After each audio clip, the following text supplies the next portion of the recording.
about scalable psychological intervention. Yes, please. And that's probably a topic that is only in very few places controversial, or perhaps at this conference. Perhaps this is the place where it would be most controversial, because at this conference is a conference of psychotherapy. And psychotherapy traditionally is done by specialists, and who learn deeper and better how to help the individual person. And that is somehow not obviously in line with the concept of scalability.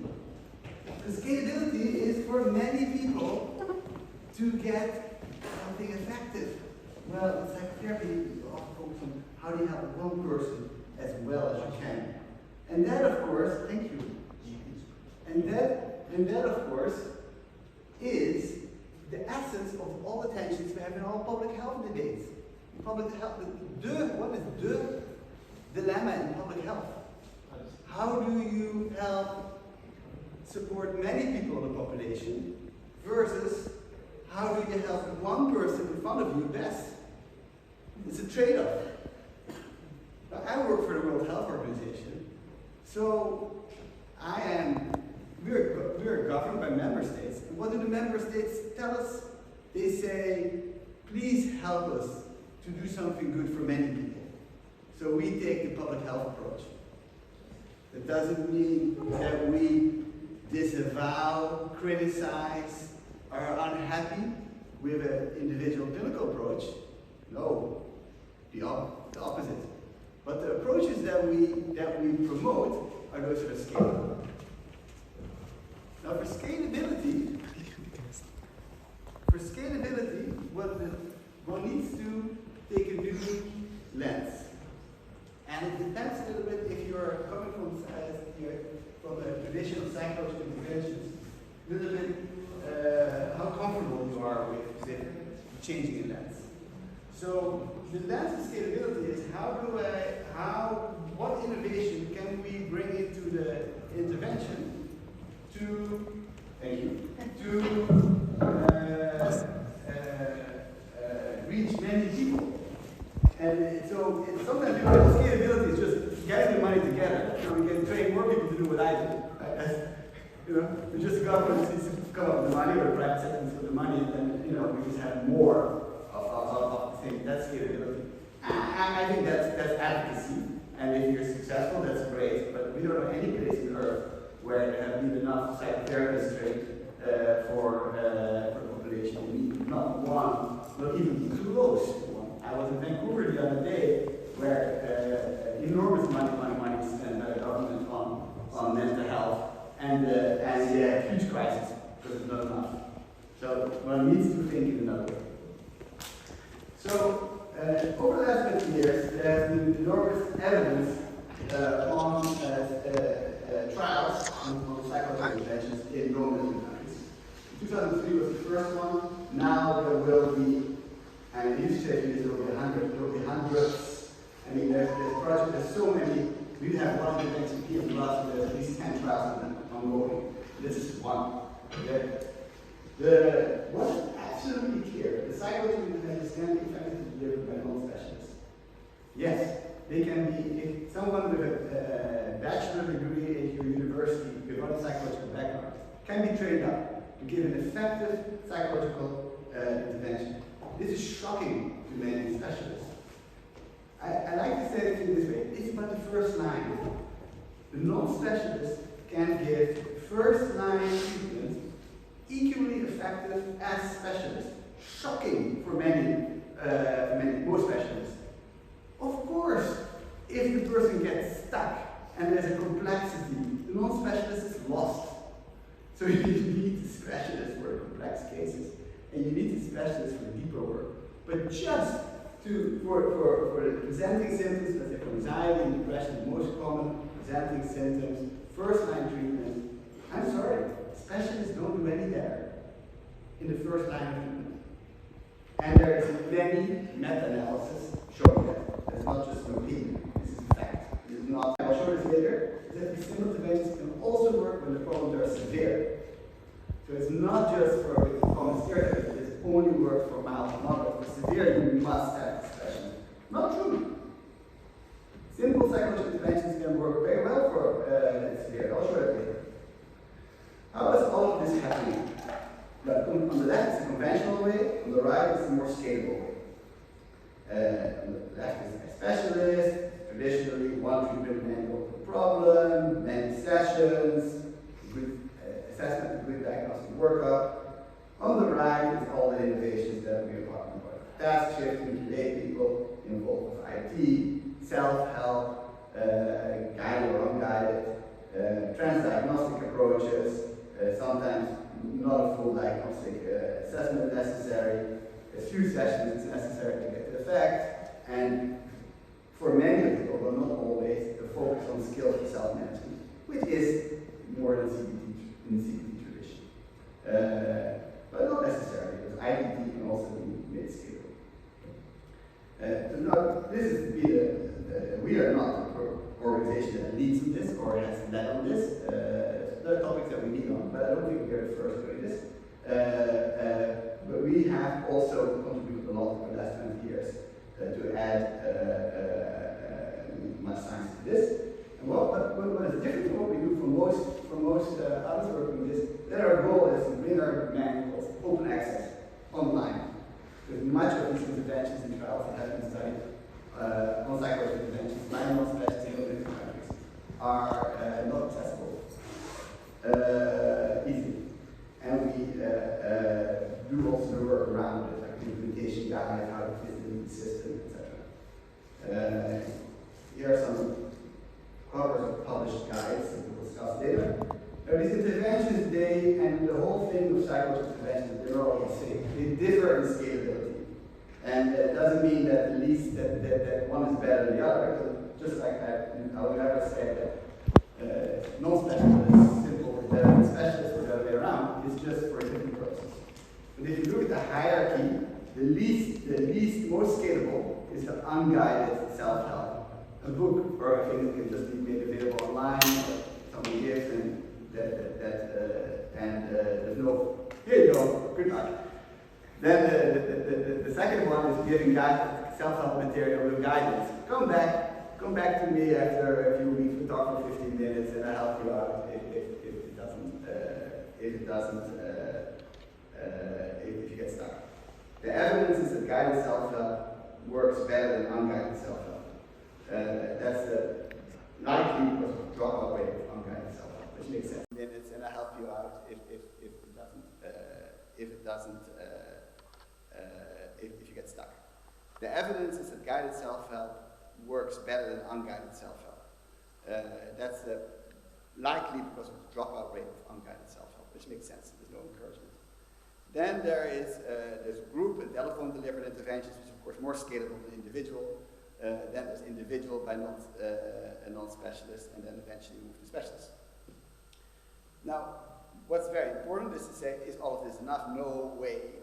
In the stat care framework, one tries something first that is inexpensive, low resource, low intensity is the term often used. It's not that the treatment is low intensity, it means that the low intensity of resource use. So low resource interventions you try first for population at large, and then for those who this is enough, there you bring in the rest of the mental health sector with more complex specialist care and psychiatric care, all of that. That's how you move to scale. And all of this will lead to more work for specialists, not less work for specialists, and more credibility for mental health rather than less credibility, because now mental health is recognized as part of the public health tradition rather than separate from it. How have we worked on this? And this is more for the scientists in the audience. We used a 5-step model for testing. When we have an intervention, first adapt to the local cultural context, qualitative research. We do state-of-the-art work. We do very small RCT, still an RCT, very small RCT, where we test the intervention to see if we can test it. So not whether the intervention works. You need a big RCT for that. But the small RCT is purely used on figuring out how to do the RCT. Then we do a qualitative study that evaluates how the small RCT went. So with the assessors, with the people in the trial, with everybody involved. Then we do the large RCT, hundreds of people, and then we do the qualitative research to see what it was like for the system so it can be scaled up. We've done this many, many times, much to my surprise, with much more success than I had anticipated. That's why I've done it so many times, because there's so much encouragement. So we did this let's start with a number of trials I'll run through. There was one in Lebanon, which I will discuss in more detail later. There's one in Turkey, where we used psychological interventions, simplified, using a multimedia package based on acceptance and commitment therapy. It was published in World Psychiatry this year, where we show that these interventions on distressed refugees without disorder, so they are sub-threshold, that it prevented the onset of mental disorder. This is the first trial outside low middle income countries that has shown this is possible, and the trial was done in the area that is now hit by the earthquake. The trial was also done in Western Europe with not such great effects. So we don't say everything works. It was a bit mixed. We also did a trial like that in South Sudan with Sudanese refugees. Then we have an intervention called PM+, which is more well-known, Problem Management Plus, where we did individual and group trials. They were published very nice in Lancet and JAMA, which led to a lot of replication trials from other researchers who inspired by that. And now we have interventions for young adolescents, where there was a gap, and they're also getting nicely published in new journals. So all these trials are huge sample sizes if you add it up. So an example of Lebanon, where we tested a guided digital health intervention. This was done in Lebanon. Of course, this is your life, MA. But we did this during 2020, which was an extremely difficult year for people in Lebanon, with multiple crises happening at the same time. And particularly because it was online, it was actually very feasible. So we randomized more than 1,000 people in this trial. More than half were Syrian refugees, and the other half were Lebanese. And it's an app. It's a digital illustrative narrative guide. 5 sessions. Behavioral activation figures big within the intervention as therapeutic ingredients. And the guidance was that people get 15 minutes per week a phone call with somebody who can help them using the app or have some questions about the skills in there. And we used state-of-the-art analysis, and it was effective on all measures. The first author of this article is Pim Kuipers, well known. It was very nicely published in PLOS Medicine. The PM Plus itself, which is this intervention which was originally tested in Pakistan, which is face-to-face 5 session, it is being scaled up. We made it for scaling up. It is. This is a map of Iraq. The red dot is organizations that have PM Plus trained staff. The triangle is where there's trainers, and the square is where there's even master trainers, training of trainers. So it scales much quicker because it's much simpler, right? So here we have, I missed a slide. Where's my slide? I want to show you a slide with the. I want to show you the slide where I can show that severe. I have a slide that shows that people before and after in routine care, showing that how many of them it doesn't matter whether you're in the pre-assessment, where you're mild, moderate, or severe depression, everybody moves up. So everybody reduces, their symptoms drop. So it's not showing that it's not just for mild and moderate, which is a common preconception for most specialists. And this replicates early work by Gavin Andrews of e-interventions in Australia. Let me talk a little bit about EQUIP. So, as we are so keen on lay people doing psychological interventions, this also brings concerns, right? So who does the quality control? Where's the governance? For specialist care, it's quite clear who does the governance, right? It's the professional associations that do the governance, and the governments give them that task. So how do I know if I go to see a psychologist, if the psychologist does some quality control? I presume there's a psychological association that does the quality control on the psychologist or on the psychiatrist, right? But what do you do if you start working with lay workforce, community workers doing this? They don't have a professional association. So how do you know that they are competent? Well, what we move to is towards a system of competency assessment of the counselors, of the helpers. And we do it in the most scientific way possible. So we develop tools, and these tools were psychometrically tested in this, again, the right scientific way, to make sure that if I evaluate somebody's counseling, and you evaluate somebody's counseling, that there's an inter-rater reliability, that we come up with a similar judgment, and we also check for validity against external criteria. And so it works. How does it work? It works like OSCEs, right? But it works like OSCEs. But the difference with OSCEs, you do not have inter-rater reliability. Well, maybe you do, but you don't know because nobody tests it, right? So this is a system online. It's called EQUIP, and it has much promise in competency testing. And actually, we're talking to professional associations. Also interesting for professional associations, because the same skills that need to be verified, whether or not somebody is trained up to competency. But that was not our focus, not our target. But we are realizing that this is much interest. So training up to competence, this is a very famous triangle about making sure that people do what they're supposed to do. So we're focusing here on the competence level, not on the knowledge level. And then there is sets of competencies that are defined in a certain way of measuring, both for non-specialist skills and specialist skills. Wrong word. Both for non-specific skills and for specific skills. So non-specific is verbal communication. Whatever you do in psychological intervention, verbal communication is important. So if you do a specific skill, that would be, for example, a behavioral activation again, that would have a similar slide like this.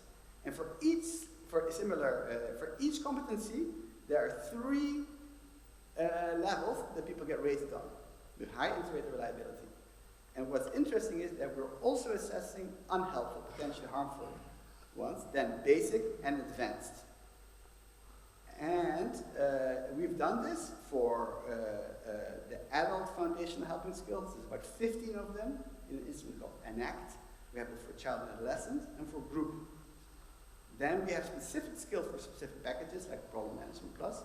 But then also in section 3, specific skills for specific techniques. Maybe 4 or 5. So it's not the full specialist training of a cognitive therapist. But there will be 4 or 5 specific techniques that we can push through the system. And the system can expand, of course. And we have also shown, or collaborators have shown, that the performance in the role plays predicts performance at work a year later. Doesn't mean that it improves performance in better outcomes.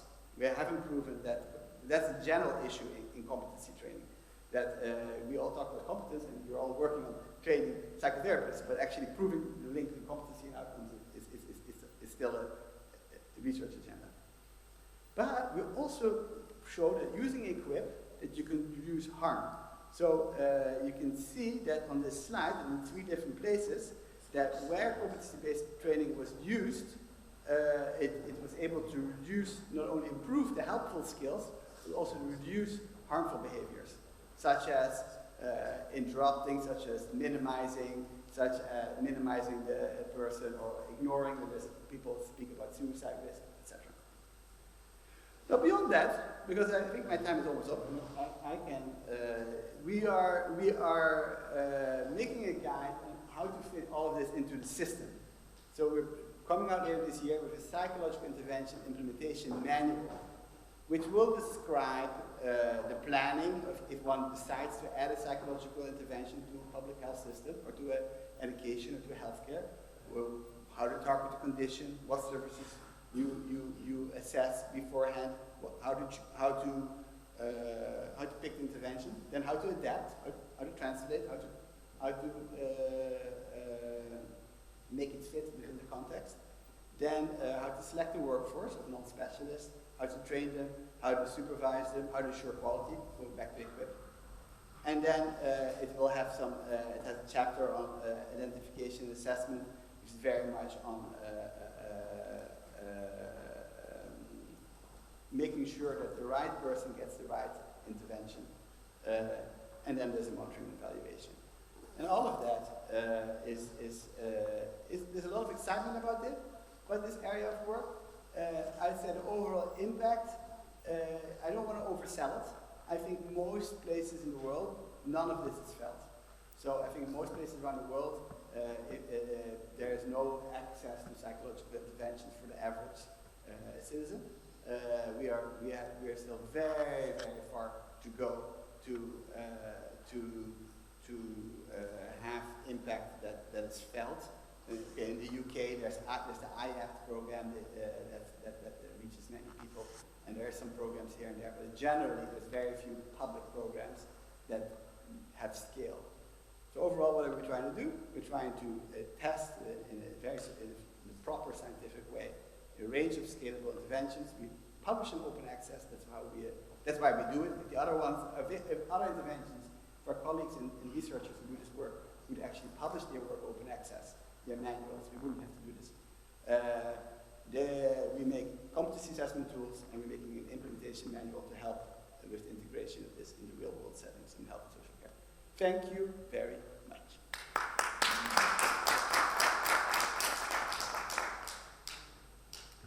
Thank you so much.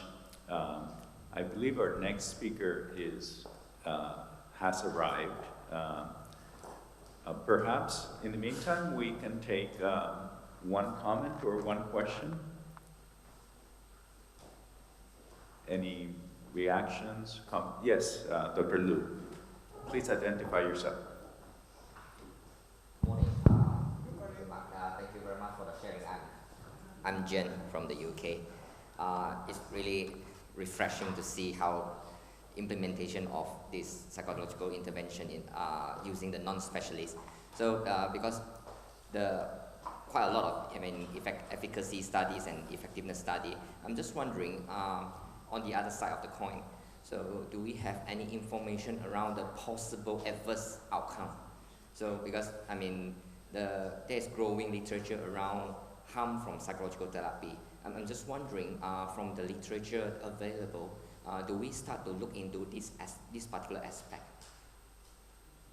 I think that's very interesting. There is, not by us, but there is, we have two strands of thought. There was an issue, I think, in American Psychologists around 2010 on harmful interventions. So that's one thing. The second is that there's this huge database of psychological interventions, which is extensively analyzed by the group in the Vrije Universiteit in Amsterdam using what's it called, individual participant analysis. And they're looking at, in this large data set, and seeing if there is subsections in there of people who are getting harmed. I think the issue of harm is extremely important, obviously. How can you not find it important? And it's a little bit ignored in the psychological intervention literature. Certainly in the psychotropic literature, one cannot get away from looking at it. It's required. And I think in the psychological intervention literature, we must do a better job. But we have, in terms of adverse events in these trials, we have very little.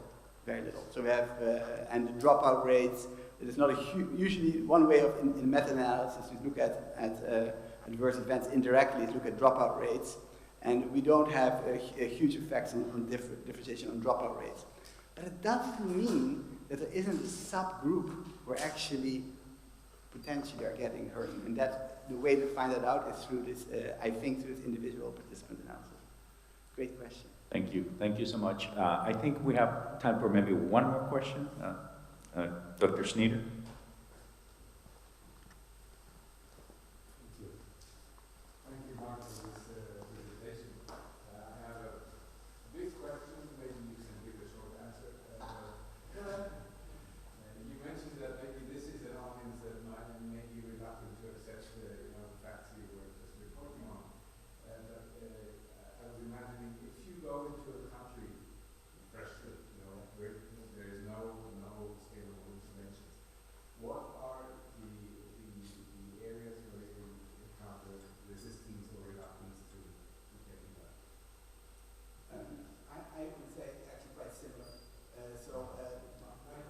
I would say that there's still an issue of specialists. So I see the mistake I've seen made in Uganda, where people did a beautiful trial in the communities showing that village health workers can do IPT.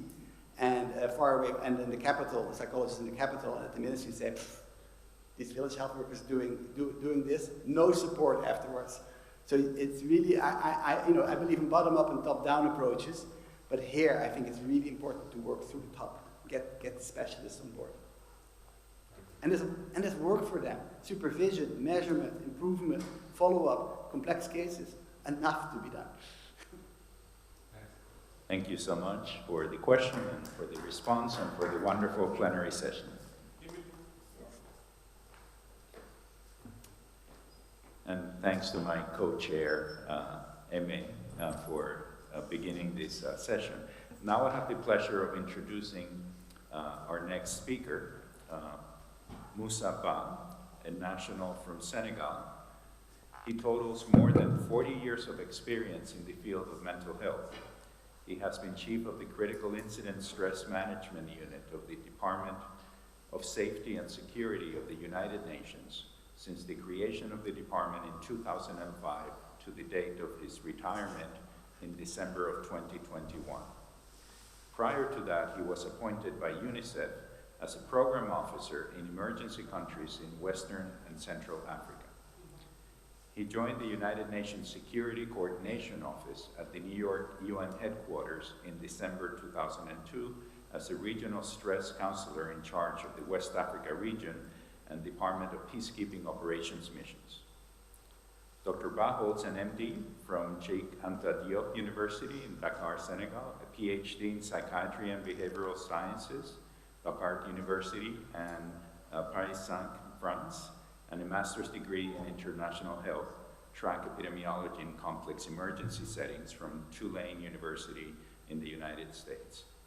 Dr. Ba also holds the UK National Certification on Hostage Negotiation from the Scotland Yard Metropolitan Police Training Centre in the UK. He has worked as an associate professor of psychiatry and behavioral sciences in Dakar and cumulative head of psychiatric division at the Fan University Hospital Center of Dakar for 15 years. He coordinated the inter-university degree in cognitive and behavioral therapy between Paris 5 and Dakar University, and was also an adjunct professor of disaster mental health in the inter-university linkage Dakar-Tulane and Morehouse in Atlanta. From 1988 to 1989, Moussa Ba worked as director of the Medical Research Department at the Ministry of Cooperation and Scientific Research in Senegal. From 1989 to 1994, he was appointed as the advisor of the Minister of Children, Women, Family in charge for all the cross-sectoral coordination of all technical and administrative issues related to children and families nationwide. Dr. Ba is one of the 10 experts of the task force that was hired by the United Nations Department of Social Affairs to design the World Plan of Action for Disabled People for the years 2000 and beyond. In that committee, he was president of the group in charge for prevention. He received an award from President Chirac, then mayor of Paris, for his work on improving mental health at the international level in 1994, and for President Clinton in 1996 for his leadership on improving quality of life in Africa. We're really honored to have him here today. Moussa Ba. Thank you very much, Mr. Chairman. I will first begin by would like to thank Professor Moussaoui for inviting me to come here and share my experience, a little bit of my experience with this distinguished assembly. I would like also to apologize and thank Mr. Chairman for his leniency and his patience, because I'm not very reactive to emails, to a number of communications. I retired and decided to stay away, a little bit away from computers, but he's been always there, and I really would like to thank you very much. So, in this presentation, I will not be displaying a number of data because of the nature of the department I was working in. I will rather, it will not be an academic presentation, it will be rather anecdotal. Taking experience, sharing with you what I have learned from the mistakes I have made, from the errors we have done during these last 20 years, and just try to share that in the back like that. And some reflections of what I have got with that. So, just a little word on SISMO and what we are doing. In 2000, the Critical Incident Stress, the Stress Management Unit, the General Assembly created the Stress Management Unit and hosted it in the Department of Security. Why it was hosted in the Department of Security is the questions is that, number one, in 1995, the GA decided after the Rwanda crisis and after the crisis in the wars in Balkan, to create that it was really important in view of the link between stress and security and critical incident. Stress management should be created imperatively, and it should be hosted, coordinated by security. This was number one. Because although the stress management unit would have effective access to data, critical data in order to get prepared and respond. And number three, because UNSECORD is the only UN, was during that time the only UN entity that had authority in all UN. So those were the reasons.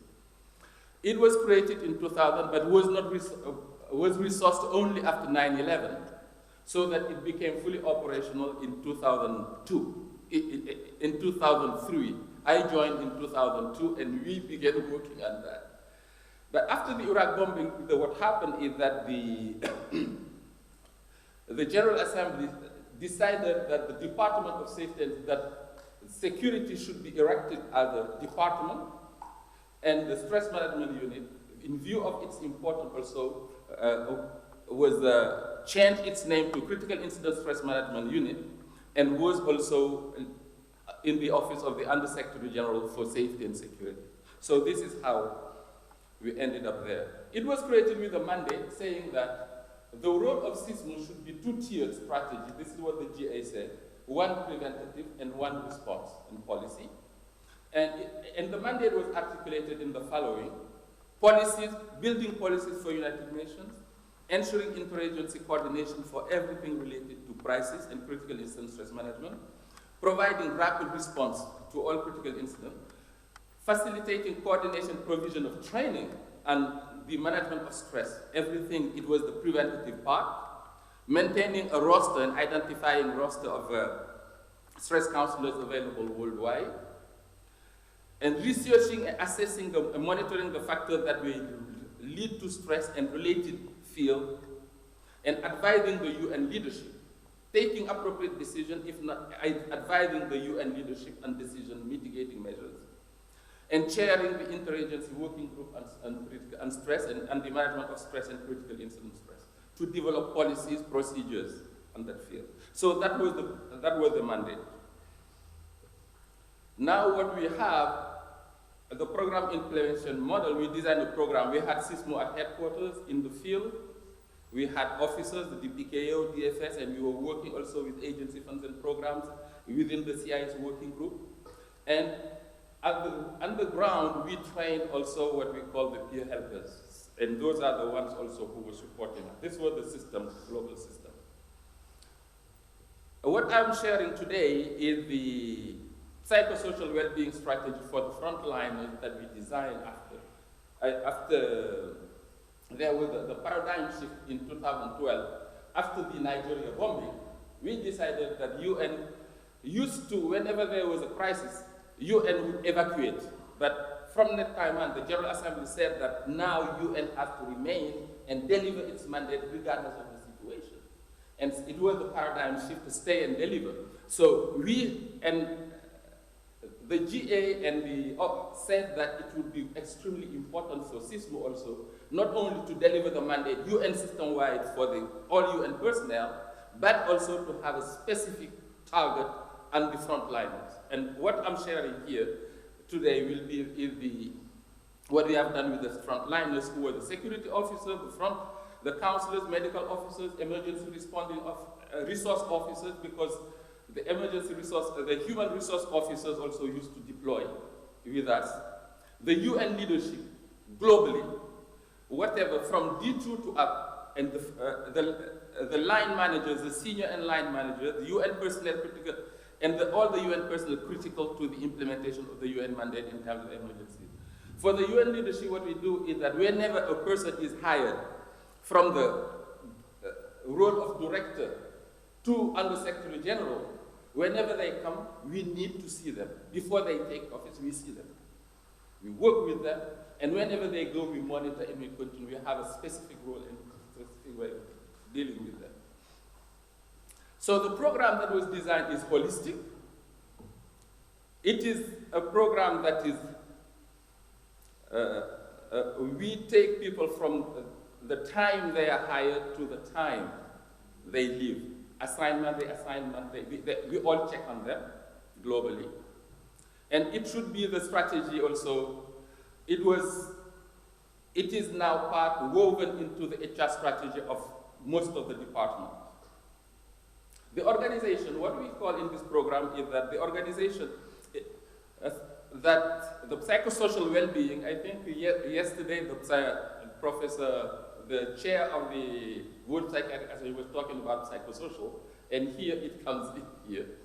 The psychosocial strategy, well-being is the ownership of the organization, the responsibility of the organization, the UN leader, HR, to have policies, standard operation procedures and the processes.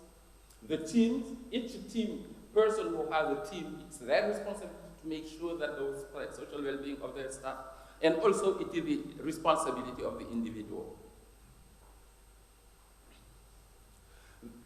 I will just go rapidly. The conceptual framework, what we were doing is that we collect systematically data, and after collecting data, it's the data-driven result-based programming, develop evidence, transform what we see into skills, and transform them into training, and also have a systematic counseling for frontliners whenever there is a problem, and from them, give prioritized counseling for frontline personnel, and we also communicate and liaise with a network of hospitals, network of mental health professionals worldwide to refer for specialized services. This I'm going very fast. This is a huge database that we've created whereby we monitor regularly the psychosocial, we monitor those people, what happens, some key indicators, and run a number of surveys. It is linked to the database, that monitoring evaluation what we have, and also whatever we do is linked to the global database of DSS and the agencies of certain member state group. And then the data is cross-referenced, the travel of people, the critical incident, and from that it creates, with the AI, it creates areas, tells us this is where a problem is and you need to intervene. It's something that we have created and we work on that.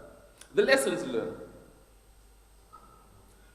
We've learned during managing crises and managing those people a number of issues here. The factors that increase vulnerability of frontliners and impact operations and team dynamics. When a crisis hits, especially man-made, especially natural disasters, we have the following. The flag syndrome. Everybody wants to be seen. And you would see people, you can't imagine, you would see people, every agency, every human being wants to be seen on the side of the crisis. And when they arrive, especially what we call the VIP tourism, all the VIPs want to be there. It diverts effort from the people who are managing the crisis because they need security. And sometimes when they arrive, I remember one time in Nigeria, we lost a number of staff. We were managing the crisis and my teams were dealing with the families. And one of the numbers, I think one of the biggest responsibilities came and opened the door. while people were working. And the families began firing at her. And as a result, she just went and called. I received a call from the office of the Secretary General, the Chef de Cabinet, saying, you need to change your team, they are not effective, and send much more people.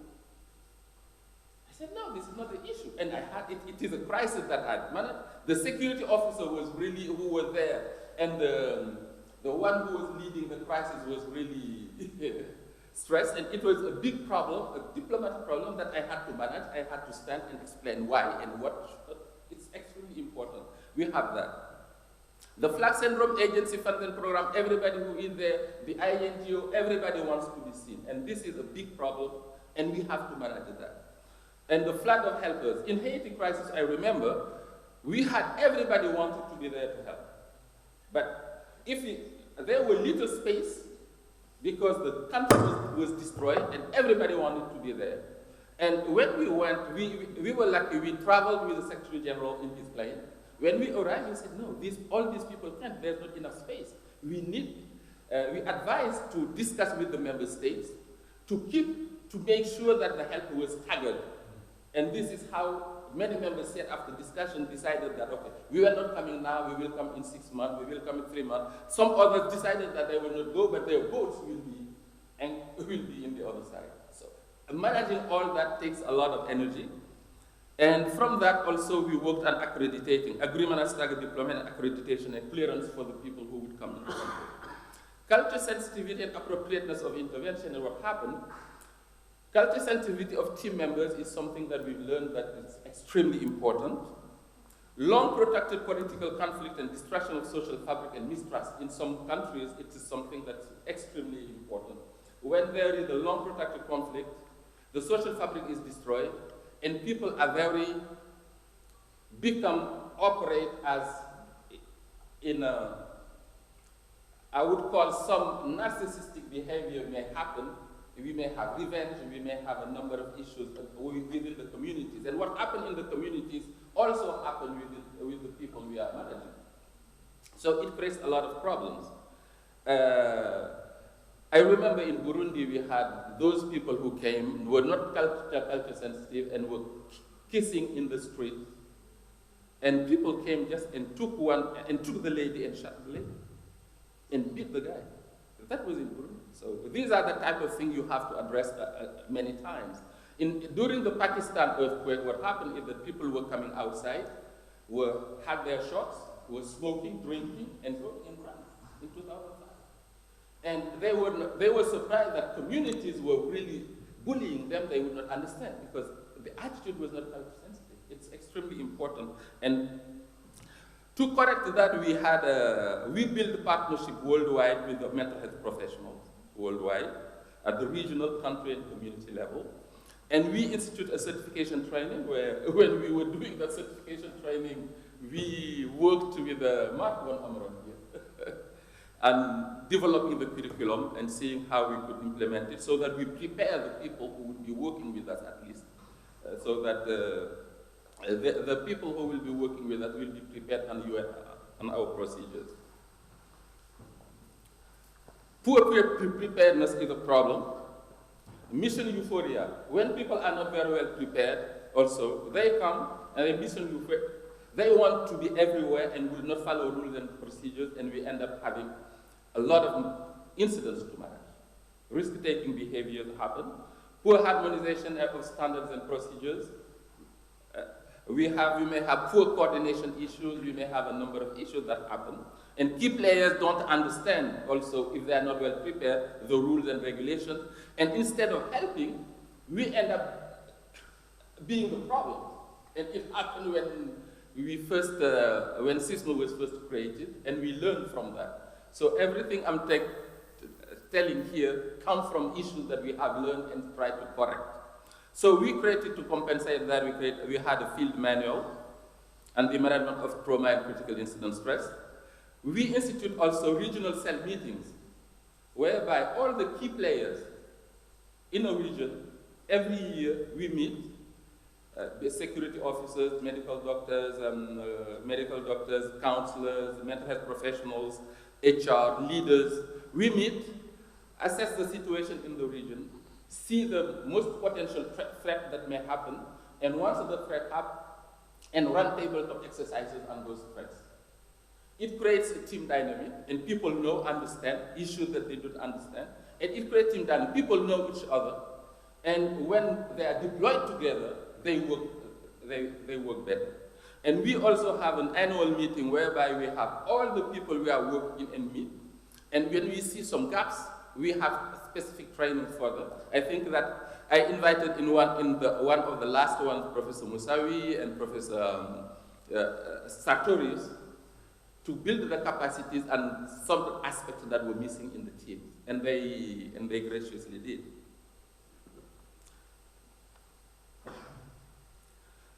There are also some constraints related to what I would call the worldview of the people, especially the leaders, that may impact stress. It's extremely important. It may impact the individual, teams, and institutions. What I call the of maktub. It's our sorry. Oh. The myth of maktub is that those people believe that one of the leaders told me who had a problem, because everybody I'm talking to here, I talk because it was a senior leader who had problems, and I was seeing all the senior and leaders, and who told me that if you go out in the rain, you expect to get wet. The underlying assumption is that, okay, stress, cumulative stress, and burnout, and being stressed is out of the destiny, is the destiny of the frontliners. The fact is that, okay, while it may be unavoidable to work in the rain, it would be good to have an umbrella. Another one, the myth of the savior. One senior security officer told me one day, we are in the business of saving lives. We do not have time a medical officer, to worry about ourselves. The underlying assumption is that managing our own stress takes time away from us, from the work we are doing, I'm supposed to accomplish. And altruistic, some people do it for altruistic behavior, guilt, and some others also are working doing it because they are avoiding to confront their own, to be alone with themselves. This happens a lot. Paying attention to dealing. So this is one myth that happens. Myth of permanent resilience. The senior secretary, we've done it all. We were trying to deal with extreme stress situation. I know what to do. But the issue is that he had problems, family problems. He had personal problems. That's why I met that person. The myth is that we are immunized from stress. Resilience is like tolerance. It's a never-ending work in progress. If you stop taking care of yourself, you go. And I think that the COVID was here and showed us a lot. I remember Professor Musawi sharing an experience, saying that during the COVID, he began running, and finally he was doing, I don't know how many thousands of K. That was excellent. I think that it's a never-ending work. The myth, this is also the psychological problem are for the weak. If you can stand the heat, get out of the kitchen. Underlying assumption is that strong people are not affected by stress. No one is immune to stress. And this is also a gateway to stigma, mobbing, authorization management. What happened is that in this office we had a person who tried to kill himself, who killed himself in fact. This is what happened because there was stigma, the person was pushing. The myth of the Stakhanovite leader. This also, Stakhanov, if you know the Soviet Union, was the one who was producing much more than required during the day. That person, this is all I know. I can't stop working. I have to be a model for my team. I know that some time, it takes me more time to get things done, but I love challenges. I've done it all. It works for me. Why should I change? The problem also what happened is that there was self-awareness within for himself. He did not realize. When he told me that, and I told him, I hope that your body agrees with you. He said, why? Why did you say that? I said, no, you said that it works with you, but I don't know whether your body agrees with you. He said, how do you may have some chronic problems, some issues. He said, how do you know? I said, no, I was guessing because people who work like that, may have problems. In fact, when I was looking at the person, I saw the red in the face. I saw the stigma, and I thought that when I saw that, in my mind, I knew that he had a friend who was called the battle. So I told him that.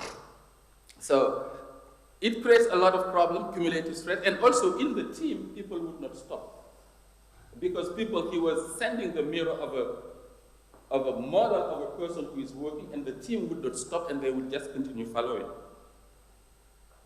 The myth of the Superman, this also we see it. The department should have a workforce professional and well-trained that should be ready to deliver. People should act like Superman. So this is another myth. And the fact is that frontliners and caregivers, the duty of care is really the duty of care of the two staff is not a favor for the organization, and we have also a duty of care for ourselves and for our families. And as a result, we have cumulative stress, burnout, general anxiety disorder, alcohol abuse, major depression, high-rate violence, and we have a number of things. I'm going rapidly. But I will conclude by saying that what I have learned, and mostly in this life, is that beyond psychotherapy, or sometimes psychotherapy is linked to all these aspects, to allowing psychotherapy to be, that we can do psychotherapy in this. At the heart of the psychosocial, reaching out. It's really important to reaching out to our clients and our colleagues to build their self-awareness, identify their biases, and the actors and being the actors and warrant of their own psychosocial well-being. This is really important, and this is something that we went through. For the affected person, which is really important is for us to make sure that we facilitate them finding the meaning of what's happening and engage in their journey of healing, and flexibility and creativity to address huge demand of resistances, of stigma and conflict of interest. Like in the COVID, we really learned it, and we hired external mental health, external people to deliver the services. Most of it where I believe I have been the most effective was my strategy role as the advisor of the UN leadership. I was talking and seeing every single US Undersecretary General, every person who was hired from D2 to and talking to them, and they were the target. I believe that this is, by advising them, this is where we could make the big difference. And a number of issues also advocates a lot of advocacy to strategically position mental health in the agenda of the decision makers. I think that that's where I have really been effective. And yesterday when the president of APL was speaking, I was saying, well, I couldn't agree more with what he was saying. I'm done. Thank you.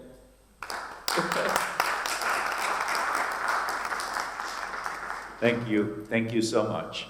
If you wish to provide comments or questions, please email them to me, and I will make sure that they arrive to the very capable hands of our speaker, and I promise you a response to your questions.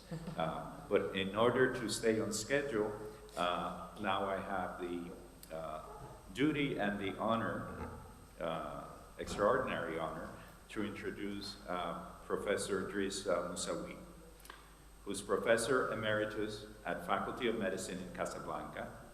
He was the founder in 1979 and chair until 2013 of the Ibn Rushd University Psychiatric Center in Casablanca. He was also director of the Casablanca WHO Collaborating Center in Mental Health from 1992 to 2013. Professor Moussaoui was president of the Moroccan Society of Psychiatry and of the Arab Federation of Psychiatrists. He trained at Rabat University and St. Anne Hospital in Paris under the mentorship of Pierre Bichot. His special interests include transcultural psychiatry and psychotherapy. He has edited or co-edited 12 books and published more than 200 papers in international journals. He is the scientific director of the WPA series titled International Anthologies of Classic Psychiatric Tests. Other important edited and authored books include the Oxford Textbook of Social Psychiatry, Religion and Psychiatry Beyond Boundaries, and Mental Health mental illness, and migration. Chris Moussaoui is past president of the World Association for Social Psychiatry and is a member of the French Academy of Medicine. He is a WPA and WASP honorary member. For the last 6 years, he has been president of the International Federation for Psychotherapy since 2018. He is credited for being the first non-European president of the IFP, and it is because of his initiative and efforts that we gather here in Casablanca for this outstanding Congress. On a personal note, his mentorship has been transformative, his energy contagious and invigorating, his encouragement pivotal, and his wisdom comforting and therapeutic during these challenging post-pandemic years. We welcome Professor Moussaoui to deliver his presidential and plenary session of this 23rd World Congress of Psychotherapy. Thank you very much, dear Cesar, Mr. Chairman, for his kind words. We have a huge problem in psychiatry, which is the treatment gap worldwide. How many, what's the percentage of people who are not diagnosed with mental disorder? I said yesterday that the National Epidemiological Survey we did in Morocco showed that almost half of the population has some kind of mental disorders. And we know that in the US, it is about 52% of all people in that country who will have one day or another in their life some kind of mental disorders. So, I mean, how many have a diagnosis saying you suffer from that? How many of those who are diagnosed are treated? How many of those treated are badly treated? I'm talking about medications, and I'm talking also about psychotherapy. The burden of disease in low and middle income countries is huge. And we see that mental illness comes second on the left side, but injuries, and among them you have suicide, are first. So in fact, mental disorders are first, worldwide, all medical specialties included. Underestimated mortality in mental disorders. Suicide is increasing everywhere in the world, including low and middle income countries. The economic cost of mental disorders is huge. And you see on the left again, low and middle income countries. In 2010, it's $870 billion. And in 2030, it's $1 million. And in 2030, it's $2,113,000,000. The cost is increasing year after year. Stigma and discrimination is there, everywhere. We had near Marrakesh, a place called Werba, with people chained, 700 persons chained. The Ministry of Health closed the place for chaining patients, but had an institution, mental health institution nearby for consultation and for help of the patients and families. In an island like Bali, for example, one of the most beautiful spots in the world from the touristic point of view, in beautiful beaches, big five-star hotels and so on. In the middle of the island, you have hundreds of psychotic patients chained with no treatment. So you can have things like that, one near the other, the luxury and the misery, and this is terrible. Treatment gap is huge. half of the persons with schizophrenia in the United States of America are not treated. 50%. Half of the persons with depression in France, not even diagnosed and not treated. Poor countries, treatment gaps for epilepsy in some countries is more than 99%. And you have some countries where we have only one psychiatrist. One. For psychotherapy and psychological help, it's even worse. The treatment gap is worse for marginalized groups, jail inmates, homeless, street children, LGBT, and so on. In poor countries or regions, in suburban and rural areas, almost half of the population of the world belong to rural areas, and for psychotherapy and psychological help. One very important thing, we will never ever have enough medical doctors, psychiatrists, psychologists, clinical psychologists, and other mental health. Never. We have a huge mountain. We have an Everest mountain. And we are kind of small ant. We cannot deal with this huge problem if we don't take the right decisions. So what to do? The oldest models in medicine are midwives and sorcerers. That means that the community took inside themselves energy to help, for women to deliver. And also, when there was suffering, mental or physical, to have somebody who is a little bit kind of doctor, something like that, to help with that.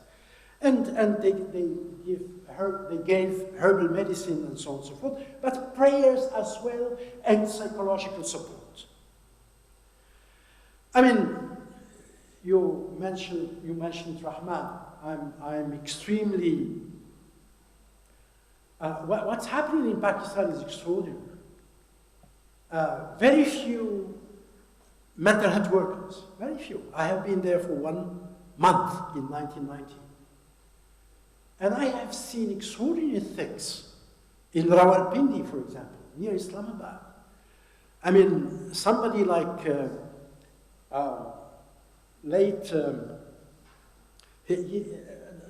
the chairman was doing an extraordinary job. He made in 1980, I think, an editorial for the Lancet. And he was designed as kind of model for everybody in the world, including the UK, the United Kingdom. It was Malik Mubashir, a very dear friend who passed away, a few years ago.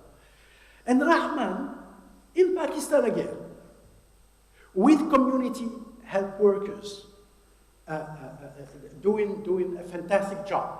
And Mark von Omren showed that in many other countries, we can do good things with lay people or with just community health workers. So, in Cameroon, we have aunties, les tantes. Aunties are women respected by everybody in the community. And all the women having problems, difficulties of all kinds, medical, mental, social, whatever, they go to them for advice, and they are very helpful.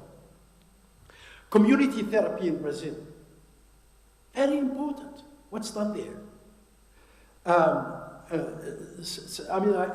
could talk about it for a long time, very impressive. But the most impressive of all is the friendship benches that was invented, created. This innovation is absolutely extraordinary. In Zimbabwe, in villages, you have a place where people sit when they have difficulties and problems. And people know that they need to be listened to, talked to, and so on.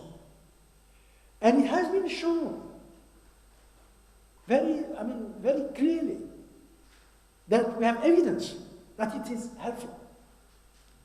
And this could be generalized worldwide. And the extraordinary thing is that in the US, in the United States of America, in high schools, now they are doing the same with these friendship benches. You have, you know, the senior students of high schools, the good ones, trusted by everybody. I mean, strong sports, American football, and so on and so forth. And staying there 15 minutes a day or something like that. And when somebody would like to talk because of difficulties and problems, they just sit near them and they go away and talk. And professors, teachers are absolutely enthusiastic about the results. I read something about it a few months ago. So talk help exists and is extremely helpful. So I initiated with the World Association of Social Psychiatry the FAST program, Fight Against Stigma. We had about 25 different countries.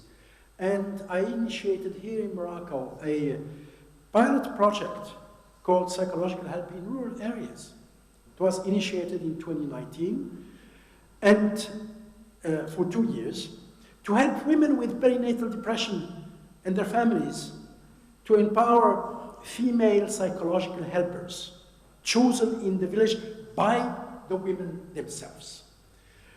Partnership, IFP, Ministry of Health, Zakura Education Foundation, I'm vice president of that. We have hundreds of schools in rural areas, NGO helping hospitals, and WHO.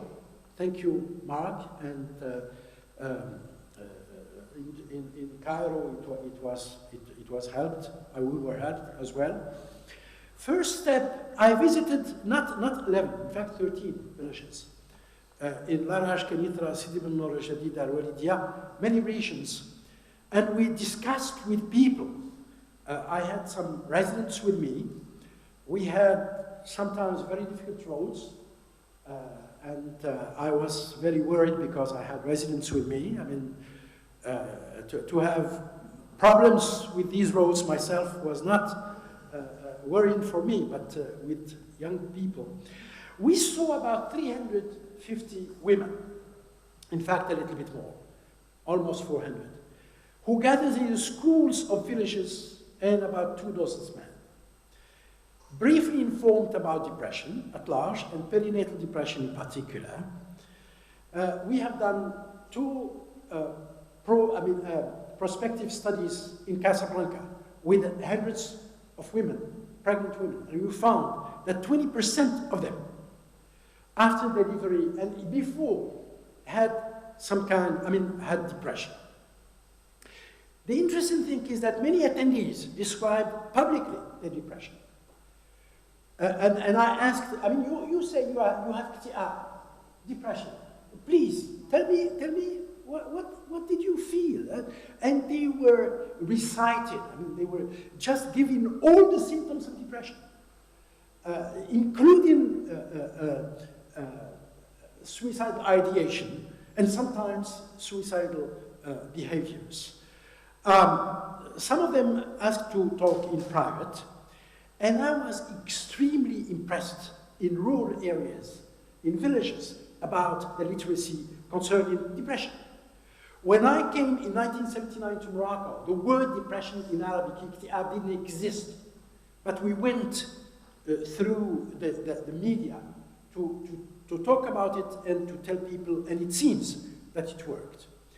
21% of all the women who talked about themselves presented in the past or present currently a depression. 68 depressed, 32 with perinatal depression, 10% of them with suicidal ideation. Women were chosen in the villages we had 4 villages, then the finalist 2 villages were chosen, with 4 women who were trained. 2 out of 4 of the women trained were illiterate. And how to identify depression, how to assess severity of depression, what are the consequences if not treated, what to say to the husband, what to say to the mother-in-law, because she is the most important person there, and so on and so forth, what to do with the kid, with the baby, the newborn, and so on. We took care of all expenses.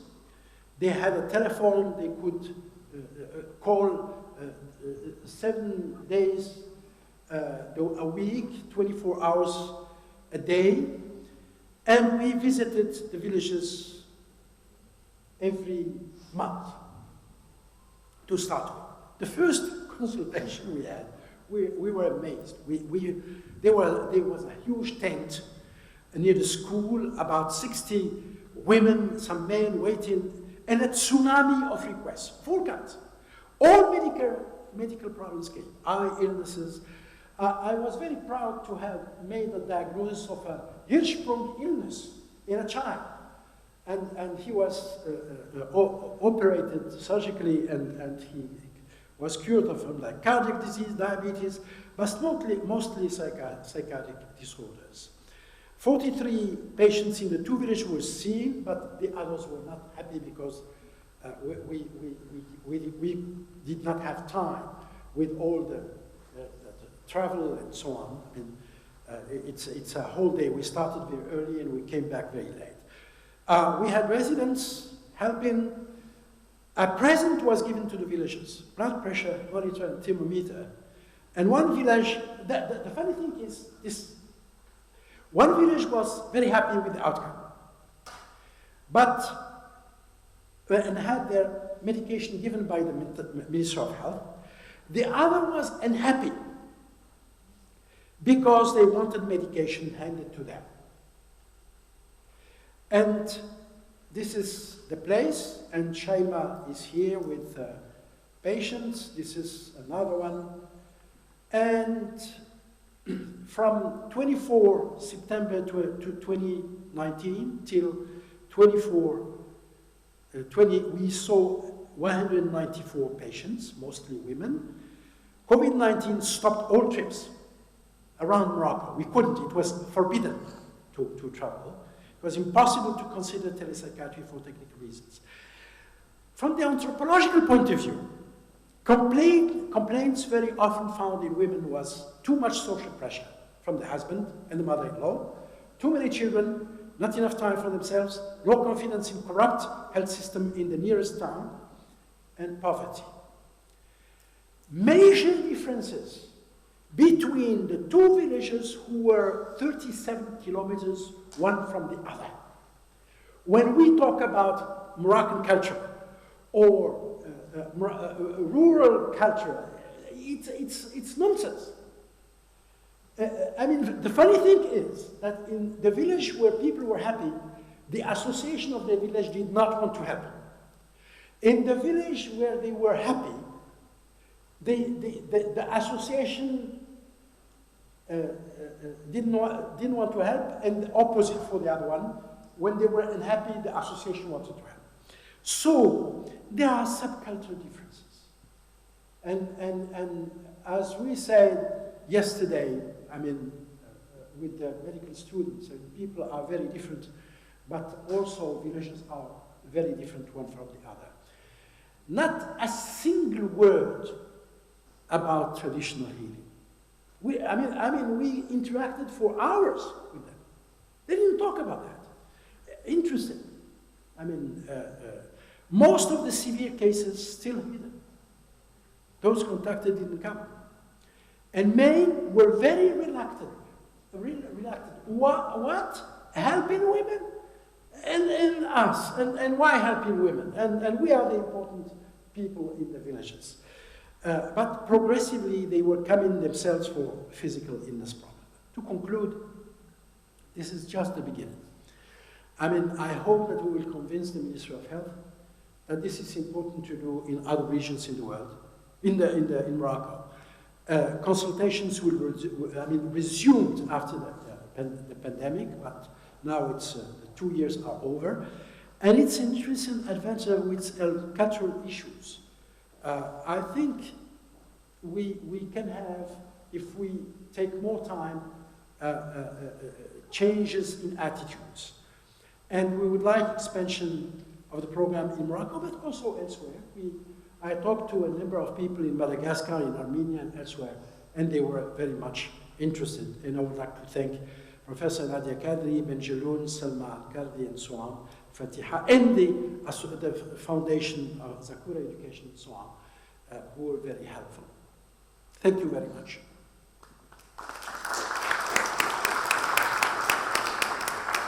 Thank you very much, Professor Moussaoui, for this very informative and comprehensive presentation.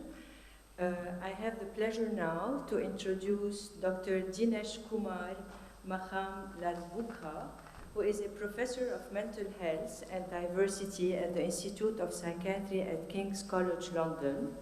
He is an honorary consultant psychiatrist at the South London and mostly NHS Foundation Trust, and is a former president of the Royal College of Psychiatrists. He has been the president of the World Psychiatric Association and the British Medical Association. He is a well-known commentator on mental health issues. He has contributed to The Guardian, the Daily Telegraph, The Times in the UK, the Financial Times, The Observer, the Huffington Post, the BBC News Magazine, the Times of India, and also the New York Times.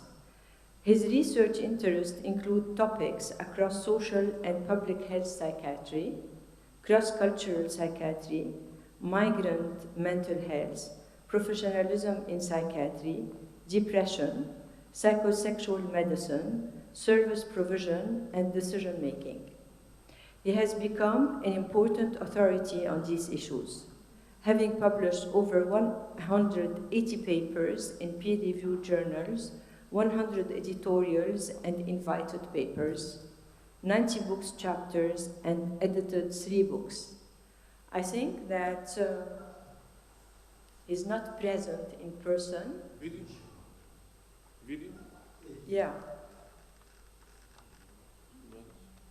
So we're gonna watch the video of Dr. Lalbukha.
I have the honor to introduce Professor Ulrich Schneider.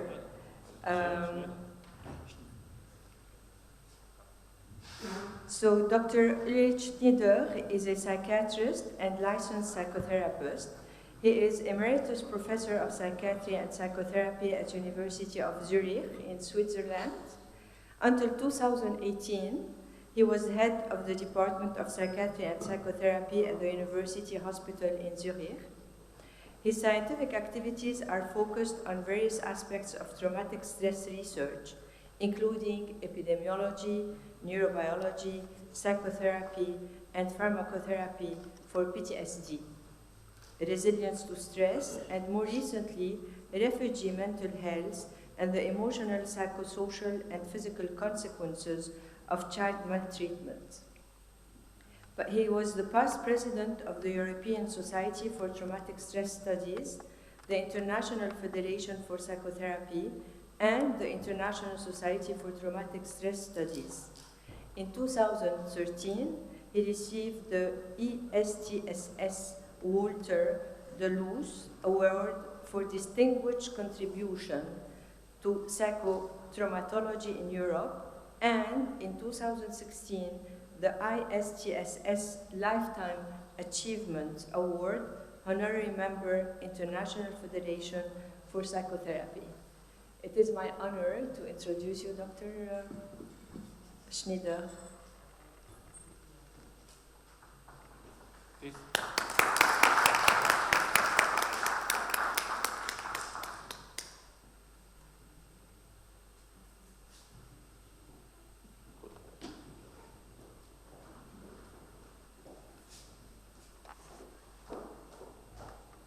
Good morning, everybody. Can you hear me? So thank you for this introduction. Given that the speakers this morning spoke more about general aspects and maybe also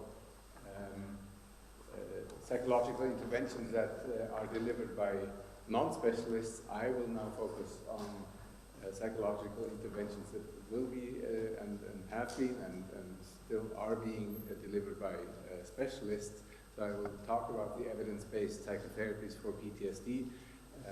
I will talk a little bit about the differences and more about the commonalities, and I will also end my talk by addressing a couple of issues that I will expect in the future to become more and more important. Now, I just bring this one picture of a lady who has been subjected to domestic violence.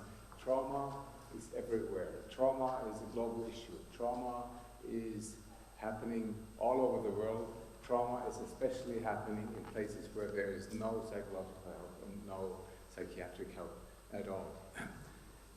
I will talk about shortly about give you a summary about evidence-based psychotherapies for PTSD. As I said, I will talk about the differences, the commonalities, and then I will move on to future directions. So, this is a very old slide. It's more than 20 years old now, but it's still valid, showing that in post-traumatic stress disorder, if you just simply wait and do nothing much,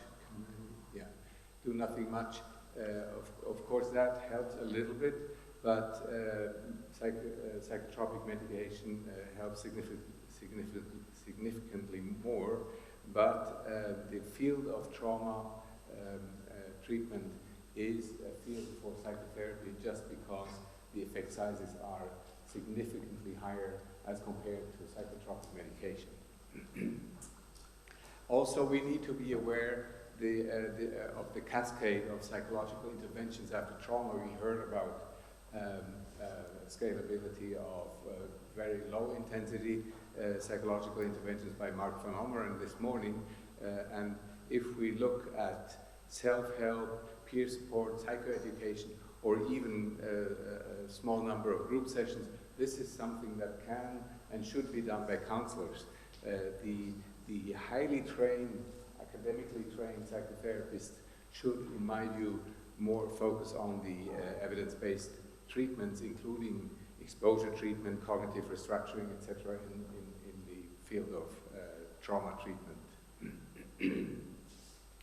Now, this, in a nutshell, is what we currently have as evidence-based treatments for PTSD.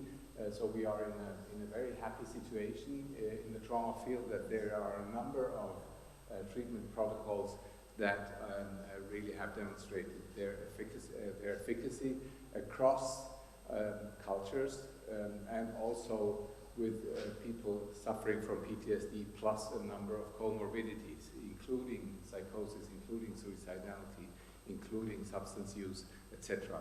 And I'm listing this list because this is a list of good friends who have developed those treatments, pioneers in the field, and obviously they all feel their approach is the best, of course.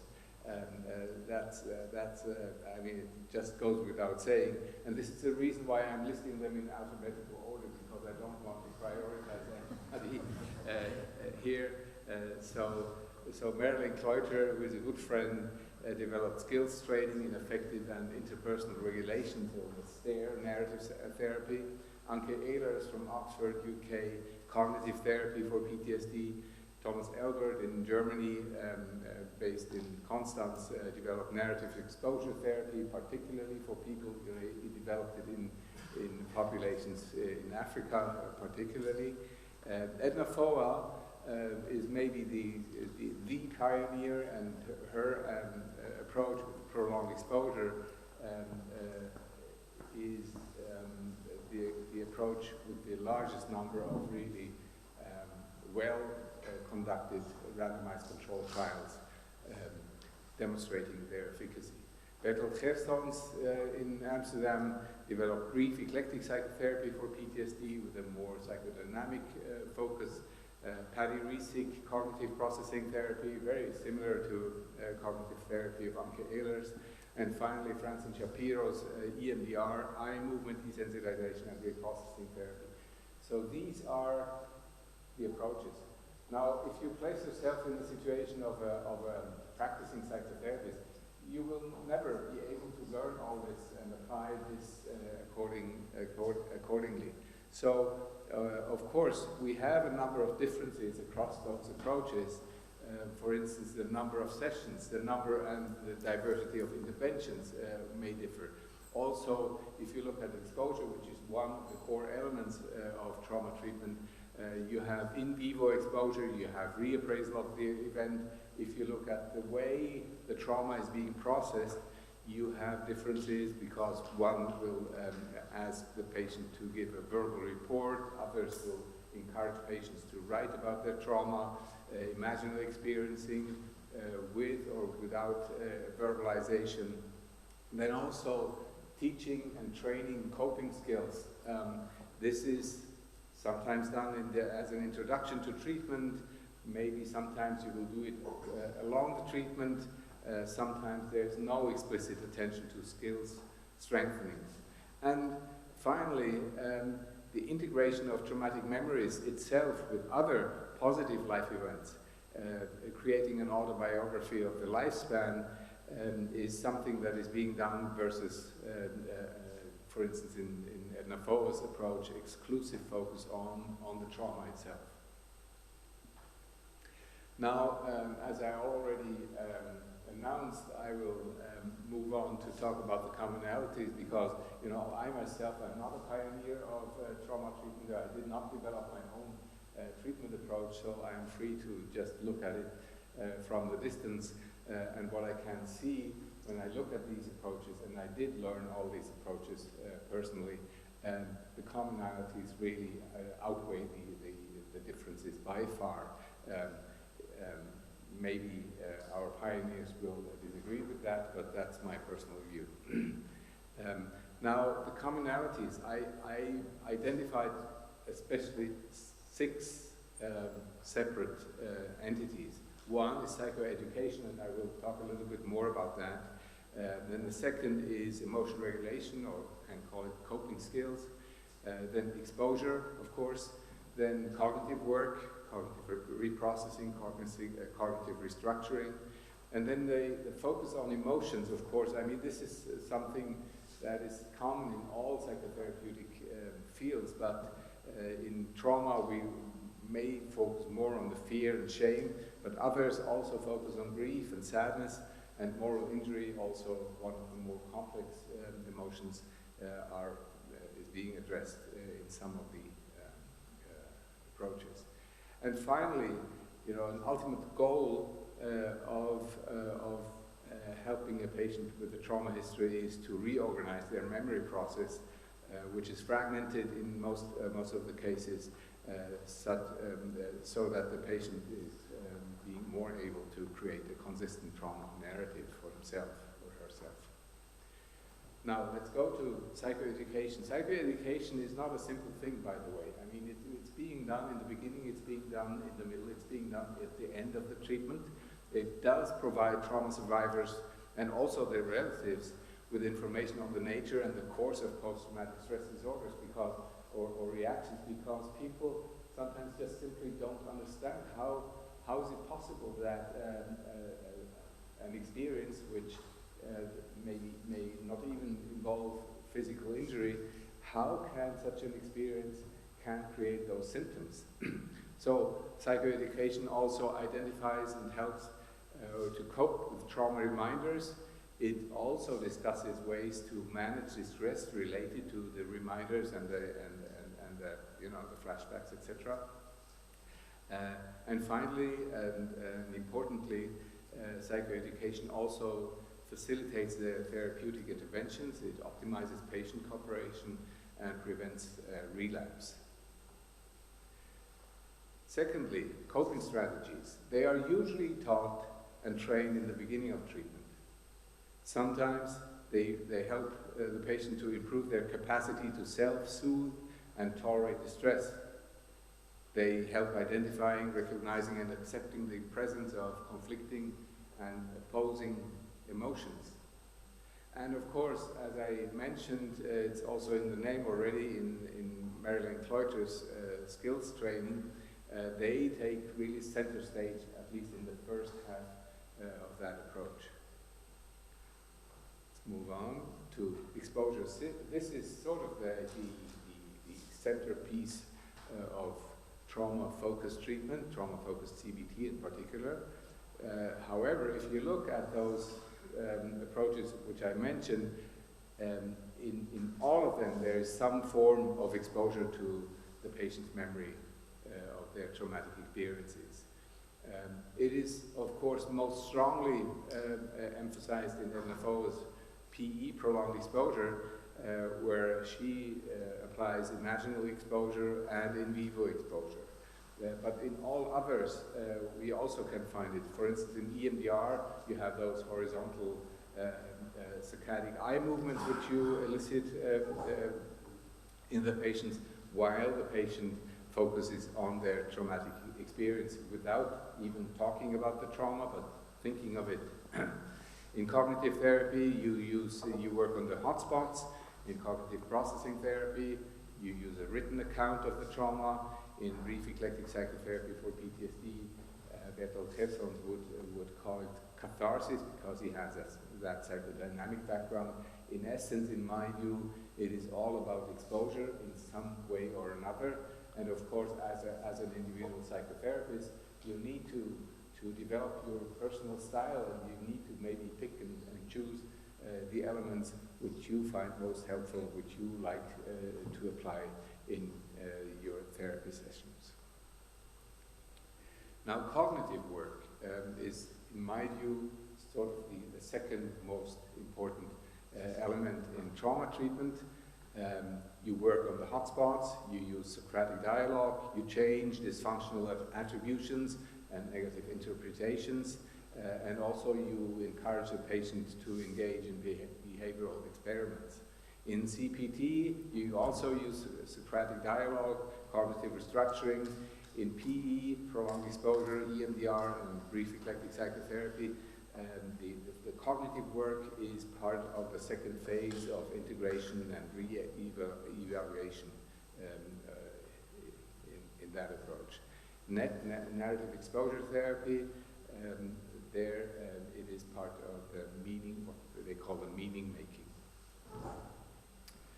Now, emotions, as I said, as a psychotherapist, we are all trained in, to focus on the emotions and help patients to regulate their emotions in a better way. So they are really targeted in all psychotherapies, but in trauma treatment, some of those approaches, they primarily tackle the patient's trauma or what they call the fear network. In others, the focus is more strongly on more complex, more social emotions such as guilt and shame or anger, and grief and sadness in brief eclectic psychotherapy. Moral injury, I already mentioned, is also increasingly recognized. It has been described in working with combat veterans, but now is increasingly also used in the work with refugees, tortured refugees, for instance, and also other populations that especially survived complex trauma. And finally, memory processes. PTSD, some authors call it a memory disorder in essence. So for instance, in Chris Bruin's theory of dual representation, Chris distinguishes between what he calls sensation-near and contextualized representations. Previously, in his work, he referred to it as the situationally accessible, the SAM, and the verbally accessible memory systems. In NET, they call it hot memories, turn into cold memories. And finally, I mean, the reorganization of memory functions and the creation of a coherent trauma narrative seem to be central goals in all trauma-focused treatments. Now, what I did when I was asked to write a paper about the commonalities of trauma treatments, I asked these 7 pioneers to mention the 3 core elements according to their experience. What are the 3 most important elements in trauma treatment?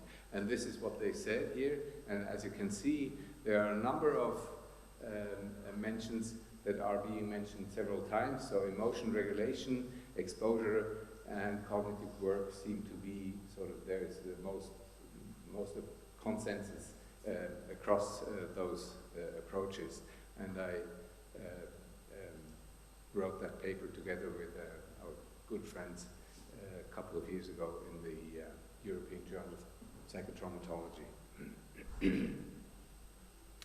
This is a bit of advertisement for a book I did with Marilyn Cloyter about evidence-based treatments in adults, and also together with Marcus Landolt, we did the same for children and adolescents. By the way, the adults book just came out in the 2nd edition, and we are currently working on the 2nd edition for the children book.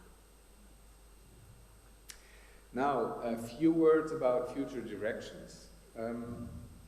This is a selection, my subjective selection. There are probably many, many more, but I would like to shortly mention what we call mini interventions, then the emerging evidence of using psychedelics, especially MDMA, in the treatment of PTSD. Then there are other non-pharmacological, non-psychological approaches. There are also a number of things that are emerging. I would like to speak a little bit about resilience, enhancing measures, and finally about cultural sensitivity in the work of with trauma survivors. Now, mini interventions, I just give you one example. It's the idea of mini interventions is to not develop a treatment program for a certain disorder, such as depression or post-traumatic stress disorder. It is a very short intervention that addresses one specific problem across diagnoses. And here's an example, the feeling of being contaminated, which you can observe in survivors of child maltreatment, especially of child sexual abuse, very frequently. And this is being applied to people who have developed post-traumatic stress disorder or even other post-traumatic mental disorders such as post-traumatic depression or post-traumatic OCD or post-traumatic, whatever, personality disorder. What Regina Steil in Frankfurt developed, she called it the cognitive restructuring and imagery modification, CRIM. It just contains 2 treatment sessions, one of 90 minutes and a booster session of 50 minutes 1 week later. So they just jointly search the internet and calculate how often the patient's diurnal cells in trauma-related body regions have been rebuilt since her last contact with the perpetrator, which has taken place maybe 20 years ago or so. Then they do sort of an individual imagery of cell regeneration, and they do some cognitive restructuring across that, and exposure in sensu, again with the feeling of being contaminated, and again imagination. Then there is a booster session 1 week later. It's a very simple approach, actually, very focused approach. And here are the results of the first trial they did. The feeling of being contaminated. So this is measuring let me see if I can show you here. Here you can see the FBC is the feeling of being contaminated. Of course, it goes down in the intervention group significantly. It remains the same in the control group, which is not so surprising, but what really surprised me was that also the CAPS, the clinician-administered PTSD scale, so this is measuring the PTSD symptoms, also went down significantly just after those 2 very short interventions. So focusing on specific problems people really identify as their predominant problem seems to be an effective way of going forward without applying a long-term psychotherapeutic process. Psychedelics, just very briefly, especially MDMA, but also other psychedelics such as psilocybin and LSD, etc., seem to have an effect if they are combined with operationalized psychotherapeutic process. So this is the trial that was published in Nature Medicine, I think 2 years ago, that really elicited a lot of response, so that now in the US, MDMA is also officially allowed to be applied in a patient who suffer from PTSD. So this is very astonishing, but it seems to somehow be of significant help. And there are a number of, as I said, non-pharmacological and non-psychological approaches that seem to be to have emerging evidence to be helpful. And I just mentioned the names. There's acupuncture. There are some trials out there that the evidence, the effect sizes are not very strong, but they seem to be helpful. Neurofeedback as well. And then something that you probably all know, Psycho Keishi Kankyoto. I have learned that to at least spell this word appropriately. It is a Japanese herbal preparation. There are 2 trials out there that show efficacy. Somatic experiencing, very promising. TMS, transcranial magnetic stimulation, and also yoga. So these are emerging fields which are being explored and studied, and we will see more in the future about that. Now, I want to spend the last minutes talking about resilience and also culture. This is from not 9/11, 3/11. You probably all remember the tsunami and earthquake and the neutral accident in northern Japan. And of course, I mean, we had some 23 or so thousand people who died in this disaster, and many people were really devastated and also developed post-traumatic problems. But also there were people like that on the same day. And the question really is, what differentiates these 2 people?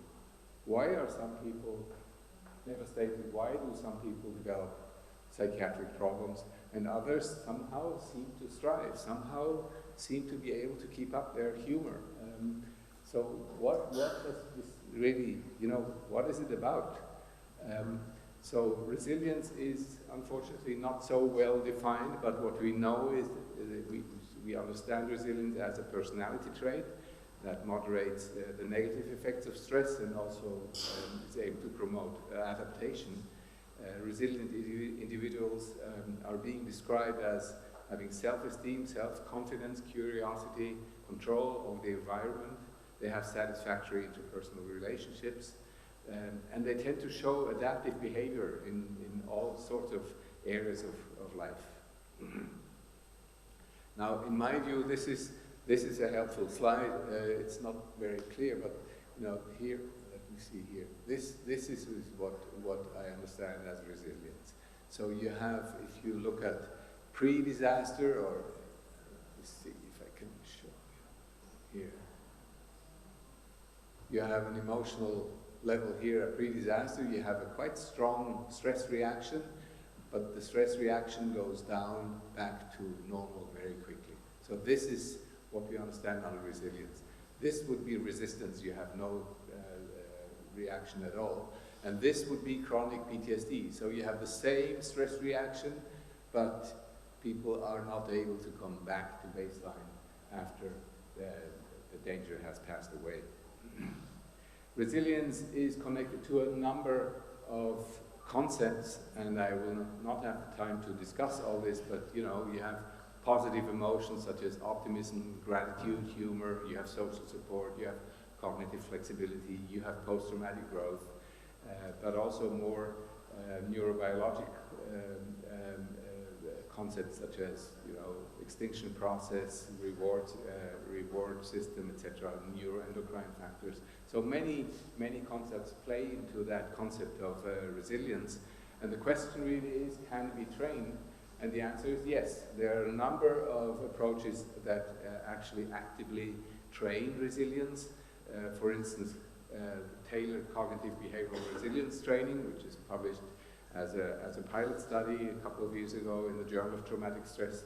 So there are concepts that help the patient to train resilience pre-disaster in people, for instance, who are deployed to combat, but also post-disaster. And finally, just a few words about culture. And I need to mention Wenxing Tseng, a good friend who was the founder and first president of the World Association of Cultural Psychiatry.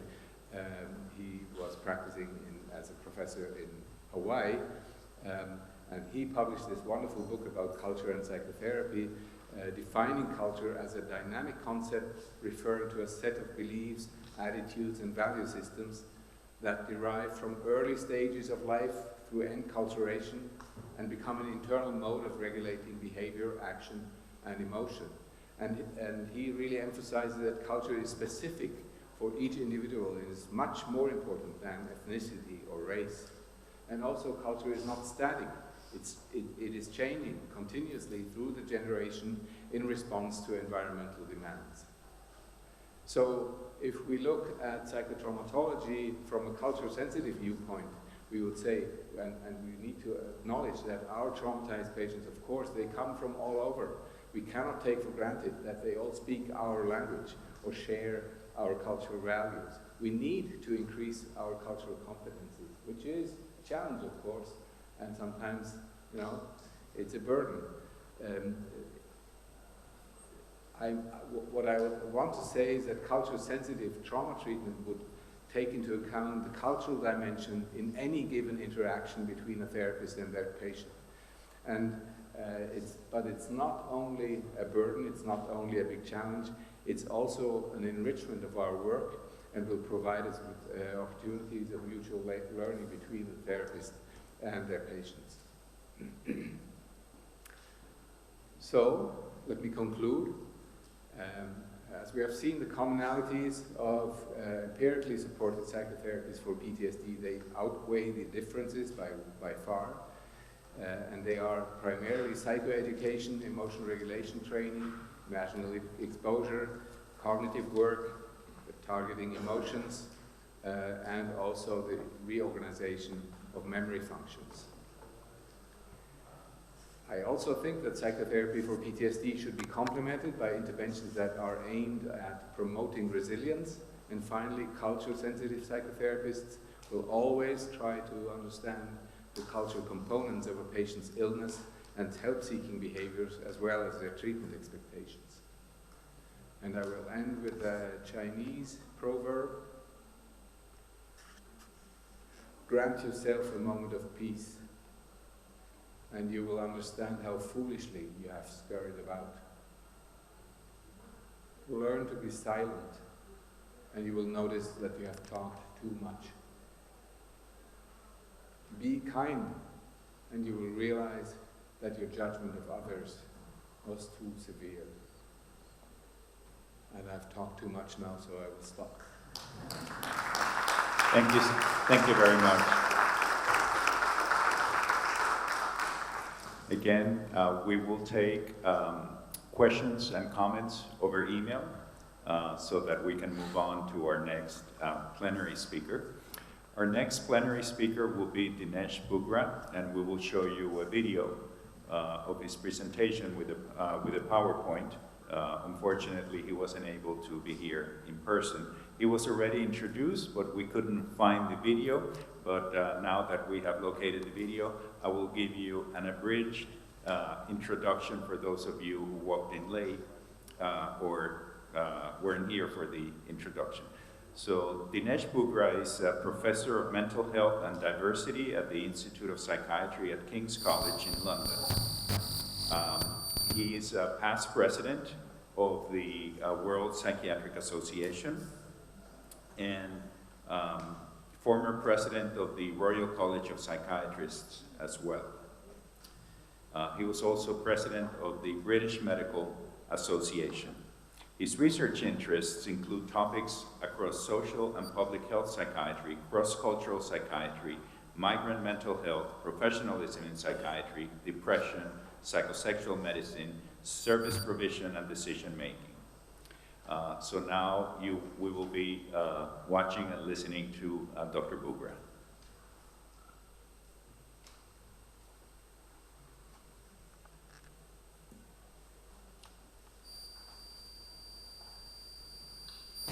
Hello everyone. I'm delighted to be able to join you in person. My profound apologies for not being able to join you in person. I'm really grateful to Professor Masawi and Professor Alfonso for giving me this opportunity. So over the next 20 minutes or so, I'm going to be talking about social psychiatry and psychotherapy. I don't need to remind the audience that mental health is incredibly important for our well-being, for relationships, and our contribution to community and society. It's a springboard, it's the way we think, it's the way we communicate, it's the way we learn, and our emotional growth, expression of those emotions, resilience, and self-esteem. These are the ingredients to successful functioning, and we know that. Mental illness is the term quite often is used for a diagnosable mental disorder, which are health conditions that are characterized by alterations of thinking, mood, or behavior.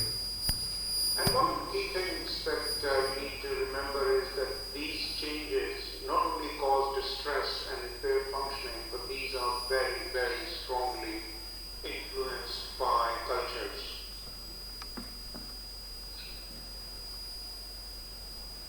Social psychiatry is that branch of psychiatry which focuses on social factors, social perspectives of mental health, both in etiology as well as management perspectives.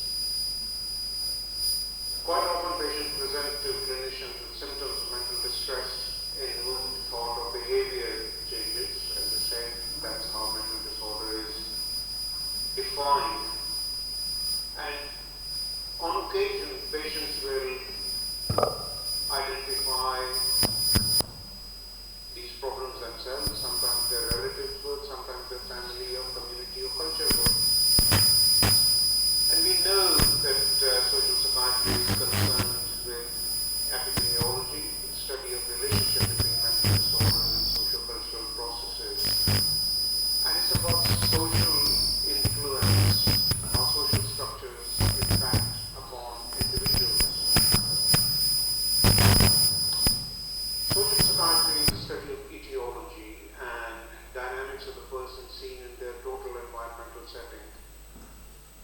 Thus, trying to identify social factors in causation and maintenance of symptoms can be critical.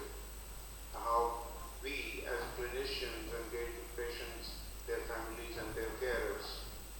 An interesting aspect of the development and persistence of symptoms is what patients go through, what they feel, how they respond, how they express their distress and where they seek help from. For me, this is one of the most important slides that you would see.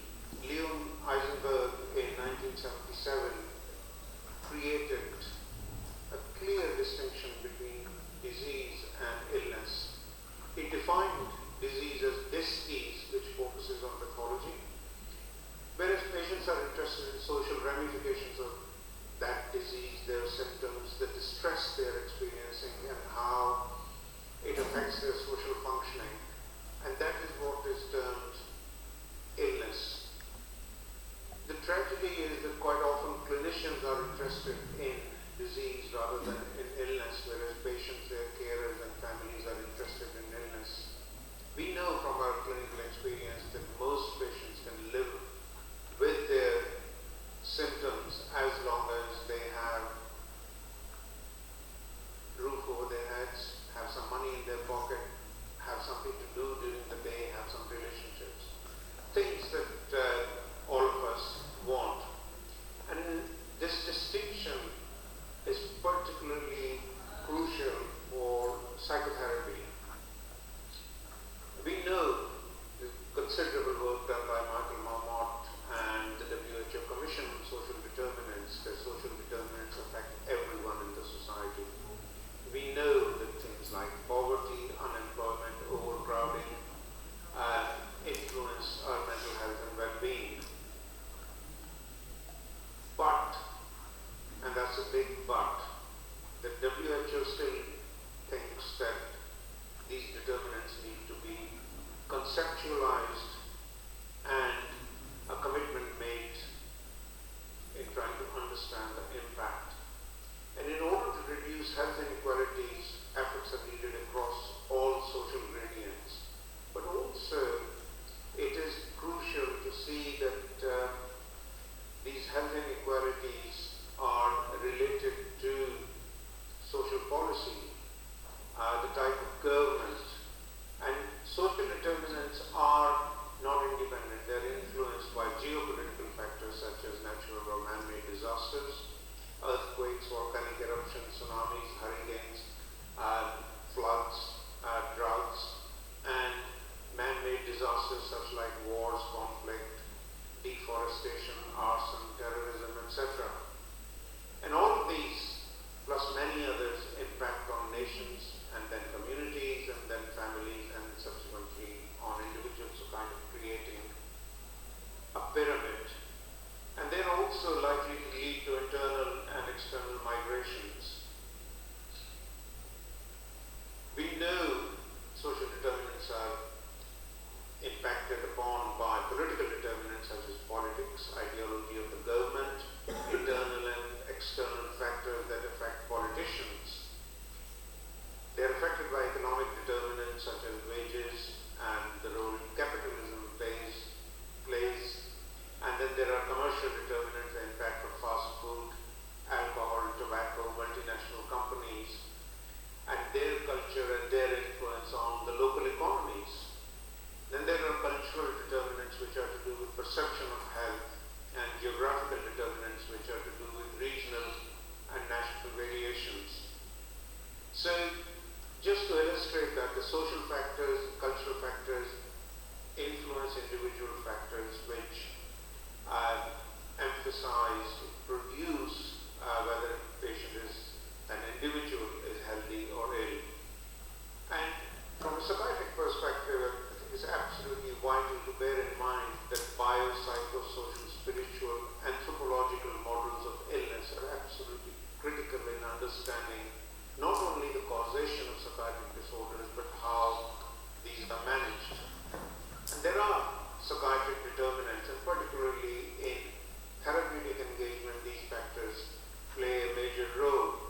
So the human interaction between patients and mental health professionals, which influence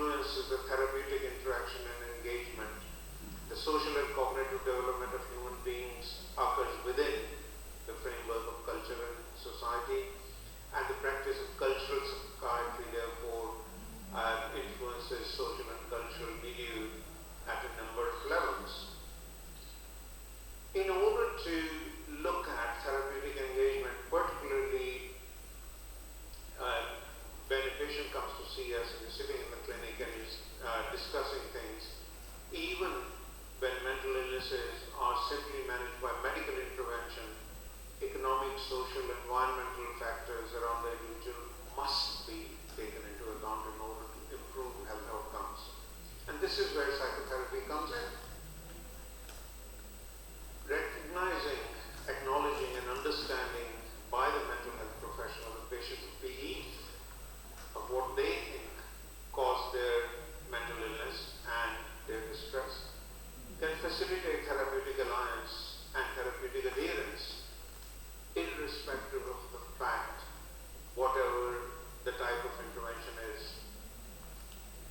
Social and cultural values influence what patients and their families see as the role of medication.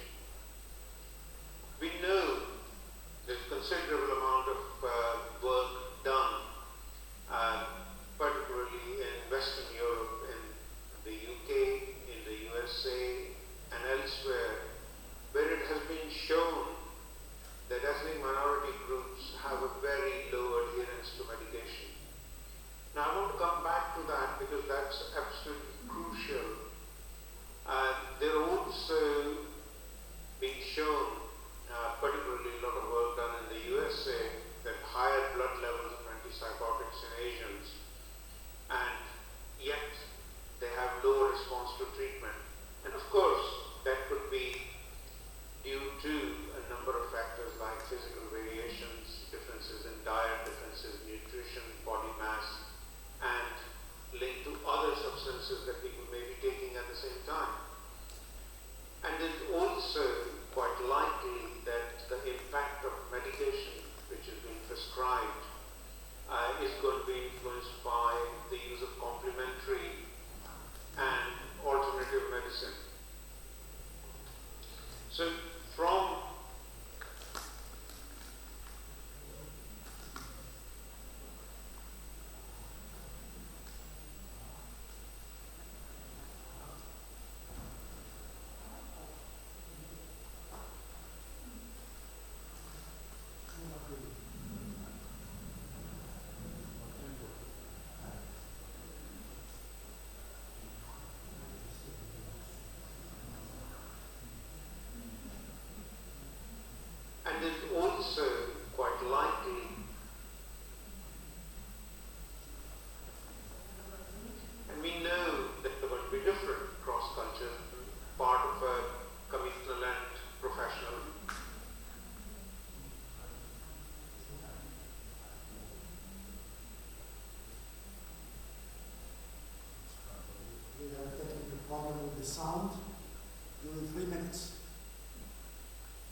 influences the patient that's sitting in front of them.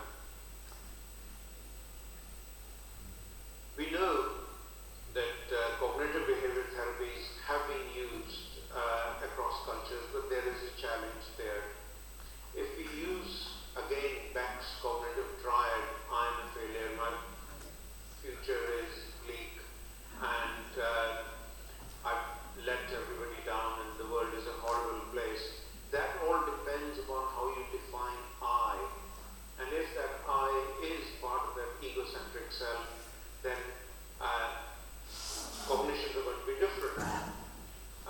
We know also that there is no clear evidence to suggest that ethnically matching therapists and patients works. So one of the challenges for psychotherapists, particularly dealing with other communities, cultures, and so on and so forth, is how we use indigenous therapies and can they be adapted and how do we use them. And we know that in sociocentric cultures, for example, people who are sociocentric, they just might find group psychotherapy more helpful, bearing in mind that they may be stigmatized, that their personal secrets or family secrets or whatever are coming out in front of people they don't know. So again, that's something that we need to be cognizant of. Family psychotherapy, again, there are big challenges because families are both a source of information, but also they are able to support the patient because in the end, they end up looking after the patient most of the time. So how do we engage with the family? And that means that we need to understand the family's perceptions of what the illness is and what that means, that different types of therapies will have different impact. Engagement in psychotherapy is determined by explanatory models. Whether the patient, their family, and the carers see causation of the illness by supranatural factors, natural factors, deficiency, lack of rituals. So they may want to combine those with psychotherapy, with medication, etc. And again, we as clinicians need to be open-minded about that. And we've talked about political, economic, commercial determinants, but one thing that we also need to bear in mind are the institutional cultures where we've been trained, where we work, and where patients are seen. And certainly in the UK in the last decade or so, social prescribing has become a big intervention, particularly in primary care, which offers people activities based in the community, things like sports, leisure activities, gardening, photography, etc. But the focus can also be on educational and new skills learning. And it addresses people's needs in a holistic way, supporting people in emotional, physical, and social aspects and help facilitate them to become more responsible for their own health and well-being. And in many settings, particularly in primary care, social prescribing is being used while patients are waiting.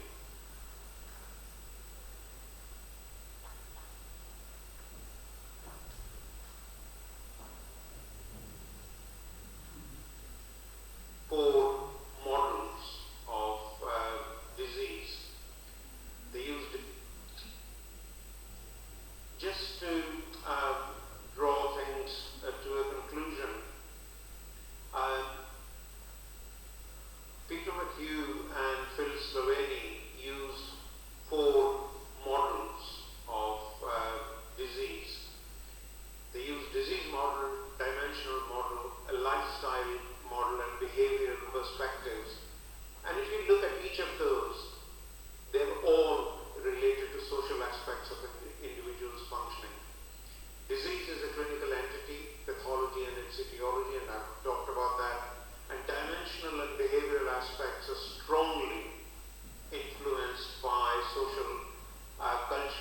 interventions as a social functioning.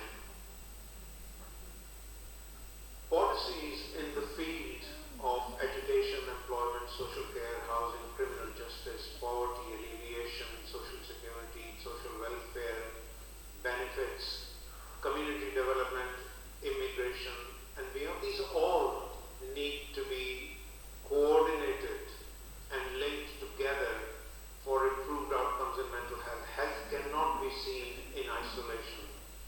Health and mental health are integral to a person's well-being and social functioning. Thank you so much for giving me the opportunity, and thank you for listening.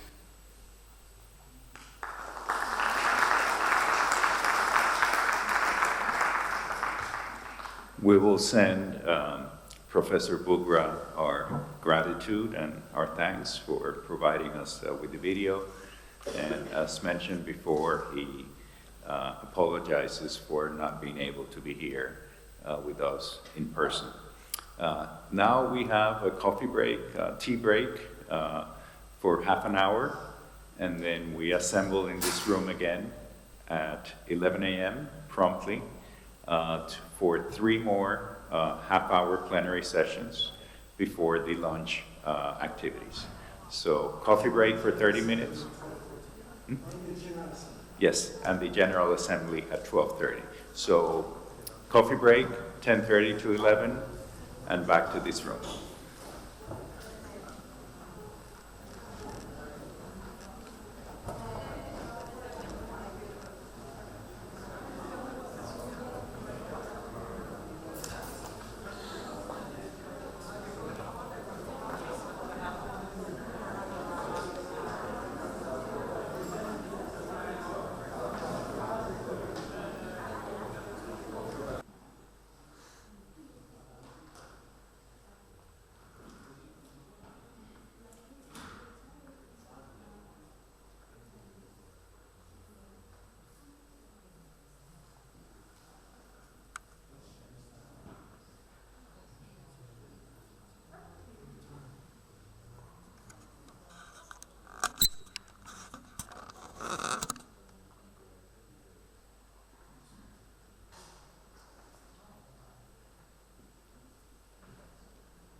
Ladies and gentlemen, there are, as you have seen probably in the program, 2 sessions in French. And there will be 1 session in Spanish as well. Yes, I mean, we are a World Congress. And the main scientific language in Morocco is French. That explains why relatively few Moroccans participate or attend or contribute to this World Congress. And one of the 2 presentations, plenary lectures, is the one that will be made this morning by Professor Nadia Kadri. And now we'll switch to French. Or maybe not. I mean, talked about you yesterday during the opening ceremony. She was professor of psychiatry, and now she's in the private sector. She was professor of psychiatry in this faculty of medicine for decades. And she did a wonderful job in the Ibn Rushd University Psychiatric Center of Casablanca. And she introduced CBT in Morocco in a very strong way. And she teaches to a number of health workers at large and mental health in particular, CBT, and she has hundreds of students who have been trained in this field of psychotherapy. Now she also wrote a number of scientific papers, some of them published in very prestigious journals such as World Psychiatry and so on. But she wrote also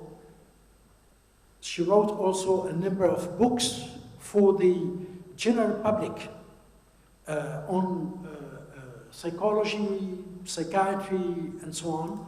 And that's very helpful for the people to know more about psychology and psychiatry. I'm co-chairing this session with Dr. Hashim Tial, who is working in Casablanca as a private psychiatrist and who does a lot of work with the families and users in the field of psychiatry and mental health. Nadia, la parole est à toi pour nous parler des aspects transculturels des thérapies cognitives et comportementales. Merci, Monsieur le Président. Donc, j'ai le plaisir de parler des aspects transculturels de la thérapie cognitive et comportementale. Et pour commencer, je voudrais définir ce que c'est la culture. Comme vous savez, la définition de l'UNESCO spécifie que la culture, dans le sens le plus large, est considérée comme l'ensemble des traits distinctifs, spirituels, matériels, intellectuels et affectifs qui caractérisent une société ou un groupe social. Elle englobe en outre les arts et les lettres et les modes de vie, les droits fondamentaux de l'être humain, les systèmes de valeurs, les traditions et les croyances. Donc c'est vraiment au sens de l'être humain.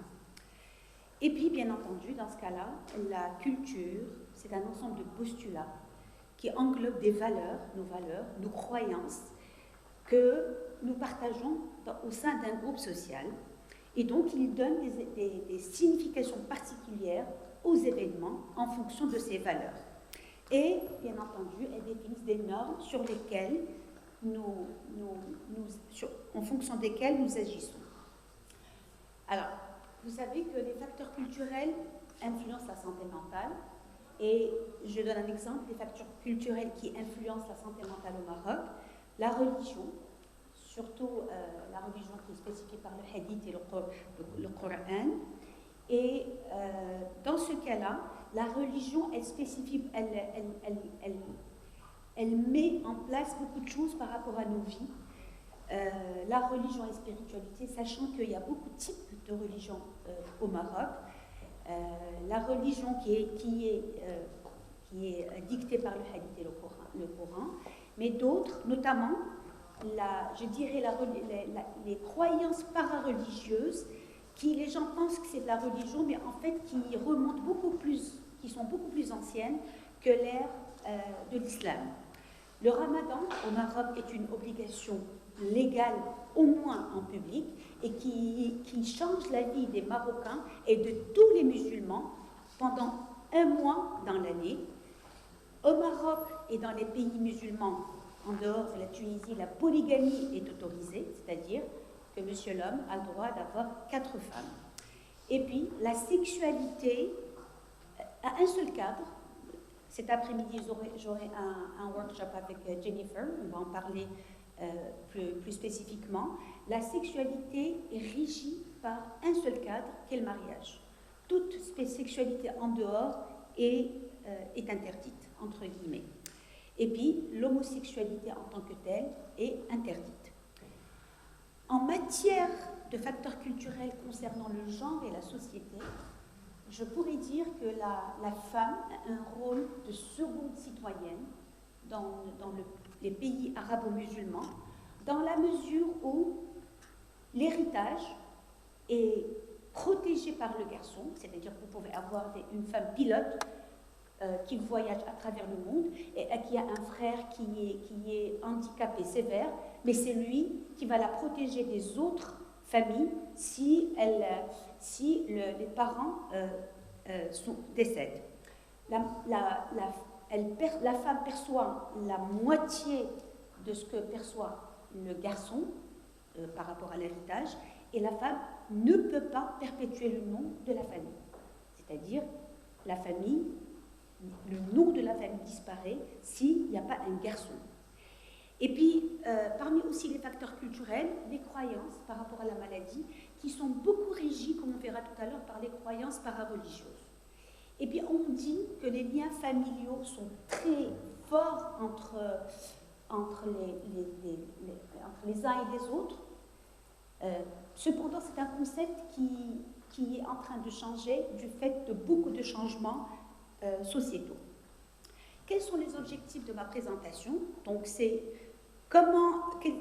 de chercher s'il y a des fondamentaux transculturels de la TCC, s'il y a des facteurs culturels qui requièrent un aménagement quand on pratique de la TCC dans les pays arabo-musulmans et musulmans, et comment, s'ils existent, comment les intégrer. Alors, d'abord sur les remarques cliniques. Nous sommes des cliniciens, et donc les premières remarques cliniques, c'est que nous savons tous que des patients de cultures différentes sont parfois plus proches par leur spécificité personnelle que des patients de même culture. Et que même deux personnes de la même culture peuvent être très différents, même des cousins ont des cultures différentes. Vous savez que la relation thérapeutique transcende, entre patient et thérapeute, transcende les spécificités culturelles. Nous sommes deux humains l'un en face de l'autre. Et puis, chose qui est importante, c'est que les fondamentaux biologiques sont les mêmes. Nous avons la même réalité biologique. Donc, de ce point de vue-là, quelle que soit la souffrance d'un sujet quelconque, elle va s'exprimer de manière individuelle et selon un mode culturel. Et donc, le symptôme, c'est-à-dire devant un symptôme, une situation, chaque personne a deux modes qui interagissent en même temps. Elle aura une signification personnelle et une signification culturelle. Et pour que la personne ne souffre pas, va mettre en place des stratégies. Et dans ce cas-là, est-ce que cette signification culturelle elle sera sur la même longueur d'onde que la signification idiosyncrasique? Je donne un exemple. Madame P, 38 ans, célibataire, Bac +4, universitaire, elle est dans un poste de pouvoir, et un jour, elle se sent prise de secousses épigastriques, elle se sent s'étrangler, elle a des fourmillements qui l'envahissent, sa conscience vacille, elle sent qu'elle va partir, et elle en a très peur. Elle va se précipiter aux urgences, on va lui faire un examen, on va lui donner de l'oxygène, on va lui faire des injections de certaines choses, mais la crise va s'apaiser pour qu'elle revienne de plus belle, de plus en plus, et la patiente sent une catastrophe imminente. Et là, elle va multiplier leurs consultations chez tous les spécialistes pour qu'ils lui disent « Madame, vous n'avez rien ». Et donc, dans ce cas-là, le modèle médical va donner une signification dissonante par rapport au modèle personnel. Le modèle médical va lui dire « vous n'avez rien », ils vont lui prescrire un placebo, alors qu'elle sent une catastrophe imminente et elle essaye de faire des stratégies, des consultations. Et là, comme nous savons tous dans la clinique, que pratiquement 50% des consultants en médecine ont des symptômes médicalement inexpliqués, et malgré qu'on répète tous les bilans, rien n'y fait, parce que le modèle médical biologique, qui reste important, est partiel. Et donc là, sa mère, va l'accompagner chez un guérisseur qui va lui expliquer ces symptômes physiques peuvent être l'expression d'attaques de possession. C'est toutes les croyances parareligieuses dont on parle. Et là, il va faire un test. Il va réciter des versets coraniques, ce qu'on appelle Ruqya Shar'iyya. Il va faire des litanies. Et là, la patiente va être saisie de tremblements, de palpitations. Et là, son test se confirme. La possession commanditée par des personnes mal intentionnées. Il va parler avec assurance, en connaissance de cause. Il exécute des rituels, arme la patiente de talismans, de litanies, et ainsi de suite. Alors, qu'est-ce qu'il a fait, le guérisseur? Ce qu'il a fait, c'est qu'il a installé une relation thérapeutique asymétrique qui va exiger une confiance totale, sans discussion. Il a donné une explication cohérente et familière, la signification personnelle et culturelle. Il a fait un test et induit un état émotionnel. Il a proposé une stratégie de traitement. Il a inspiré un sentiment d'efficacité légitimé par son savoir basé sur des postulats religieux, entre guillemets para-religieux, et il a obtenu l'adhésion de la patiente et de la famille. Et donc, le symptôme, sa signification culturelle, ensorcellement, possession. La signification personnelle, c'est un mal étrange, occulte, une malveillance. Et la stratégie proposée par le frère, c'est des rituels rassurants. Et la personne, comme elle est en cohésion, va se soumettre à ces rituels. Et là, nous avons des interactions harmonieuses. En fait, le guérisseur, a fait une thérapie cognitive émotionnelle. La séance va durer 10 à 15 minutes. Elle est très avantageuse financièrement pour le guérisseur. Pour une efficacité à long terme non démontrée, sa légitimité va tenir compte du type de relation qu'il a instauré au postulat a priori qu'il a posé et a un impact émotionnel. Et donc, tout ça est basé sur la pensée irrationnelle. Et vous savez que la pensée irrationnelle, et nous l'utilisons d'une manière extrêmement fréquente, elle va procéder à partir de postulats a priori, par raisonnement intuitif.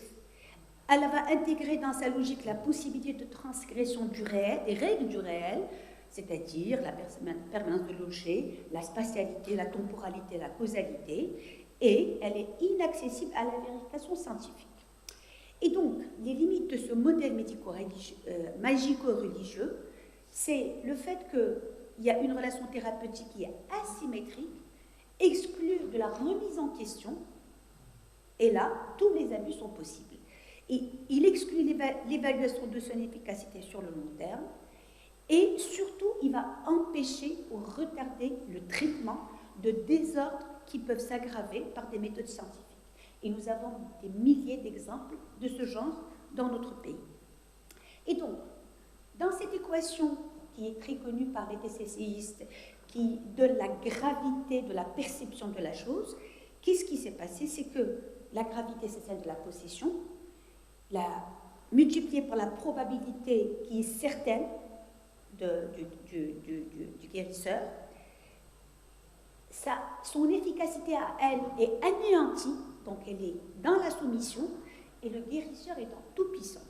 Et donc, ça va potentialiser le risque, sous-estimer l'auto-efficacité et surestimer le pouvoir du guérisseur. Mais alors, pourquoi les gens vont chez le guérisseur? Ils vont pouvoir partir chez nous pour des raisons économiques, parce qu'il y a des manques d'infrastructures, parce qu'il y a un manque de moyens, mais in fine, quand on fait le calcul, en fait, c'est des procédés qui prennent beaucoup plus d'argent. Parce qu'il y a une défaillance du langage médical. Comment quelqu'un qui souffre, on lui dit « tu n'as rien ». Donc c'est une défaillance du modèle médical. Et le mode de pensée utilisé par le guérisseur, prometteur, est culturellement accessible. Et puis par l'ignorance, parfois, et le manque d'information. Qu'est-ce que c'est la TCC transculturelle? Elle aurait 4 caractéristiques. On va les énumérer. La première, c'est une méthode empirique et expérimentale.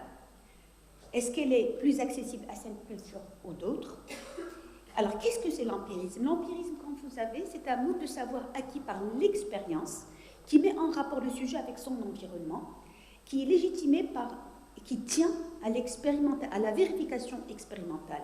L'expérience, c'est un mode d'apprentissage et de savoir qui est le socle du développement de l'intelligence chez l'enfant. Et puis il y a l'adaptation à l'environnement par l'expérience, l'empirisme, parce que comme vous savez, il n'y a pas de thérapie cognitive sans comportementale et sans pas de thérapie comportementale sans qu'il y ait un travail cognitif préalable ou qui est concomitant. Et donc c'est une méthode universelle qui a permis la survie de l'espèce. Donc vous savez que les TCC sont basés sur des méthodes scientifiques qui sont vérifiables, réfutables, falsifiables et contestables et qui se sont soumises à la méthode expérimentale dans leur travail. On observe, on recueille les données, on vérifie, on pose des hypothèses, on vérifie et on tire des règles qu'on va appliquer et qu'on va vérifier ainsi de suite et qu'on va corriger par la suite. Et donc la thérapie cognitive comportementale, elle est structurée, orientée vers des outils définis dans le temps. Ce n'est pas une thérapie brève, c'est une succession de thérapies. C'est-à-dire, on observe, on identifie et on évalue le problème, on le formalise d'une manière personnalisée, partagée entre le thérapeute, sans qu'il y ait de... C'est deux spécialistes en face à face, l'un spécialiste d'une méthode et l'autre spécialiste de sa vie. Le thérapeute ne sait rien, c'est le malade qui sait. Et on va générer, expérimenter les hypothèses alternatives par les méthodes TCC cognitives, émotionnelles et comportementales pour généraliser et prévenir les rechutes. Deuxième caractéristique de base, c'est la relation thérapeutique, qui est une relation humaine, caractérisée par l'empathie, la chaleur, l'authenticité, le respect, l'humour, et qui est centrée sur la réalité du patient. C'est le patient qui sait, pas le thérapeute. Le style est collaboratif, socratique, avec des découvertes guidées, un esprit critique et une autonomisation. Troisième caractéristique, c'est l'efficience. Et quand on dit efficience, c'est que nous avons bien entendu l'équation efficacité, temps et coût. Alors, comment intégrer le modèle culturel dans le modèle TCC? Nous avons un événement, comme on a dit, qui a une signification culturelle et une signification personnelle, et les deux, en même temps, les gens cherchent des stratégies pour se soumettre de leur souffrance. Et donc, par exemple, première des choses essentielles, c'est l'analyse fonctionnelle. Pas de thérapie sans analyse fonctionnelle préalable. Donc, par exemple, quelqu'un a des perceptions physiques et les postulats culturels vont lui dire « tu as une attaque de possession ». Et là, il y a une réponse émotionnelle de l'angoisse et les stratégies, il va aller chez les guérisseurs. Et donc, les postulats culturels s'adressent surtout à des états physico-psychologiques inexpliqués, comme des signes de possession. Et là, les gens vont dire, les djinns existent, le Coran en parle, le prophète en a été victime. Ce n'est, quand vous allez dans l'essence du Coran, nous, ce sont des croyances parareligieuses. Et la fonction du modèle culturel, c'est qu'elle va donner sens aux symptômes, et le sens aux symptômes est essentiel au cœur de la compréhension et de la réaction de la personne, va proposer une stratégie, mais il a ses limites, comme on a dit tout à l'heure. La signification personnelle, donc j'ai des perceptions physiques, les postulats culturels sont là, et j'ai une signification personnelle qui va être sous forme d'images, de mes schémas, mon histoire et ainsi de suite. Je vais avoir une réponse émotionnelle et stratégique. Et les postulats personnels, dans ce cas-là, vont être « je suis incapable de faire face à des forces occultes, je suis victime de malveillance, on m'a jeté un mauvais sort ». Et donc là, qu'est-ce que va faire le thérapeute TCC? Va exposer et discuter la structure cognitive source, va exposer et discuter la cible, la cognition a changé, va faire la synthèse des cognitions sources et cibles et va proposer une nouvelle élaboration cognitive. D'une manière très importante, c'est qu'il va donner la liberté de penser différemment et de vérifier. La personne ne va pas se soumettre, elle va découvrir par elle-même et à elle d'y adhérer ou pas. Alors, le postulat culturel n'est pas obligatoirement remis en question, mais le patient est encouragé à envisager et à expérimenter d'autres hypothèses alternatives pour expliquer ses perceptions à lui. Et donc le modèle culturel, comme vous voyez, est une stratégie d'adaptation. Donc je donne un exemple. La possédée, comme on dit, c'est la mskouna en arabe. Madame M, mariée, 2 enfants, elle fait des crises dissociatives de possession, récidivantes malgré sa prise en charge par plusieurs des envoûteurs. Et donc, si on a la chance de faire une analyse fonctionnelle in vivo pendant la crise dissociative, alors le djinn va parler de sa bouche, il se présente, il fait des recommandations, et nous, les CCI, on va récolter les émotions, les comportements, les conséquences, les cognitions. Alors, qu'est-ce qu'il dit le djinn? Quelque chose en moi qui sait tout de moi et qui dit tout ce dont je souffre. Des problèmes de couple, perte de travail, et quelque chose en moi qui fait preuve d'empathie, qui est ce djinn. Et la cognition inébranlable de sa possession, multiples arguments, coïncidences insolites, c'est ce que les gens vous disent. S'il y a ça, j'ai fait ça, donc des coïncidences insolites, des prédictions qui sont réalisées, et puis surtout une réparation narcissique, une présence réconfortante qui dit tout haut ce que pense tout bas la personne. Et donc, le problème, c'est un problème de couple. La crise de possession, une stratégie d'adaptation, comme on a dit, il dit tout haut ce que je ressens tout bas.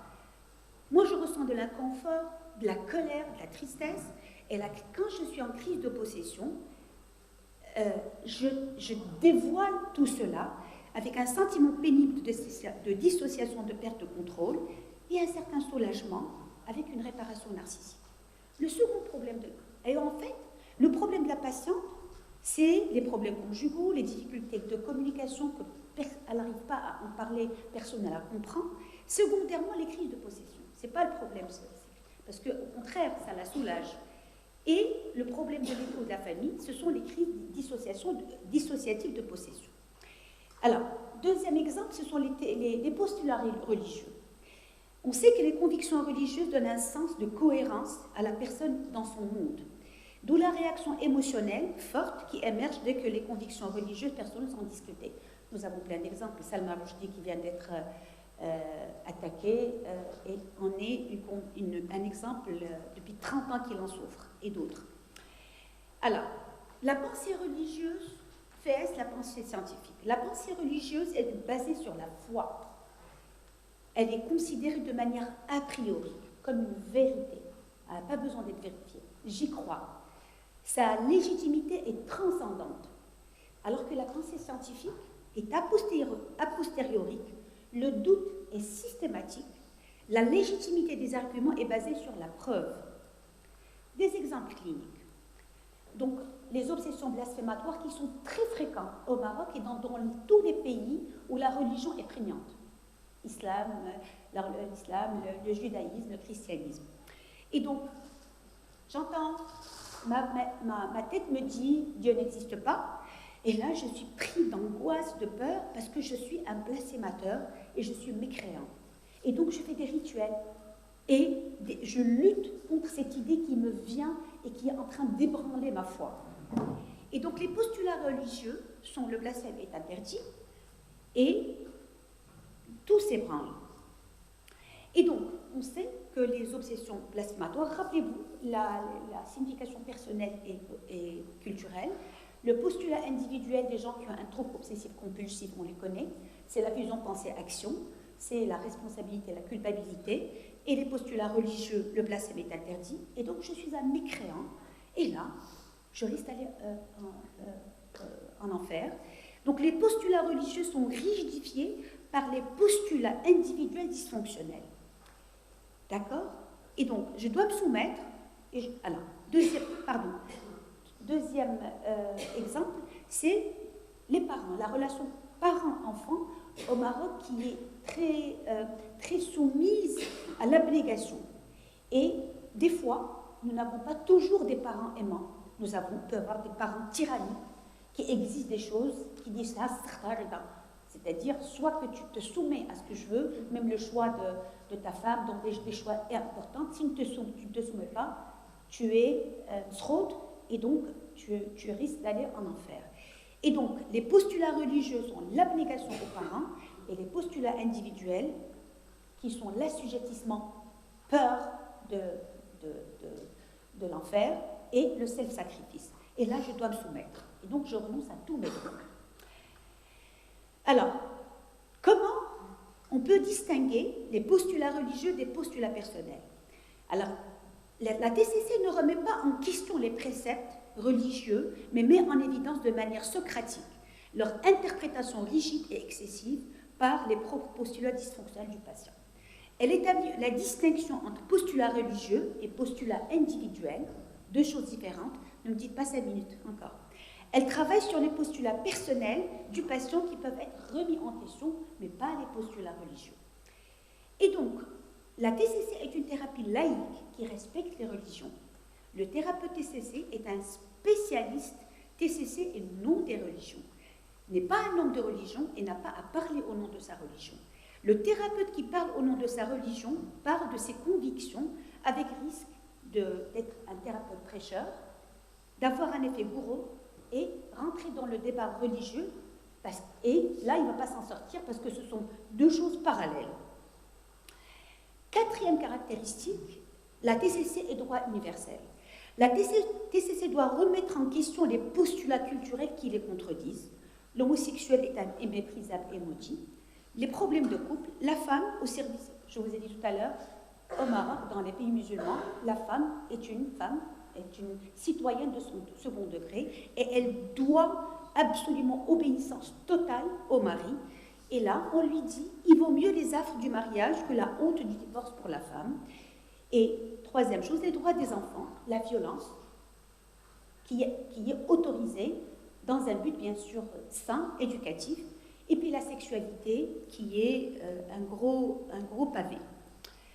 Donc, le socle de la TCC, ce sont les sciences cliniques, basées sur la pratique clinique, qui est enrichie par les données de la recherche, la théorie, les études expérimentales et les preuves basées sur le choix. C'est une thérapie flexible qui s'adapte aux particularités de chaque patient, est une approche idiosyncrasique qui s'attache à la subjectivité de l'expérience personnelle. Dans ce cadre, nous avons mené, avec une collègue et amie, le Dr Leila Hasmi, qui est partie ailleurs, continuer sa carrière, une étude sur la TCC pratiquée et les différences transculturelles qu'on va avoir dans notre pays. J'ai encore combien de temps? J'ai fini, en principe. Encore 3 minutes. Ok, très bien. Et donc, nous avons questionné 200 personnes, 200 psychiatres, psychologues marocains formés à la TCC. Leur expérience varie entre 20 ans et une année. La langue de travail est dans 60% de cas une langue l'arabophone, 30% de cas francophones et 10% de personnes sont analphabètes. D'accord? Alors, pour gagner 2 minutes, la chose la plus importante, c'est que le facteur distinctif le plus important est le niveau d'éducation. Il n'y a rien. Il n'y a pas de différence transculturelle. On peut rentrer en contact avec n'importe quelle personne, quelle que soit, si on établit une bonne relation thérapeutique. C'est le niveau d'éducation qui fait la différence. Entre patients à haut niveau d'éducation adhèrent le mieux à la thérapie, qu'ils soient arabophones ou francophones. Et je vous remercie.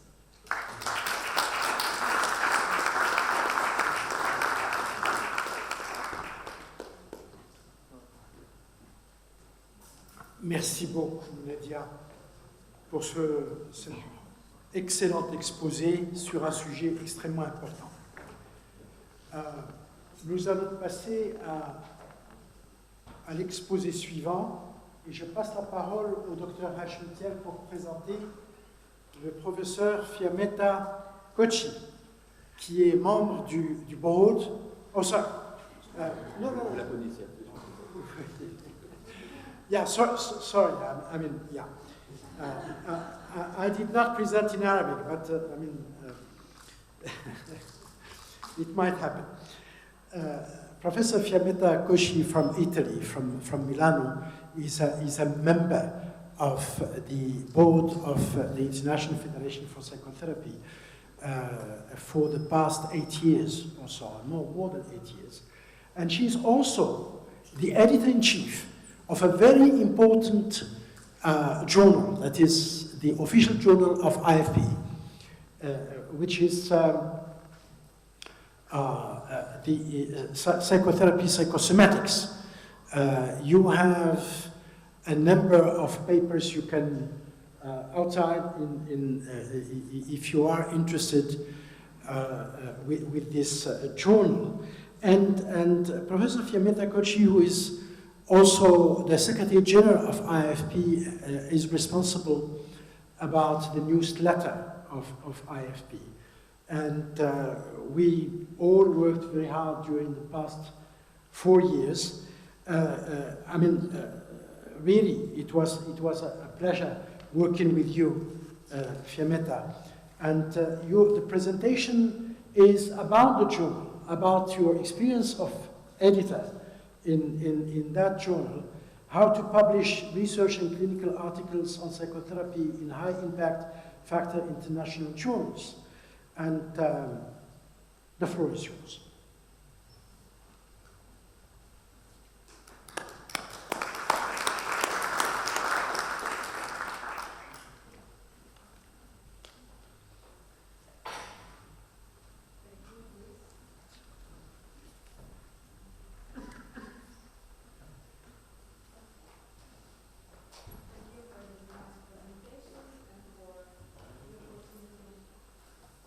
Thank you for this nice presentation, Dries. Thank you so much. And for the opportunity to share some ideas here with this audience. Well, this is my disclosure of conflict of interest. Well, my idea was to try to focus a little bit on methodological issues which can be of relevance in order to going ahead developing good quality of research concerning psychotherapy and also more in general psychological interventions. Fortunately, we are in a quite good period because we already have great studies, we already have quite a big literature on this which pertain to both adults and also children and adolescents, and also the quality of a certain number of studies is quite good because we currently have many controlled treatment outcome studies. And fortunately we have journals which are interested in this type of production. Of course, when we talk about studies testing the efficacy of psychotherapy, this is a really broad area because different characteristics may pertain psychological intervention and psychotherapy in particular. We are quite aware that multiple characteristics refer to how the intervention is administered, by whom, under what conditions, and in what contexts.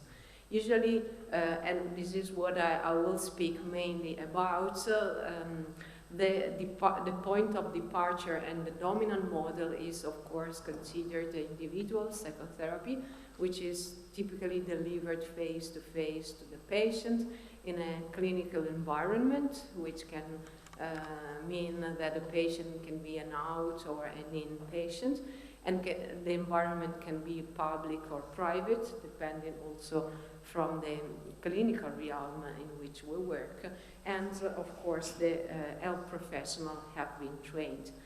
But this is the dominant model, but this is of course not the only one. We have also group format, family format, couple format, as we saw this morning. We can have a professional delivering, as Chris suggested this morning, their activities at the house of the patient, as it happened in his activities in the rural areas. So we have to imagine that many elements can be developed starting from the dominant model. And the framework I would like to highlight before starting going into the details of methodological issues is is the fact that what should inspire our research activity should be what the journal that I represent here, that is Psychotherapy and Psychosomatic, has promoted for many, many years. Giovanni Fava was the former editor-in-chief, and he stopped his activity in last June, really promoted for decades the clinical factor, highlighting the fact that when you hypothesize your research, it's really important that you ask yourself which can be the benefit from a clinical point of view. That is, how much the potential results of this specific research can modulate, modify, or enrich the clinical practice of therapeutics and clinicians in general. I would talk about some methodological features which can be relevant for original research. Here are listed, and I will try to say something about each of these items. First of all, we know that we cannot use diagnostic criteria. We nowadays have both DSM, ICD, and of course we nowadays know that they cannot catch all the variables which represent the word of the patient, because many other sources of variables can influence the clinical realm. Stress, relationship problem. This morning we had this reference to the biopsychosocial, spiritual, and anthropological model proposed by Bugra, for instance. And this is the reason why, of course, we have to apply diagnostic system with the knowledge that they are not comprehensive. And for instance, in psychotherapy and psychosomatics, we promoted quite a lot a model to have a longitudinal view of the development of mental disorders in order to be able to catch more information than the cross-sectional evaluation, which is typical of both DSM and ICD. And nowadays we have available staging models, that is a model which allow to have a longitudinal evaluation of mental disorder for many diagnostic label, let's say. So we have them for panic, for bipolar and unipolar depression. We recently also updated the model for unipolar depression. We have it for substance use disorder, schizophrenia and anorexia nervosa. So we can really apply this model, having a longitudinal view of the disorder, especially when we are aimed to verify the effect of intervention, because it is, of course, important to know the history of previous intervention which were received by the patient, and especially when we consider psychotherapy, it's really important to know whether it is coming after a pharmacological intervention, prior to a pharmacological intervention, or after a kind of long history of failed or partially failed previous intervention, because of course the results that we can expect are dramatically different. And indeed, in psychotherapy and psychosomatics, and also in other journals, we can, for instance, nowadays know that psychotherapy can be tested not only as a kind of single ingredient for treatment of patients, but also as part of an approach which has been called the sequential approach, the sequential model, via which you choose different ingredients to be proposed to the patient at different time of the history of their clinical picture. And of course, when we talk about depression, the typical sequential model means that first you propose the pharmacological treatment during the acute phase. But when you see that besides the effect of the treatment, the patient still has residual symptoms, you can go ahead with another ingredient. And this literature suggests us that this ingredient can be psychotherapy, for instance, CBT, for residual symptoms. Of course, when you make research on psychotherapy intervention, you need to use manualized treatment, And in case they are not available, the first thing to do is to prepare your own manual in order to be sure to stick with the regulation and with the teaching of that type of approach. And this is so important that, for instance, nowadays we already have some scale which allow to verify how much the researchers stick with the manual and with the principle of the intervention. This is, for instance, an example of a scale to be used to verify intervention integrity. Of course, we can nowadays use technologies, and we have, for instance, in psychotherapy and psychosomatics, quite often papers submitted which propose psychotherapy delivered via technology, and due to the COVID, they have been developed really a lot. Technology may mean internet. In the past it was, or when internet is not available, it was the so-called telemental psychotherapy, and also smartphone-like app, SM-based intervention. Of course, even though this can be a kind of basic information, what is relevant is that when you decide to make research to verify the efficacy or the benefit of a psychological intervention of a psychotherapy, and you decide to use technology, you cannot mix up patient treated face-to-face with those treated via, for instance, internet or at distance, because otherwise you will have different variables to control and you will have mixed results. There's, of course, the matter of professional delivering psychotherapy. I think Chris this morning gave us a nice idea of this matter, because nowadays we know that there are countries in which health professionals able and trained for psychotherapy are available, while in other countries or areas this is not really possible. So, of course, you have to take this variable into account. And in general, we can say that the number of people in need of receiving treatment is much larger than the number of professionals who can really deliver it. There are few mental health professionals reflecting the culture and ethnic characteristic of those in need of care, and this is another variable which can interfere with the results. And of course, depending on the skills, on the training, on the abilities and the attitudes of the clinician, you can have different results in terms of outcome.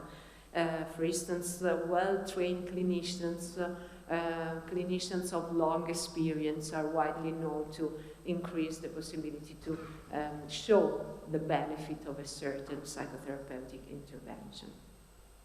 Of course, if you want to run your own original research, the first thing is to write the protocol, and nowadays it's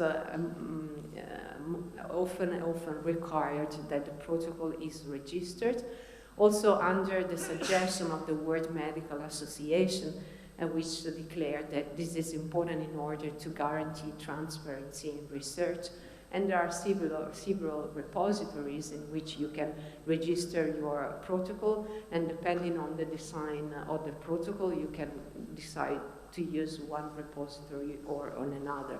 For instance, if you opt for a randomized controlled trial, you can use clinicaltrial.gov or the international standard randomized controlled trial number registry.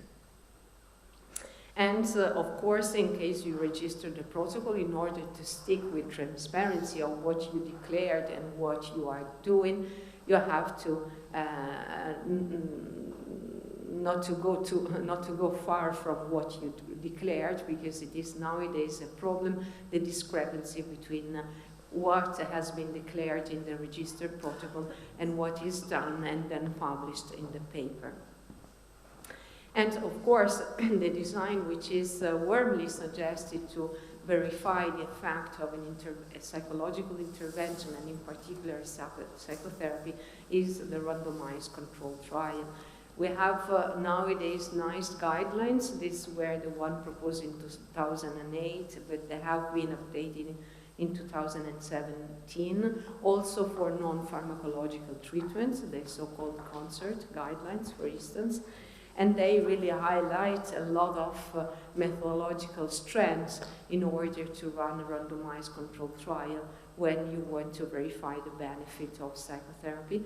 For instance, when you talk about methods, it's important to specify the eligible criteria, give detail on the experimental treatment and the comparator, and describe the different components of the intervention, how the intervention was standardized, and the adherence of care providers to the protocol. And of course, another really important element is related to blinding, even though, as you know, with psychotherapy is not so possible or easy or feasible to have a full blindness for patients. But for instance, you can have for the evaluator, I mean the one who administered the instrument during the assessment and the follow-up periods can be a different person from the therapist, and in this way you can save a little bit of blindness. As I said before, the concert statement was updated in 2019 with only minor elements added. And of course, in addition to the concert statement, it's also important to verify the goodness, let's say, from a methodological point of view of the randomized controlled trial which is proposed. And just to give an example, this is a checklist proposed in the Journal of Clinical Epidemiology in order exactly to verify this, and so to have a kind of self-check. Blinding, as I said before, is an issue, is a really important one, but it's an issue because, as I said, it's not so easy to maintain blindness, even though it is really widely known that it can influence the outcome. For instance, in this review, this problem, let's call it this way, was highlighted, especially when treatment for depression in terms of psychotherapy is proposed. And other, of course, when we talk about randomized controlled trial, many things need to be compliant and also defined when you start hypothesizing your protocol. So, for instance, one issue is the choice of the comparator. We know that we can use as comparator no treatment attention, treatment as usual, but of course they have the limit that usually they are not monitored or they are not feedbacks. This is the reason why usually it is preferable to have kind of or placebo comparator or active comparator, and I will add something about active comparator in a minute. It's also important to know that knowing, I mean, the patient that know that are receiving or not receiving the experimental treatment can have different expectations and also have a different response to the treatment itself, and this can influence the results, and also treatment credibility, especially for brief intervention, can influence the outcome. As I said before, the best, let's say, comparator for randomized controlled trial are the so-called specific treatment component control condition, in which you propose only a limited number of specific components which were also included in the experimental arm. Or, as an alternative, you can use only unspecific component.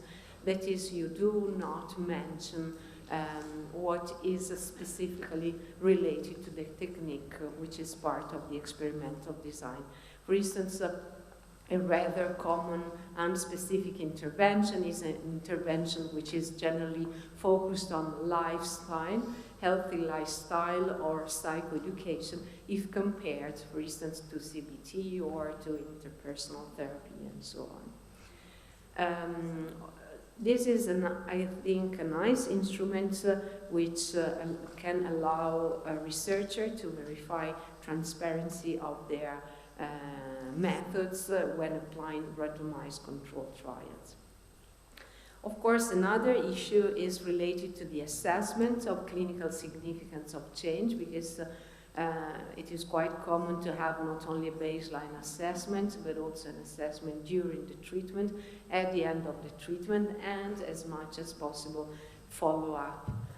Probably what is nowadays still lacking in psychotherapy research is longitudinal studies with really long-term follow-up, which can be really precious, especially in psychotherapy research, because we know that psychotherapy can give benefits in the long term much more than any other type of pharmacological intervention.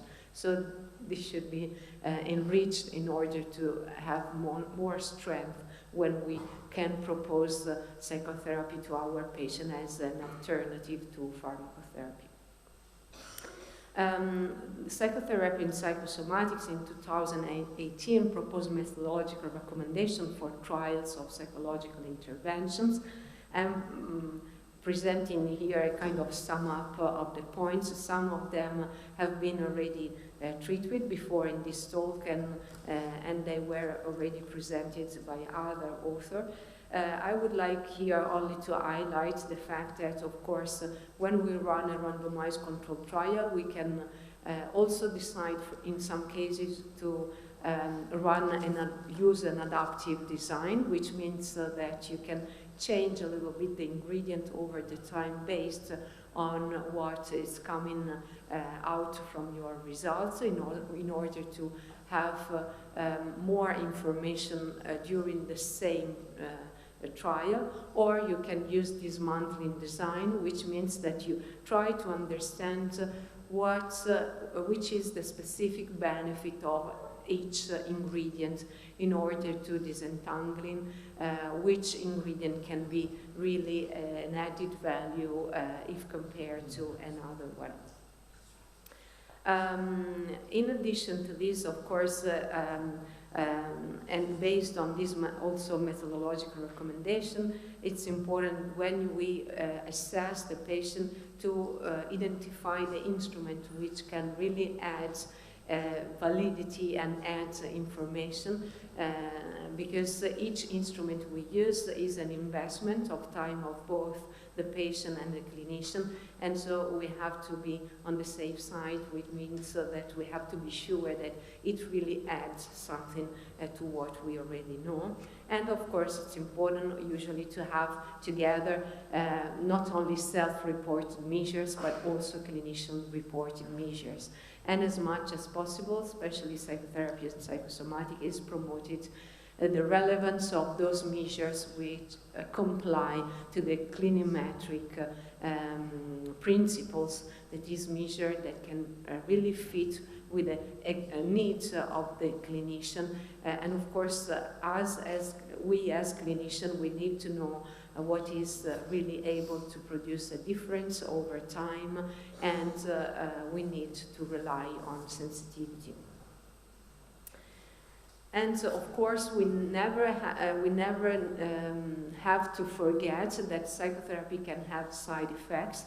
So, of course, when you run a study on psychotherapy, you cannot, this is true also, of course, for pharmacological intervention. So we have to include a measure to evaluate not only improvement of the patient, this is what we hope, but of course in some cases we can have no amelioration, and in other cases we can have side effects, and so the patient goes worse and worse.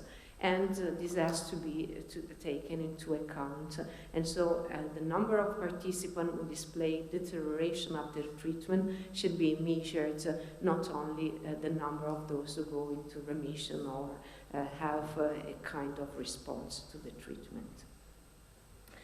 So I'm just going to the end of this presentation, and I would like, after this kind of overview of potential consideration to be done when you start thinking to design a research to test the efficacy for psychotherapy and also psychological intervention.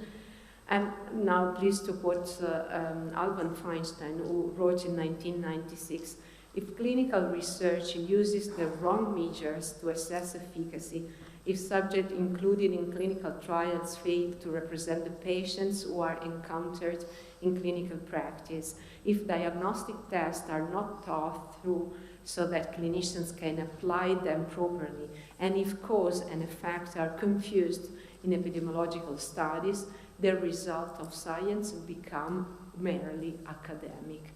And I warmly hope that we are not interested in producing only academic results, but to keep on with a clinical factor, and so keep on producing data which can really change our clinical practice. Many thanks for your attention.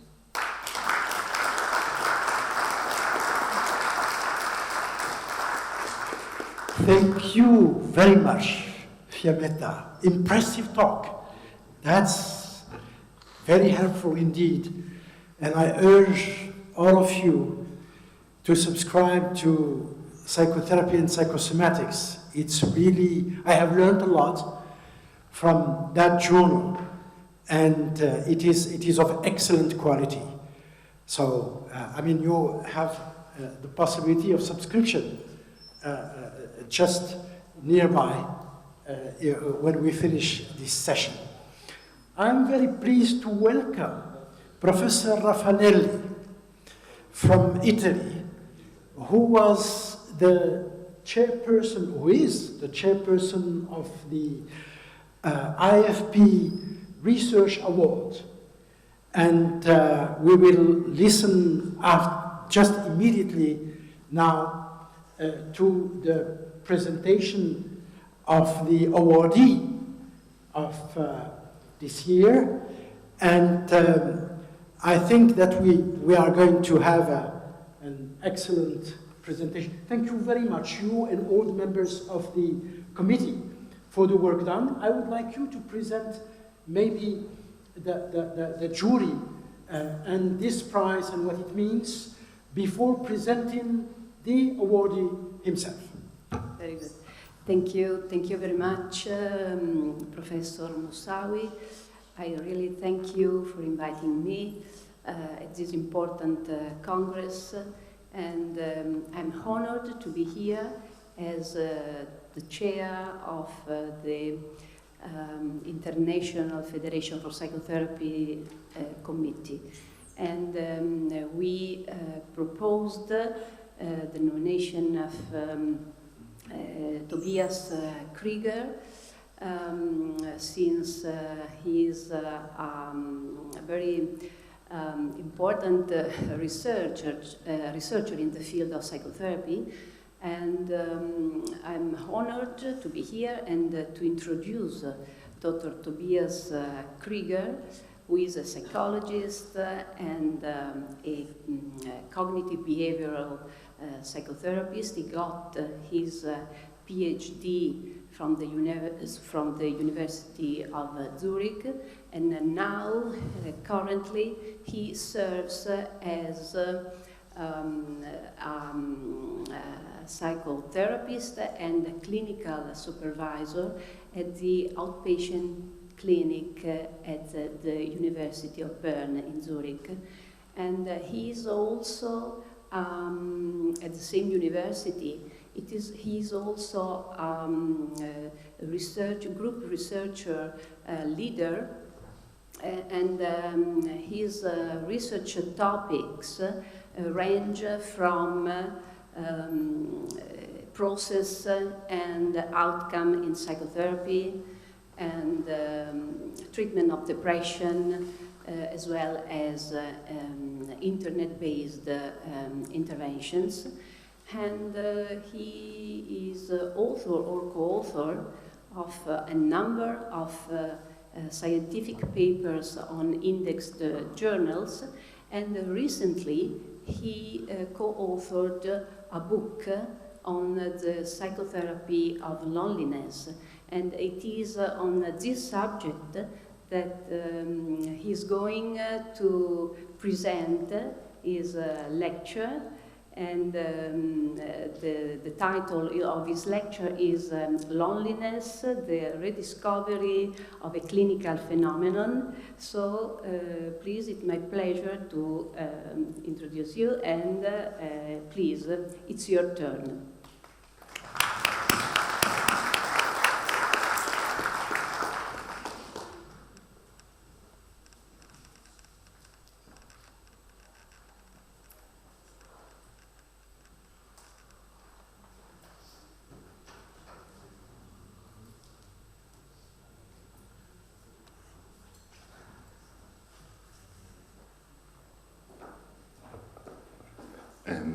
Grazie mille, thank you, Chiara Raffanelli, for the kind introduction, and it's my pleasure and my honor to give you this talk and to give you a short introduction to the relevant topic of loneliness and potential ways kind of to help people suffering from chronic loneliness.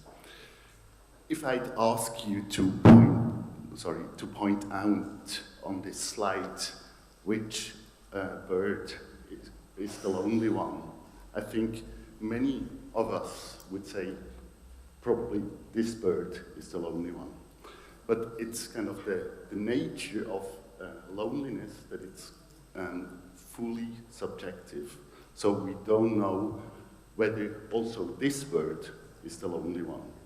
So I think it's important to remember that one can be alone but does not feel lonely, or you can be surrounded by a lot of people and feel lonely despite of this fact.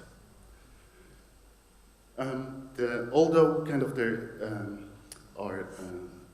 loneliness was a topic for many centuries, kind of the topic gained momentum when in 2018 in the UK, Tracy Crouch was named Minister of Loneliness in the UK, because kind of the government found that it's an extremely important topic and many people are suffering from social isolation or loneliness.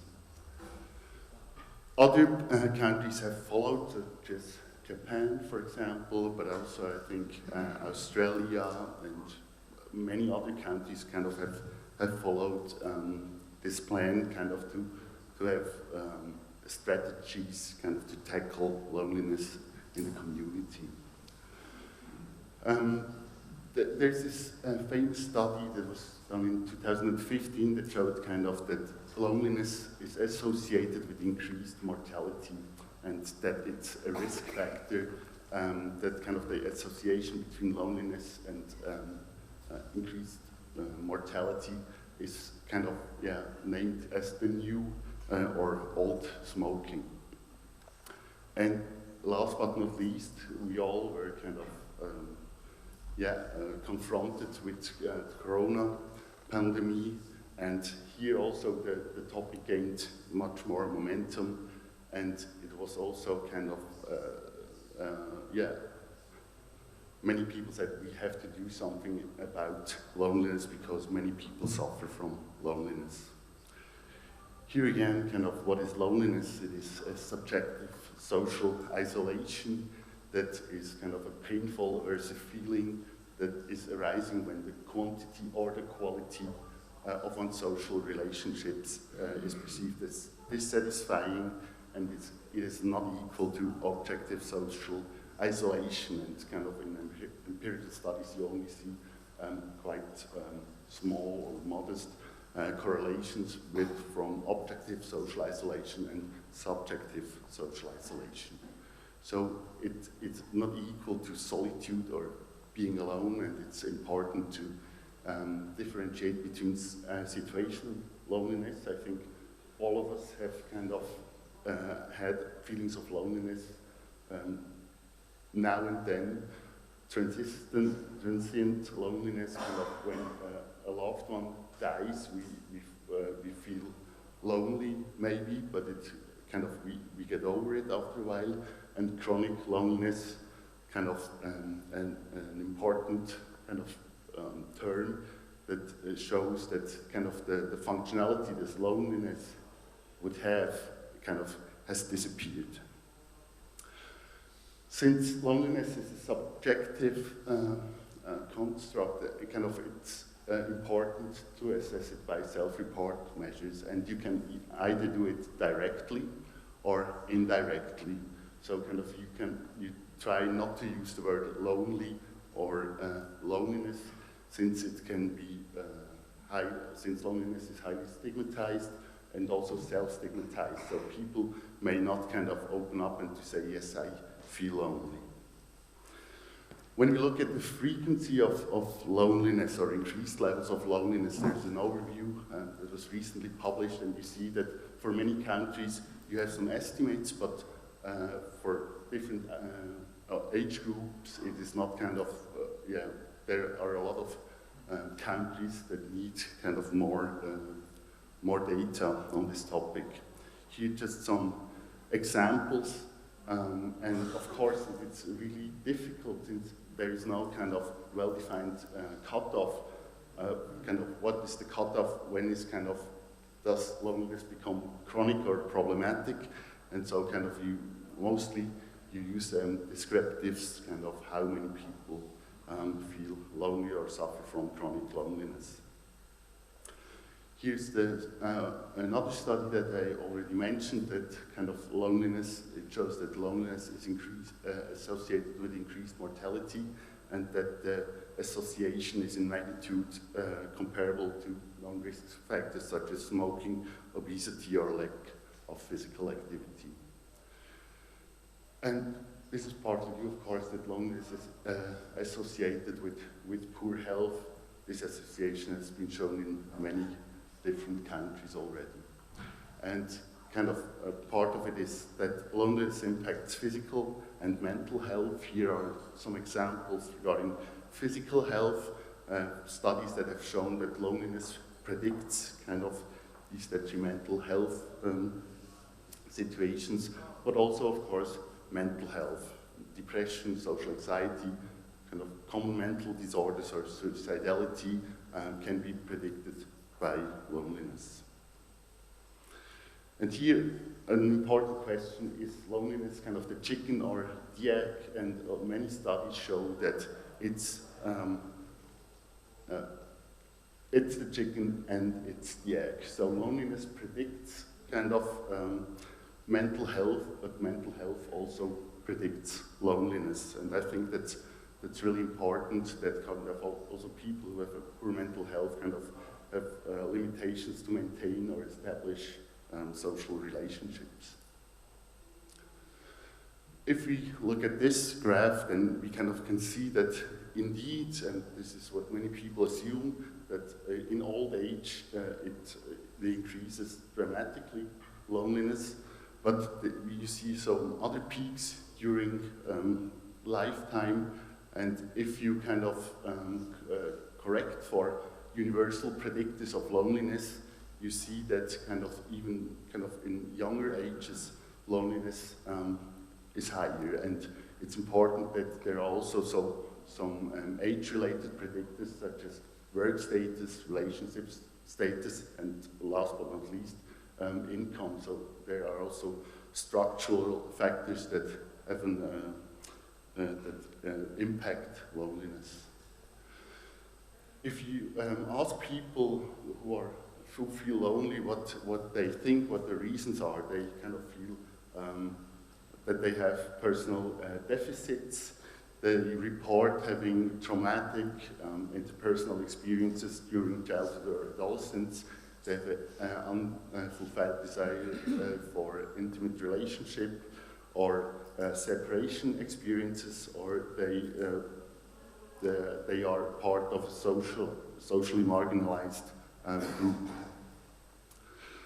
Importantly, however, I think it's really important not to pathologize loneliness, because from an evolutionary perspective, for example, loneliness can be seen as a social thirst. So it shows us that our need to belong is not met at the moment, and our body signals us to take actions in order to remain in a group or rejoin a group.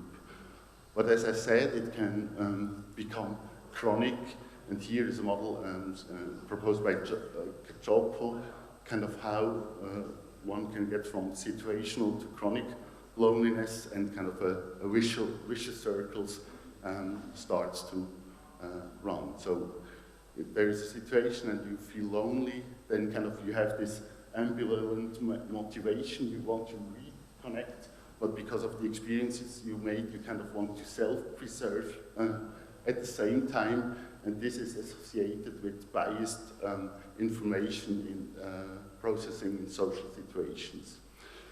This in turn kind of leads to counterproductive social behavior, which in turn leads to new negative experiences or negative emotions, which in turn then leads again to loneliness. So a vicious circle that was postulated. And an overview article by Spiethoven and colleagues kind of showed that there on several levels of social information processing, you find biased social information processing in lonely individuals. When it comes to encoding cues, social cues, interpretation of others or yourself, the clarification of goals, how you kind of perceive your social self-efficacy, or how you kind of behave, and of course, this all relates to how you memorize social experiences and what you remember better. I've conducted a study, and we show kind of also most of the studies that were done are cross-sectionally, and we showed, for example, that loneliness predicts biased social information processing, and also the other way around. So there is some evidence for this circular structure, and importantly, as you see on the left, we included covariates such as depressive symptoms, social anxiety symptoms, and also objective social isolation. When I come to kind of interventions against loneliness, I think it's important to consider that there are actions needed on several levels. On one hand, on the societal level, kind of that we speak more about loneliness, that people are informed about loneliness. On the other hand, on the local community level, so kind of that we create situations or places where people can meet, where people can get together, but on the other hand, also on the individual level, so kind of that we have interventions to help chronically lonely individuals. And if we look at these individual intervention strategies more closely, there was a categorization made, and when we look at effect sizes, one can see that addressing maladaptive social cognitions leads to the highest effect sizes. And here also a recently conducted meta-analysis that shows that psychological interventions are effective in reducing loneliness. Unfortunately, loneliness is not often assessed in psychotherapy trials, so I think that should be done more in the future to assess loneliness. Also, for example, if you treat depression, anxiety disorders, psychotic disorders whatsoever. I kind of come now to guided online self-interventions, and what this is, kind of, you can use the internet, as you all know, kind of to communicate, but on the other hand, to kind of get information. And here, kind of guided online self-help interventions combine these two ways. Kind of you can use the internet, and it's kind of consists of self-help modules that can be worked through by an individual, and that includes psychoeducation, audio or video materials, and exercises and daily protocols. And you get weekly feedback from a psychologist, kind of, and the goal is kind of to motivate the person who uses the self-help program to keep on working with the modules. And there are, of course, several advantages of online self-help interventions. You have a low threshold, kind of, this is important when it comes to anonymity. You have remote access is possible, and availability is flexible, and also they are scalable. So it means when you want to have an effective treatment, you can provide it to many, many people at the same time. And why is this particularly important for chronic loneliness? Because loneliness is kind of not a formal diagnosis. So kind of this intervention kind of you can provide without having to say to your insurance company that this and this diagnosis is there. Then loneliness is associated with high levels of suffering, and of course there's a stigma of loneliness and also self-stigma of loneliness, and there's high prevalences and high reaches needed. Then come to the, one of our current projects. This is a 3-arm randomized controlled trial where we compare a 10-week intervention, and people work with themselves through 9 online modules, and we have 2 active interventions. One is kind of guided by a psychologist, and the psychologist gives weekly feedback. The other active condition, kind of people who work through the program get automatic messages every week that try to motivate them. And we have a waiting control group, and we recruited in German-speaking countries, and the inclusion criteria was that they had increased levels of loneliness that we assessed by self-report measures. Here you can see the content of our intervention. So we address loneliness, we give psych-education, we address personal values, goal setting, mindfulness, but also self-compassion, acceptance, the difference between solitude and loneliness, and then identifying and changing maladaptive thoughts, rumination, but then also kind of behavioral interventions, kind of that people take actions and get active to kind of connect with other people and to kind of create new corrective experiences, hopefully.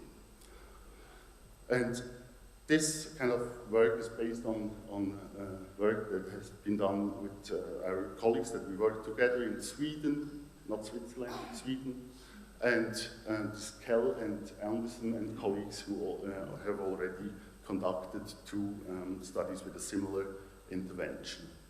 And what we kind of added is kind of we tried to address more of these aspects that have shown you that they are affected in lonely individuals, such as how they treat themselves. And for example, that is important, as you know, as a therapist, if you try to conduct behavioral experiments with patients and kind of the experiment fails, so to say, it's hard kind of to get them motivated again to try it another time.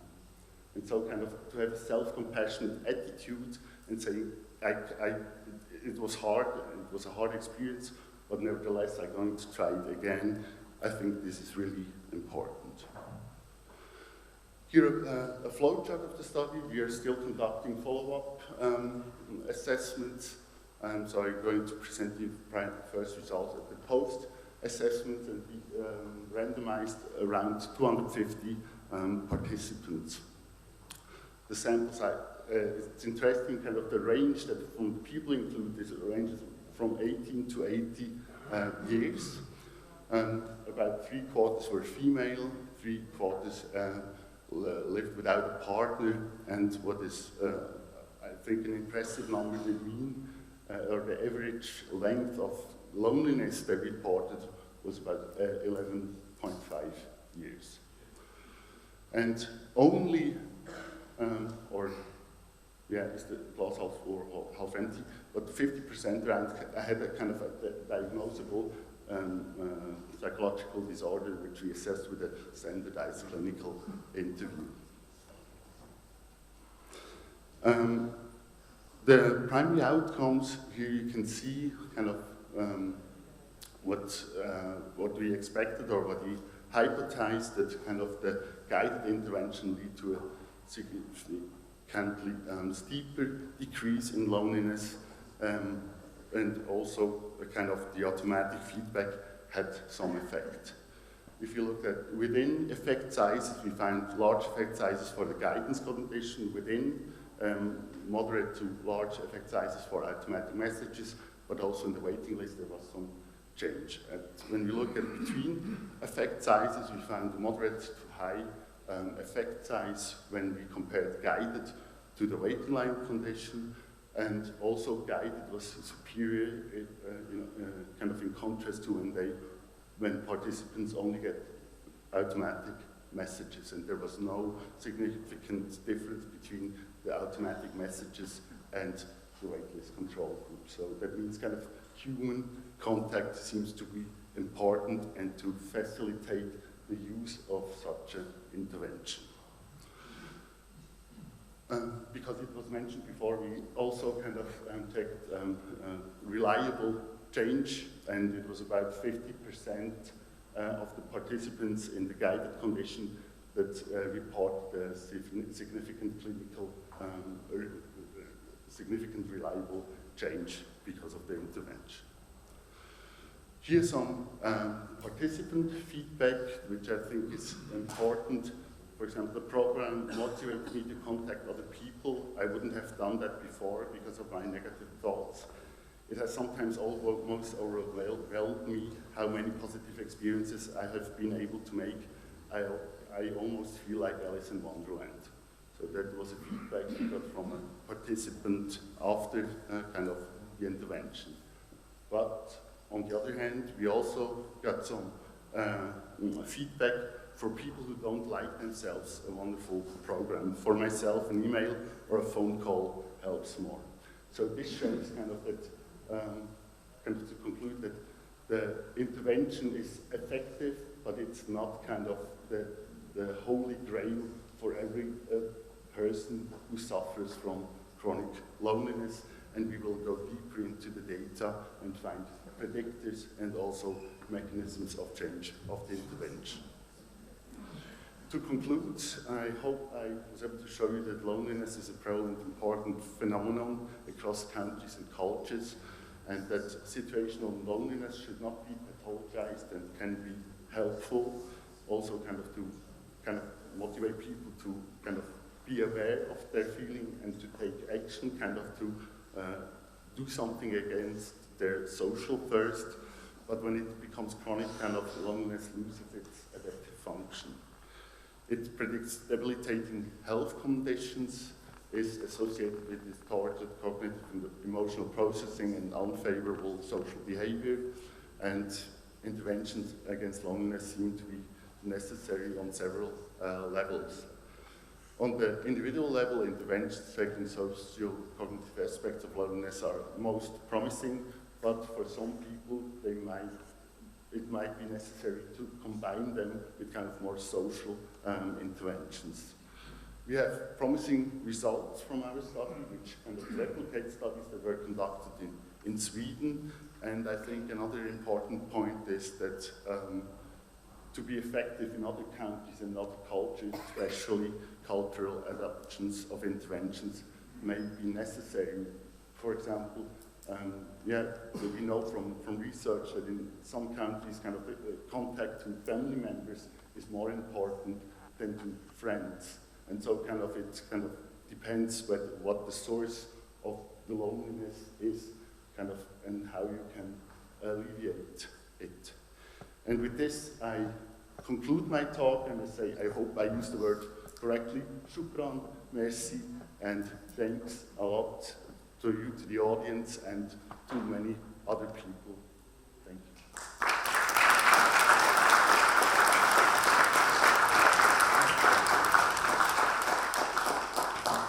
So, thank you very much, Dr. Krieger, for your brilliant lecture. And now, to overcome social isolation, we can go outside for lunch. Of course, lunch is very important. I mean, your presentation reminded me of something very old and very, very, very present. That is anomie and suicide. And I mean, having this social disconnection kills people. Either they kill themselves or they die because there is no more motivation to live.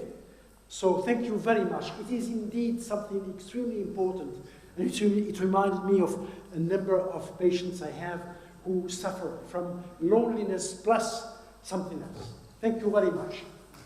Thank you.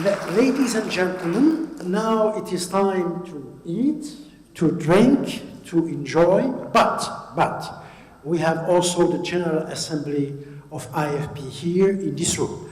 I would like the members of the board and the advisors to be here. I would like the people who represent member societies of IFP to stay in this room, and I hope that we'll have a quick and very efficient meeting. Thank you very much, Professor Raffaele. Thank you. In addition, we also have... The members of the council also are invited to stay. Sorry.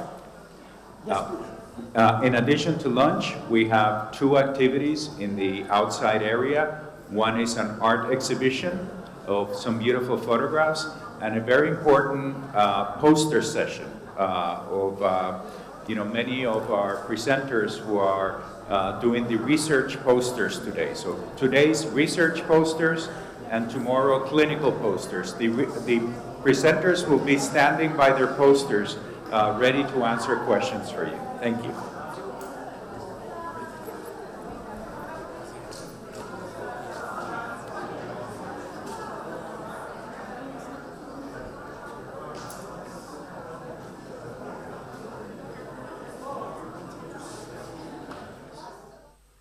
If you don't know from where you come, you will never know where you are going. And again, Professor Uli Schneider will talk about the history of International Federation for Psychotherapy. That is the oldest international association in the field of mental health, as compared, for example, to the World Psychiatric Association, 1950, as compared to the World Federation for Mental Health, 1947, as compared to the World Association of Social Psychiatry, 1964. So, we are the oldest association of associations in the field of mental health. And the first president is not just nobody. It's Carl Jung, such a great man. Now we were supposed to be 4 speakers for this meeting, for this symposium, but one of them was declared COVID positive yesterday morning. Franz Kaspar, Professor Franz Kaspar, from Switzerland. Therefore, we will be 3 speakers. It will be Professor Schneider from Switzerland. It will be Jalil Bennani, who is a psychoanalyst from Rabat. He traveled all along from Rabat to Casablanca, and myself. And as it is in the program, I will start with the presentation on the history of psychotherapy in the Arab Islamic civilization.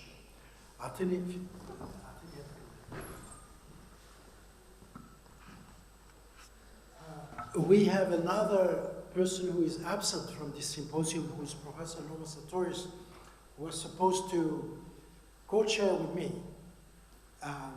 because he went to India a few days ago, and when he came back, he was not well.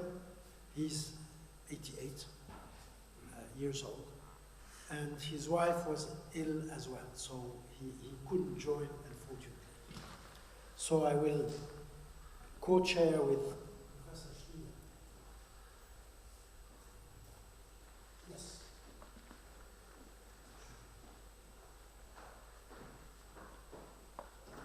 So psychotherapy in the Arab Muslim civilization. Just wanted to remind that the very beginning belongs to a sect that was called Nestorians, who were persecuted by Byzantine Empire because they were very rational people. They were philosophers. They knew about Hippocratic medicine, and they transported all this knowledge with them to Persia, to the city of Jundai Shabur, which means in Persian the city of Jundai, and they establish a school of medicine there, completely Hippocratic, and they called it with a Persian name, Bimarstan. Bimar means sick, ill, and Stan means the location, the place. If some of you know, for example, about Dutch language, the hospital is called Ziekenhuis, which means the house of the sick. It's exactly the same word.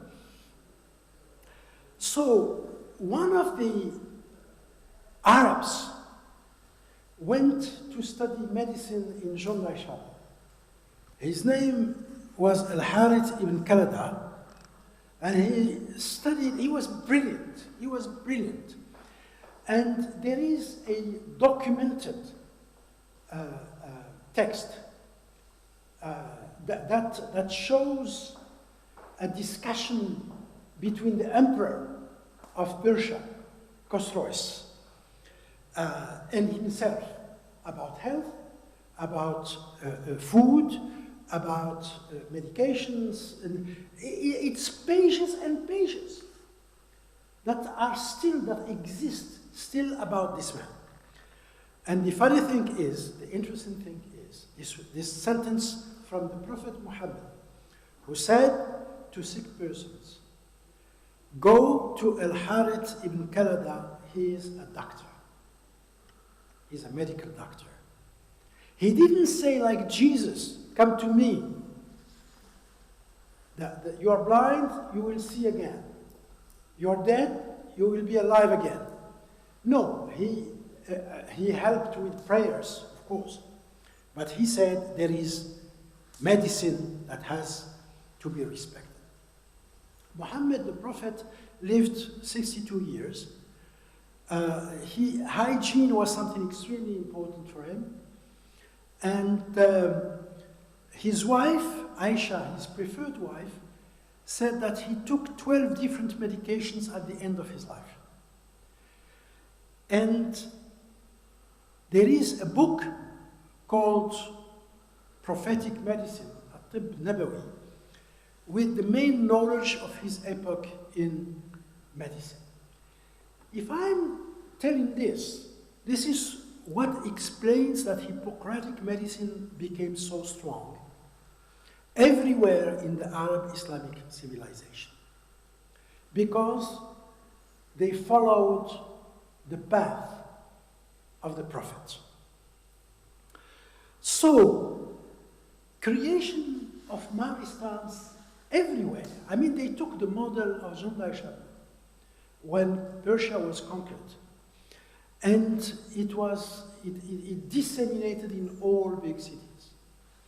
And in some big cities, for example, in Cordoba, in Andalusia, you had not one, but many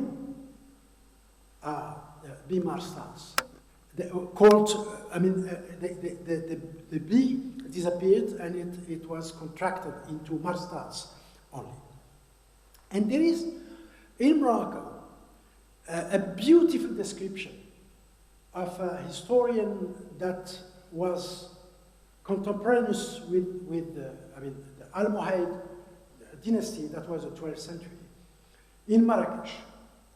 And he described the Maristan of Marrakesh. That was built at that time, he said, at the flattest place of the city. And this is, if you know Marrakesh, it is the Jabal Fna Square.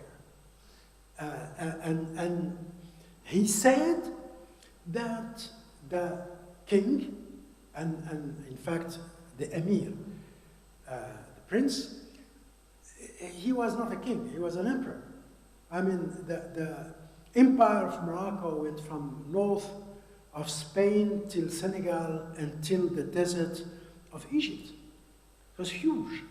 And the head of this empire, when he went out of the Friday prayer, as collective one, once a week, on his horse he went immediately to visit the patients in the Maristan of Marrakesh. This is what Abdelwahid al-Rakushi, historian, said.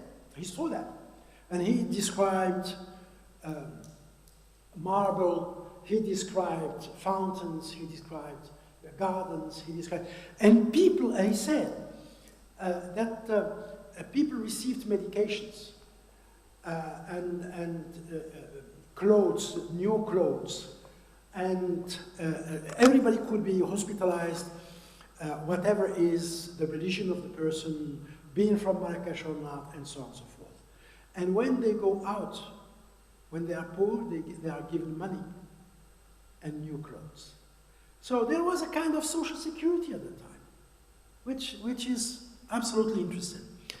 Second thing, in Fez, the Maristan Sidi Frush, if you go to Fez, ask for the Maristan Sidi Frush, and you will see 3 marble plaques that in 1993 or 94, I think, one in French, one in English, and one in Arabic, gives a summary of the history of the place.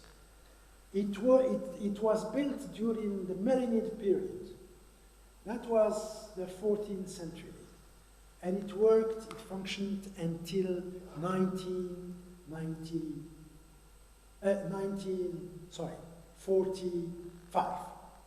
44. There was a fire that destroyed the whole thing. And the interesting thing, it was a place for mental patients, mostly. While other Maristans before, they were with 4 specialties: ophthalmology, osteology, not osteology, surgical medicine of broken bones, psychiatry, of course, but also what they called internal medicine. So there were 4 specialties. But progressively, it became only psychiatric. And there was a priest, Christian priest, from Spain, called Galaberto Joffre, who came to Fez in order to buy prisoners of war, Christian prisoners of war, to bring them back to Spain. And he came to Fez twice, saw the Maristan of Fez, and in Valencia in 1409, he saw a terrible aggression of a mental patient in the street while going on Sunday to the church in order to give his... And he said, I will not talk about religion today. I went to Africa, that was Morocco, and I saw that they are taking care of their patients, their mental patients. What you did is terrible. I will not go out of this church before having money to build an asylum for mental patients. And the word asylum at that time was positive. That was a protection of mental patients against the aggression of people. We had very high quality of doctors all over the Arab-Islamic civilization.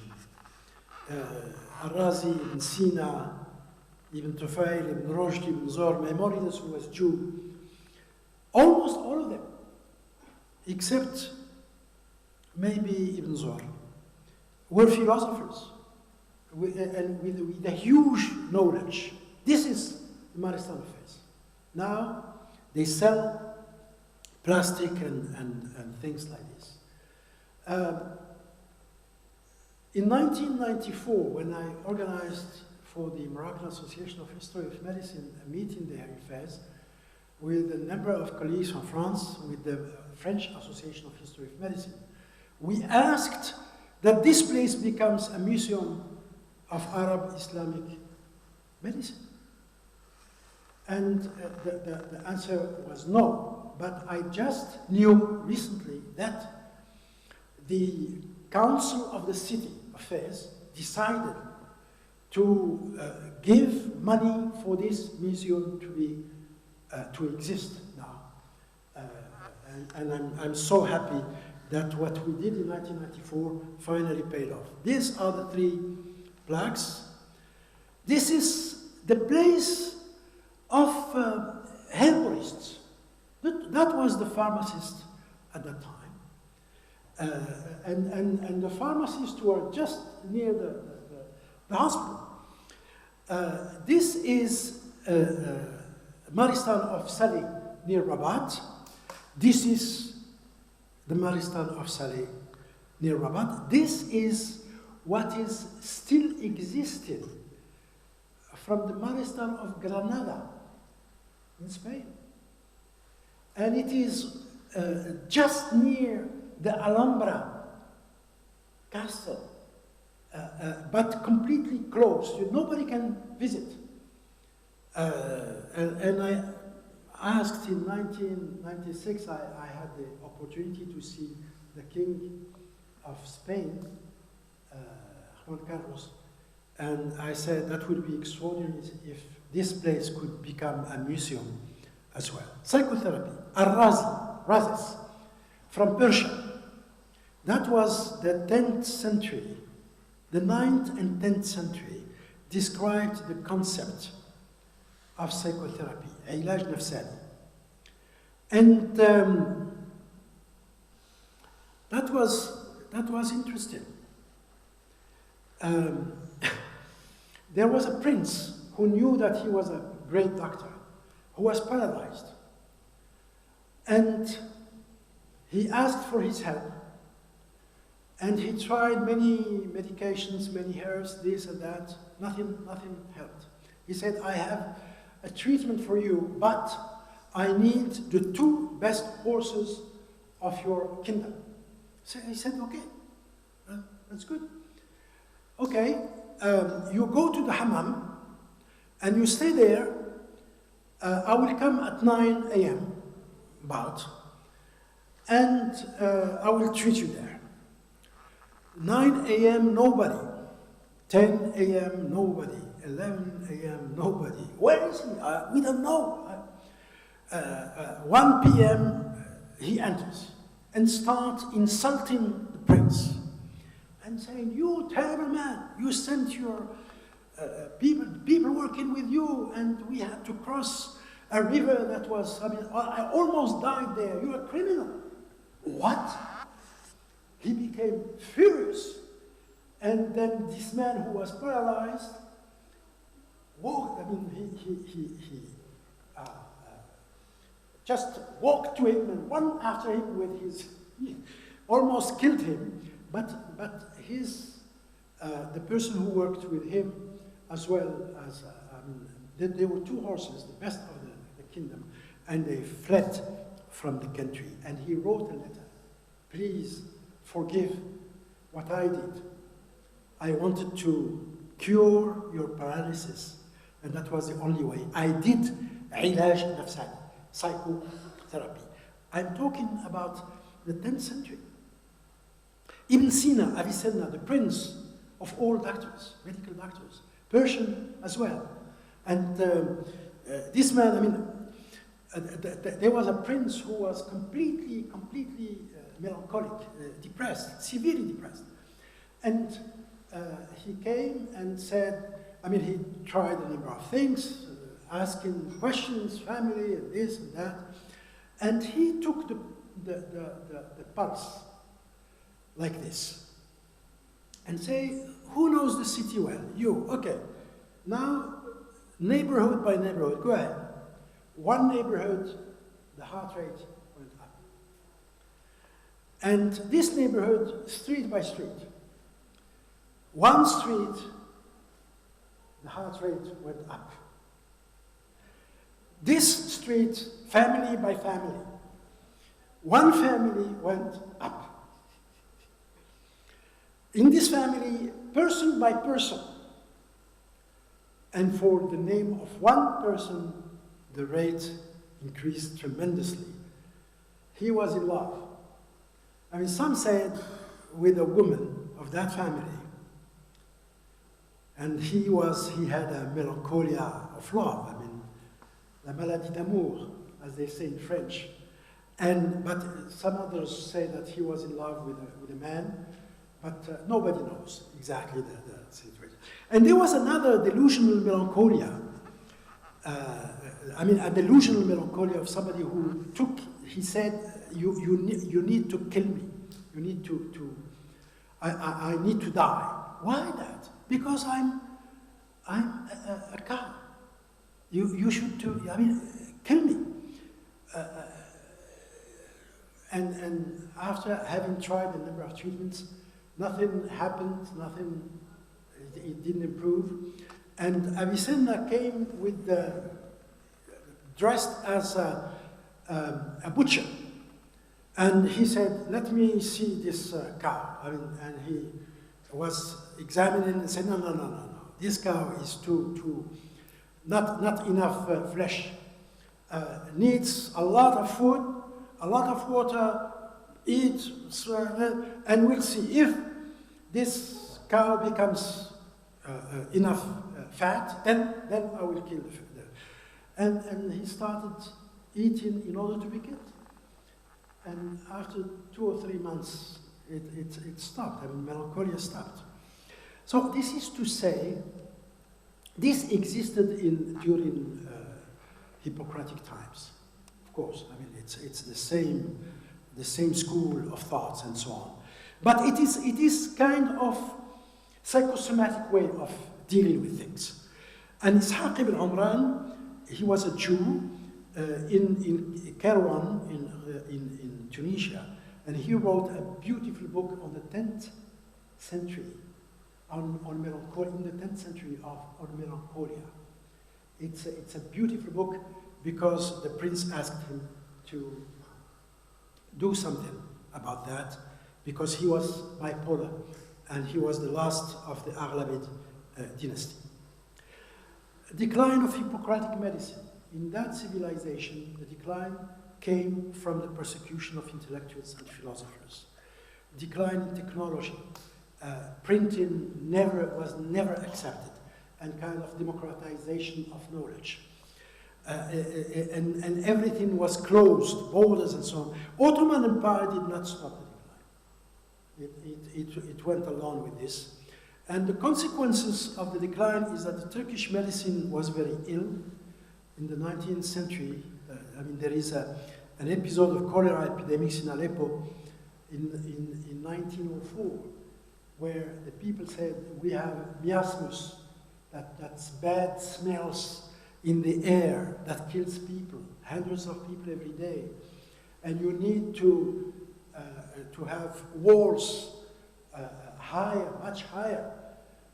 And the vibrio of cholera was known at the time, 20 or 25 years before, but nobody paid attention to that. They didn't know. Alami is a Moroccan doctor of the beginning of the 20th century, and he said very stupid things about, I mean, completely nonsense from the physiological point of view and so on. Terrible degradation of human stance and development of traditional practices. I mean, the interesting thing with traditional practices is that, I mean, we say healers. I don't know if they heal much of those patients. No training of practitioners, no exams, no legal responsibility in case of death, no confidentiality. Mystery around the treatment and how it works, more expensive than the modern treatment of people with schizophrenia, for example. This is first modern psychiatric institution, 1919, Bereshit in Morocco. First Moroccan psychiatrist, 1968. First Moroccan psychoanalyst is here, 1981. Was it 1980 or 1981? C'était 1980 ou 81? That's right, 1981. Okay? I mean, this is extremely recent. Academic department, Saleh, 1969, Casablanca, 1979, Marrakesh, first Algiers, and so on. About 1,500 psychiatric beds, about 450 psychiatrists and 80 residents, 2 training centers for clinical psychologists.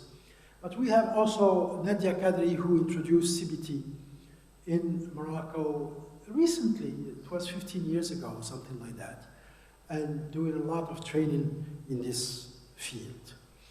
So to conclude, traditional healing with non-scientific foundation always existed and will always exist, reinforced by the decline.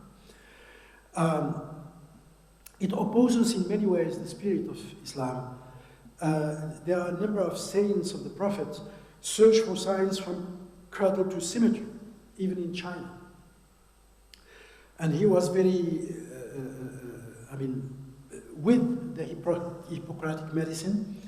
And psychotherapy is just beginning to grow, but it grows very fast. When you see, for example, Iranian people here in Casablanca, when you see people from Indonesia who are psychotherapists, when you see an association of psychotherapists, CBT psychotherapists in Egypt, with meetings of 1,000 people, I mean, it is increasing very, very, very fast, and thank you very much for your attention.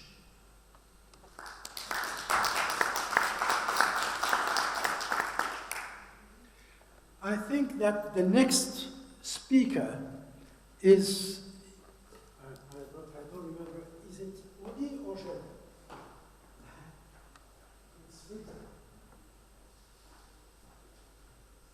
The next is Uli. So, Professor Uli Schneider is past president of IFB. And I know nobody now who knows better the history of the International Federation for Psychotherapy better than him. So we are going to listen to this interesting story, who brings not only the first president, but other interesting people in the history of psychiatry. Thank you, Dries.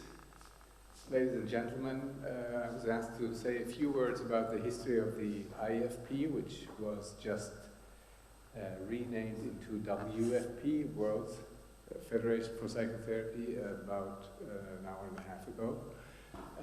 But we are looking into the history now, so I'm referring to the IFP, and I'm also still using the IFP logo here on my slides, because the times when I was serving the society were the times of the IFP. And I'm doing this from a strictly organizational perspective. I'm not going into the development of psychotherapy over the last 100 years or so, and that would be a completely different talk. But if we, as we all are aware, modern, what we nowadays call psychotherapy, has greatly tremendously developed over the last 100 years, approximately. You know, we go even further back to Sigmund Freud, but then also Carl Gustav Jung, who was already mentioned, and I will mention him again. And of course now we have seen this development over the last maybe, I don't know, 50 years, where various branches of psychotherapy have flourished, and especially from a scientific viewpoint, I think we should really be proud of the development, because over the last decades it was able to demonstrate that psychotherapy as a therapeutic measure in healthcare is one of the most efficient tools modern medicine has at its hands. So effect sizes for psychotherapy are much larger as compared to many other medical treatments, such as surgery or medication. So we should really be proud about that. But I will now go back to the history of the International Federation for Psychotherapy, and that starts with a number of congresses that were held primarily in Germany. If we look back just after the First World War, we had a first international congress in Baden-Baden in Germany in 1926, and then a second one in 1927 in Baden-Nauheim. And then after that, the Allgemeine Ärztliche Gesellschaft für Psychotherapie, in English something like General Medical Society for Psychotherapy, was founded, and Ernst Kretschmer from Tübingen was its first president. And he held a number of congresses between the two world wars. In 1928 in Baden-Baden, again in Baden-Baden, a third time in Baden-Baden in 1930, and then in Bad-Nauheim again. So you see, these were the beginnings of psychotherapy being organized in professional membership organizations. Now, in the beginning of the 1930s, the Allgemeine Ärztliche Gesellschaft für Psychotherapie was renamed into International General Medical Society for Psychotherapy, and that, in essence, can be seen as the nucleus or the beginning of what we today call the World Federation of Psychotherapy. Its first president, as was mentioned already, was Carl Gustav Jung, who was working at the Burghölzli in Zurich, Switzerland. And the inaugural meeting of the International General Medical Society for Psychotherapy was again held in Bad-Nauheim in 1934. More congresses in 35 and 37, and then the first congress outside Germany in Oxford, England, and then, of course, World War II started, and there was no activity whatsoever. The whole development and also organizational development of psychotherapy had to stop. Many psychoanalysts fled Europe and went to the United States and founded new developments of psychoanalysis there. But in Europe, of course, obviously, during the World War II, nothing much actually happened.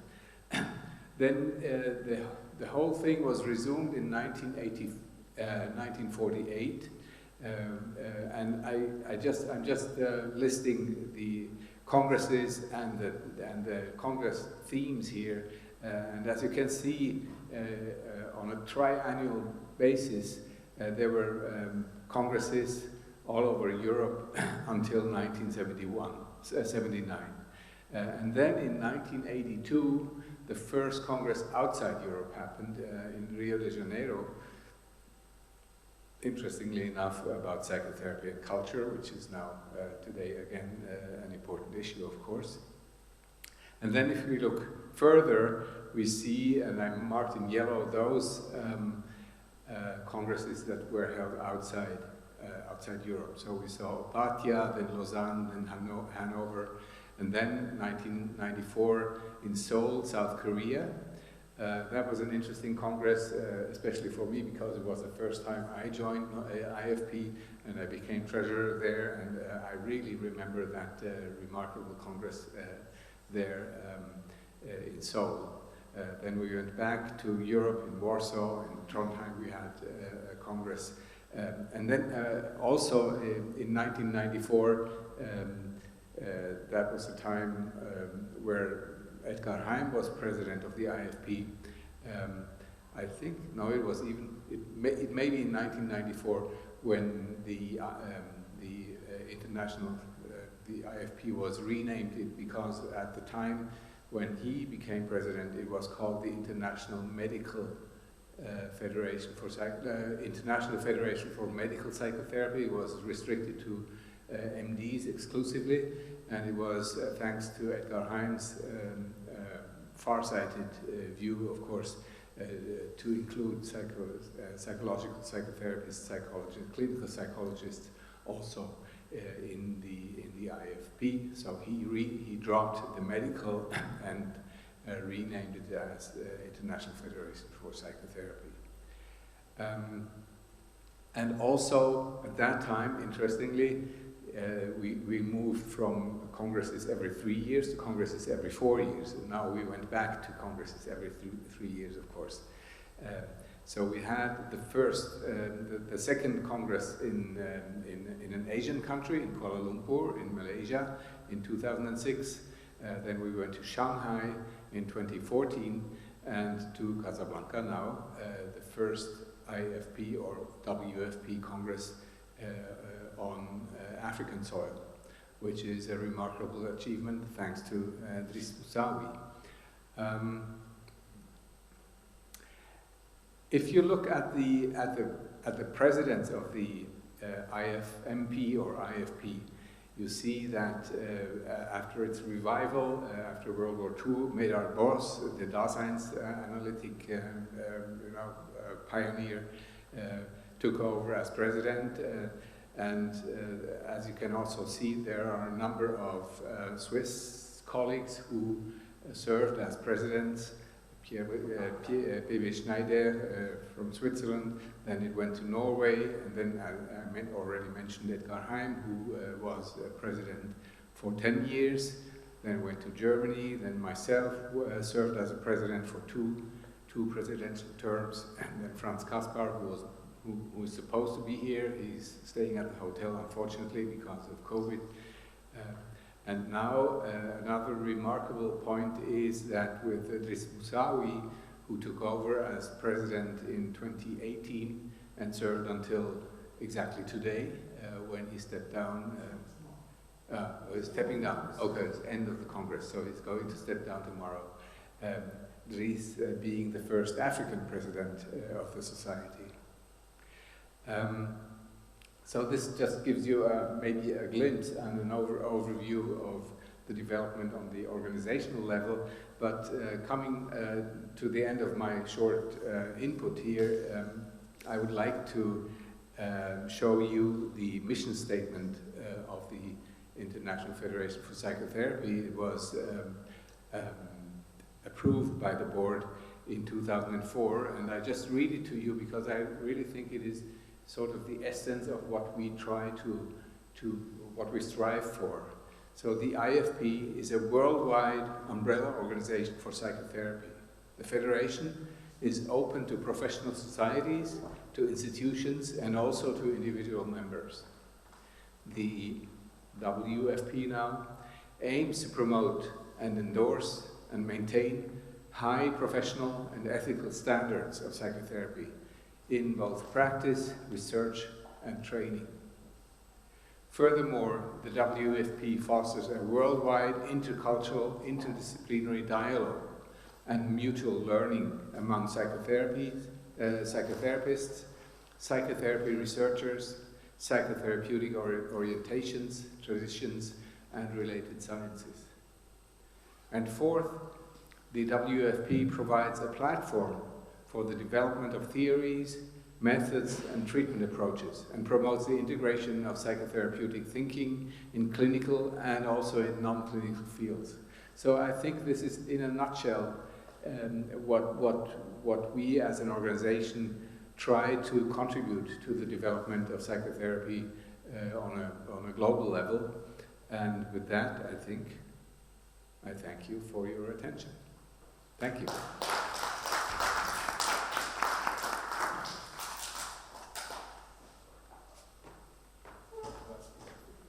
Thank you very much.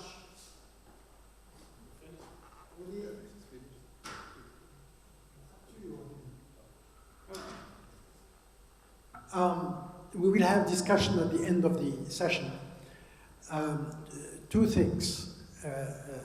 We just finished the General Assembly today, and there was election of the new board, and the new president of the World Federation for Psychotherapy is Cesar Alfonso from Columbia University, New York. We have a president-elect who is also from the US, San Diego, but originally from India. We have the Secretary General, who is Aimé Karam from Lebanon.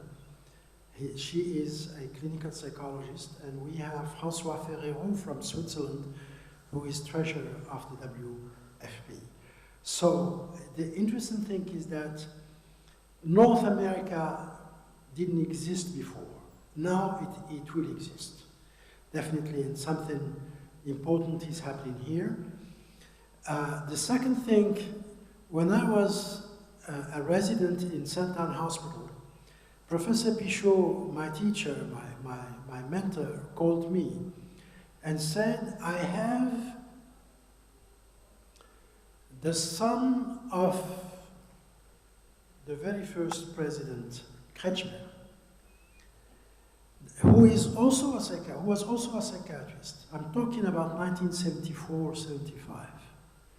I was the chief resident at the time, and he said, please take him for a day. He's in Paris, and he would like to see the hospital, he would like to see the Paris to visit, and so on and so forth.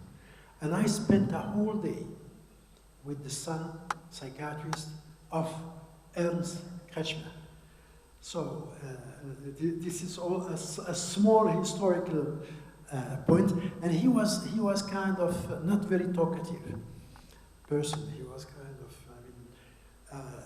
Kretschmer described so many personalities and types of things. It was interesting to see that. The third and last presentation will be made by the first psychoanalyst of this country, Julie Blenny, a very dear friend of mine. The interesting thing is that I discovered a few days ago that we started psychoanalysis, personal psychoanalysis, exactly the same year in Paris, the two of us. That was something. And he will talk about history of psychoanalysis in Morocco. Jenny.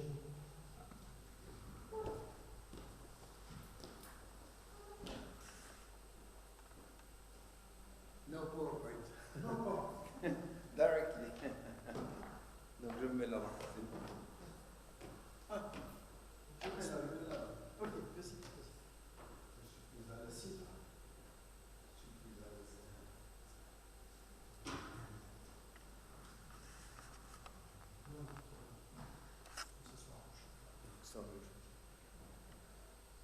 Well, thank you, Professor Moussaoui.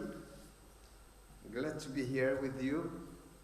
As he said, we know each other for more than 40 years, and we know this history of psychiatry and psychoanalysis and psychotherapy in Morocco. So it's easy for me to speak about this history, because I am an actor as him in this history, but it's also difficult because it's difficult to speak about the history when we are an actor. So I'll try to be the most objective in this discourse. Okay. So First of all, I want to introduce the question by recalling that the three countries represented the pioneers of psychoanalysis in the Arabic and Islamic world are Egypt, Lebanon, and Morocco. Well, Egypt was the pioneer, the first, because psychoanalysis was introduced in the 1930s. That was the years of independence, and the psychoanalysts were near philosopher, artist, and history, and it was a very good period where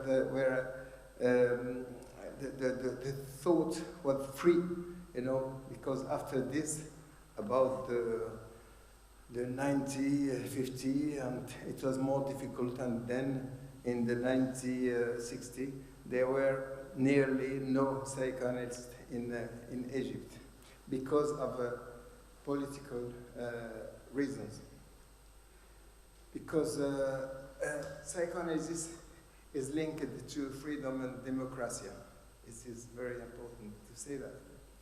And then it was in Lebanon where the first psychoanalytic association took place in the 1970. And in Morocco, as he said, Dr. Moussaoui, it was in the 1980, but not exactly. I'm going to say what. I have to say in this introduction that among the countries of North Africa, Algeria, Tunisia, and Morocco, Morocco is the only one where psychoanalysis was introduced during the colonial period. It was an introduction, but not a transmission. Psychoanalysis considered that the training is a transmission. We said, as Lacanian, it is a school, a French school, the Lacanian school, considered that the training is a transmission.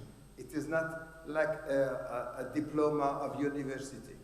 So in the colonial period, there were an introduction and not a transmission. Well, I would add that Morocco is the only country to have experienced a double colonization, French and Spanish. But there were no Spanish psychoanalysts, which is probably related to the fact that Spain itself remained politically and culturally isolated from Europe by the Franco dictatorship. Okay, thank you. My English isn't so good, but I hope you understand me. And we have to recall also that psychoanalysis in Morocco was developed on the basis of psychiatric knowledge and clinic. This is very important. And we had several national and international meetings that included cultural and social field. This is very important for the psychoanalyst to be integrated in the culture, in the language. Well, as I said, that psychoanalysis was introduced during the colonial period, I have to say that it was a group of French psychoanalysts and headed by René Laforgue. René Laforgue is well known in France, in the history of psychoanalysis in France, because he was the first president of the Paris Psychoanalytic Society, la Société Psychanalytique de Paris. And here in Casablanca, he created the group of studies of psychology and psychodynamic medicine, le groupe d'études de psychologie et de médecine psychosomatique, donc René Laforgue. It was in the 1960s. And They lived in Morocco, some of them some months and other some a few years, and they left Morocco with the independence. So we can say, as I said, that they introduced psychoanalysis in Morocco because they have some with them some doctors who worked in the hospitals as Bereshit, as you said. They were, so they introduced a little psychoanalysis, but no training because there were no school and no Moroccan students. Now, what about the introduction of psychoanalysis in Morocco? We have several associations. I'm going to give a brief resume of that association. First, in 1985, we created the Freudian text, le texte freudien. We were very few psychoanalysts, so we couldn't create an association of psychoanalysts. So we created this association for all those who were interested by the Freudian text. And then when we were more numerous, we created an association that we called the Moroccan Association of Psychotherapy. This association can have its place here. And I have to tell you that before creating this association, we organized with Professor Moussaoui and myself a colloquium called Psychotherapy of Maghrebian Patients, Psychothérapie de patients maghrébins, in 1990.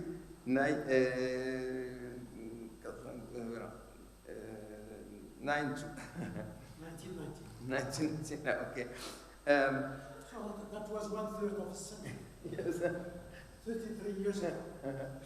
Okay, donc, the objective of this foundation was to offer a place to practitioners belonging to different disciplines, because we were few psychoanalysts, and after this, there were psychoanalysts of family, systemic association, psychoanalysis, cognitive therapy, etc. Well, the first really Moroccan Society of Psychoanalysis was created in 2001. It took, a long time, really, as you say, because we were very few and not ready. But all along these years, the desire of creating this association was more important, And as everywhere in the world, we have known some conflict and some rupture because there were, because all the founders were not psychoanalysts. Some of them were training, and the other has finished, and it was very difficult. So myself and some friend of mine left this association, and we create another left twice, and we create the Moroccan Circle of Psychoanalysis in 2009. And we work until now for ensuring the training, research, and teaching the psychotherapy in Morocco. And we have engaged a partnership with university. It was first in Marrakesh and also in Casablanca with seminars. And we try to impulse research in this field. And as I said, we have to know and to underline the importance of psychoanalysis in the field and in the link of culture and language. As I said that I'm a Lacanian psychoanalyst, there's a word that is used in our school. is reinvent the psychoanalysis. So reinvent is not to only introduce, but to think, to research, and to find a new ways of transmitting the psychoanalysis. So it is to reinvent. So how to reinvent psychoanalysis in Morocco? We have to reinvent from one culture to another, from one language in another, how to interpret some cultural manifestation, how we say the many words that can't be exactly translated. And when we speak another language, we find always some metaphors that are different, some meanings that are different. And I think that transmission of psychoanalysis can be a success without introducing it in the language of the country. This is very, very important. So myself, I took support on a double tradition. The first one is the colonial past. This colonial had a very reductive scientific discourse. Donc, Scientific, between brackets. Yes. Scientific. Yes, well, reductive. So I have to deconstruct it. And the second tradition was the Arab, Muslim, and magical tradition. Of course, this is very present in our country, and I have, as all of us, we receive patients that have seen healers and religious men and marabouts, and and we have to listen to them, but to have another response, another discourse. This is my double deconstruction: scientific, reduced scientific, and magical tradition. Okay. When I listen to a patient, he can tell me everything with the words he wants and the explanation he chose. It is very important. It is therefore necessary to position oneself in a singular listening. This is the only way to give space to the patient. Another response can be given to the suffering, that of listening to the symptoms and the importance given to speech in the healing process. Another thing about transmission is the question of religion.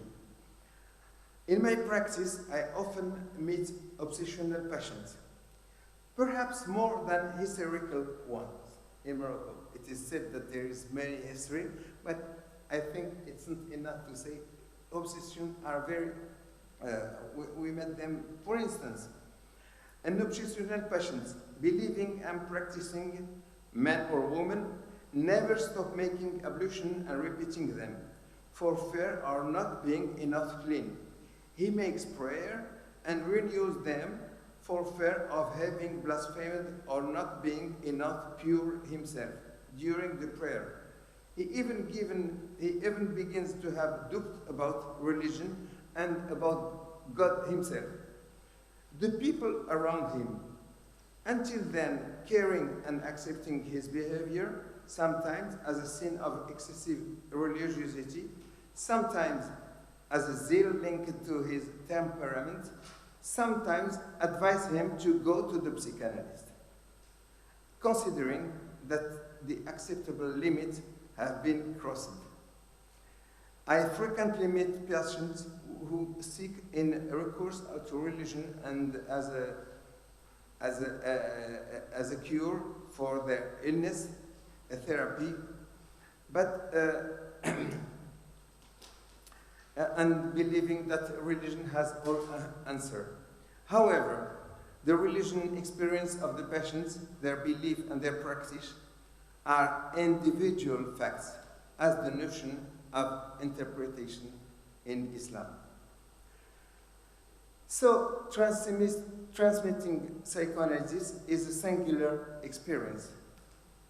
Psychoanalysis has crossed borders and continents. Beyond culture and language, its introduction and transmission are based on the desire to transmit, the desire to train, the desire to find. Each country has its own way of transmission. Thus, in French, the passage to psychoanalysis took place in a psycho-university context. In Morocco, the passage to the analytical discourse was made from the magico-religious discourse and the medical discourse. The reinvention took place through an epistemological break. Okay, for instance, when Dr. Moussaoui spoke about Sidi Frege, when the patients go to see a religious man or a marabout or a magical, and they come to see us, it is another discourse. So I said that in practice and in theory, there's an epistemological break. This is very important. Well, to conclude, why Morocco occupy a special place in the Arabic world? First of all, it is a multicultural country, a crossroad between the sub-Saharan Africa and Europe. It inherits Arabic, Islamic, Amazigh, Saharian, African, Andalusian, Hebrew, and Mediterranean influence. It is also multi-languages. The language spoken are Arabic, Berber, French, Spanish, and English. And all this is important for the open-mindedness that is necessary in psychoanalysis. And today, psychoanalysis coexists with psychiatry, various psychotherapy, and traditional practice. Well, one of the major interests of research in psychoanalysis and in Morocco is to confront, to consider what is the difference between the languages in Europe, for instance, or other country, and the Arabic world, and to see what we can bring from different parts of the world. Thank you. Thank you very much, Jalil. He resumed, he summarized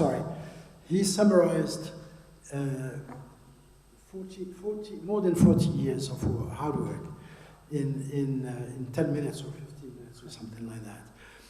One of the things we did after we organized this colloquium on psychotherapy is that we had some money. And you came, during 1 year, you came from Rabat to Casablanca every 2 weeks or so to teach about psychotherapy and psychoanalysis to residents in Casablanca. And also, you did not mention something important, that what you did in Marrakesh is that it is a diploma that was given to people who were trained for 1 year, 2 years? 2 years in psychoanalysis. And that's something also very, very important. Well, now I think we have 24 minutes for questions and remarks. The floor is yours. Questions, remarks, comments, whatever. Yes, please. أعطيه واحد الميكرو الله يخليك وحلوا له. ذاك هو المهم. Hi, my name is Jonathan, and I'm a psychologist from Sweden. Thank you. I would like to ask, if I may, with whom did you train in France? And if it's possible, if you could say something about that experience. Thank you.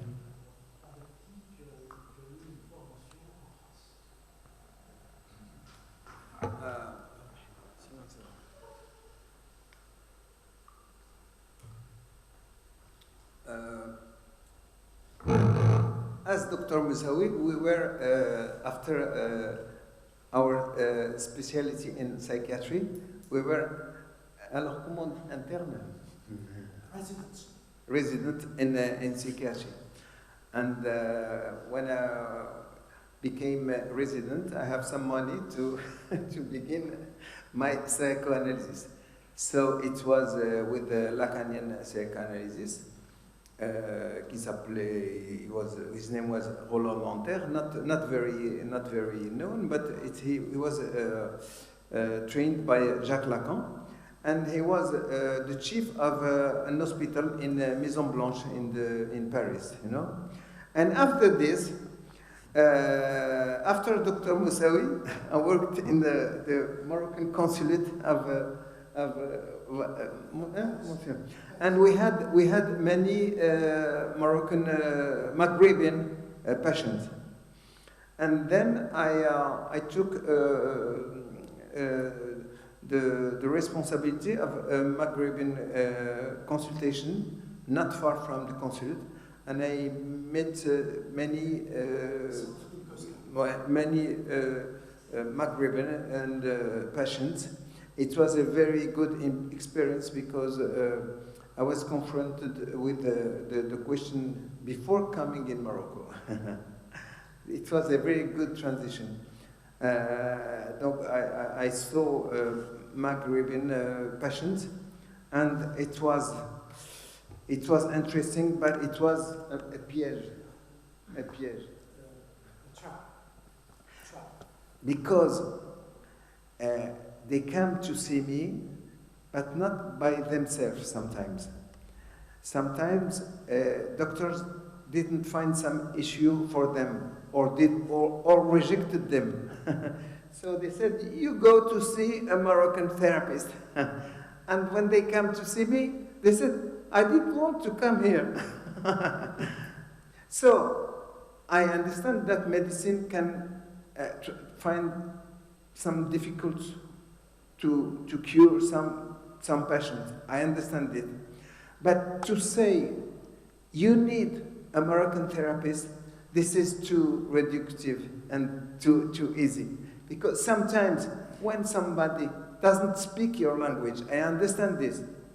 But sometimes when he speaks like you and you say, go to your culture, this is a rejection. So I worked very much on the field of exile. And in Morocco, I met many refugees, and this is another experience because there I was myself a migrant, and here I receive refugees, you know. But the question of exile, of migration is very, very important because the world today is a world of migration, and they are increasing more and more. This is un petit aperçu. I was trained in psychiatry in St. Anne Hospital for 6 years. And I was in psychoanalysis, personal psychoanalysis during 3 years, but with the Institut de Psychanalyse in Paris. And somebody called Dr. Hollande. He was a psychiatrist and psychoanalyst. I mean, that's interesting to have a name like this. Like the past president of France. I mean, maybe they are from the same family. He was a very, very good man, and it was a very useful experience for me. But this is to say that, and I asked to go to France because I told the administration that I wanted to do a personal psychoanalysis, and there was no psychoanalyst in Morocco at the time. Any other question to Professor Schneider on IFP? The first question is the more difficult, so the second is easier. You wanted to say something? I just wanted to raise an issue, you know, when listening to our two speakers here and also listening to your question, it occurred to me that, you know, when we are thinking of developing psychotherapy in a country where there is no psychotherapeutic tradition, like, you know, Morocco 50 years ago or so, it is very tempting to assume that you cannot apply a concept that has been developed in a Western European country you cannot apply this in Morocco, for instance, because of cultural differences, etc. But we actually, this is an interesting research question. We don't know the answer really, if this is the case. We tend to assume that if, for instance, psychotherapy that has many roots in Western Europe, but as we learned from Dries, has other roots from other places as well. It's very tempting to say, you cannot transplant this into another culture. However, we actually don't know which of the basic psychological concepts are transculturally valid. We have some indication. There is also a little bit of research about that, but I would tend to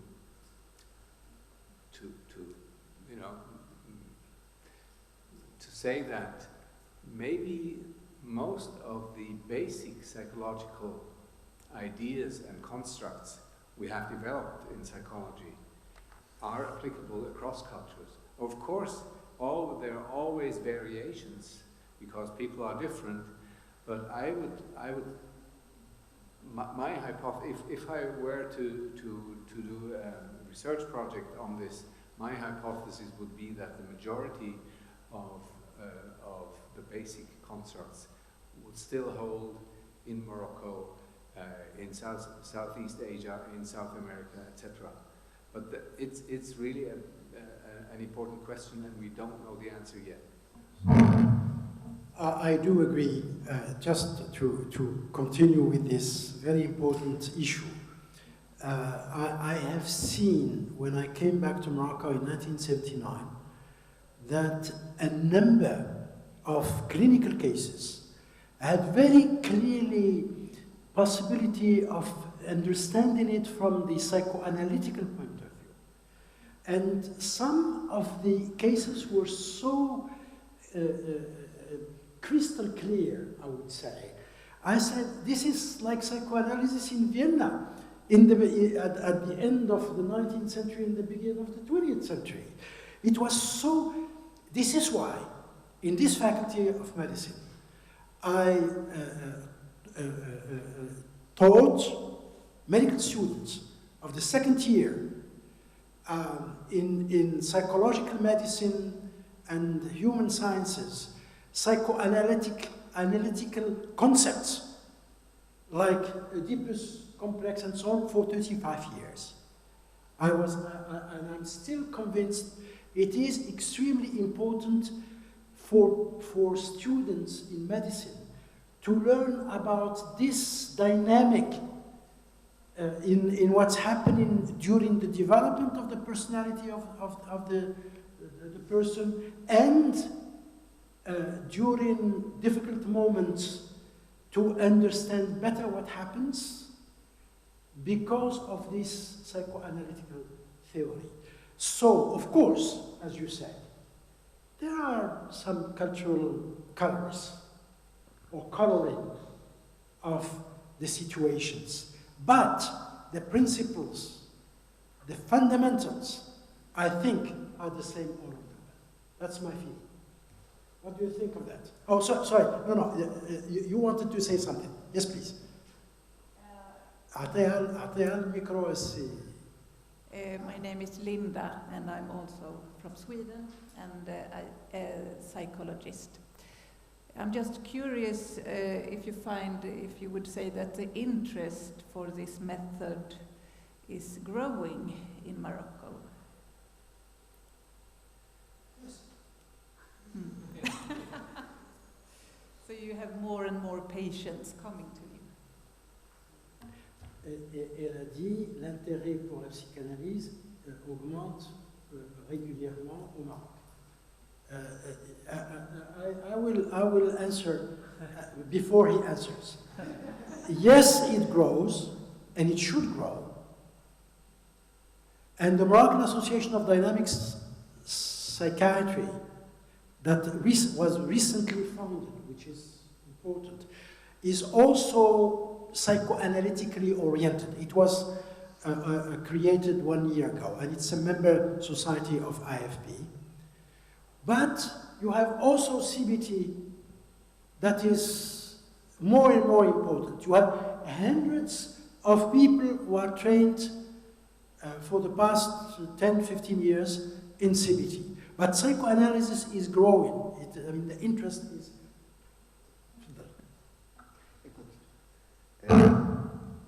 Les réponses sont très importantes, très précises. Quand j'arrive pas, tu me traduis, parce que je veux exprimer. I want to be very clear. This is very important. So my friend is going to help me because I think in French first. And first about the cultural question.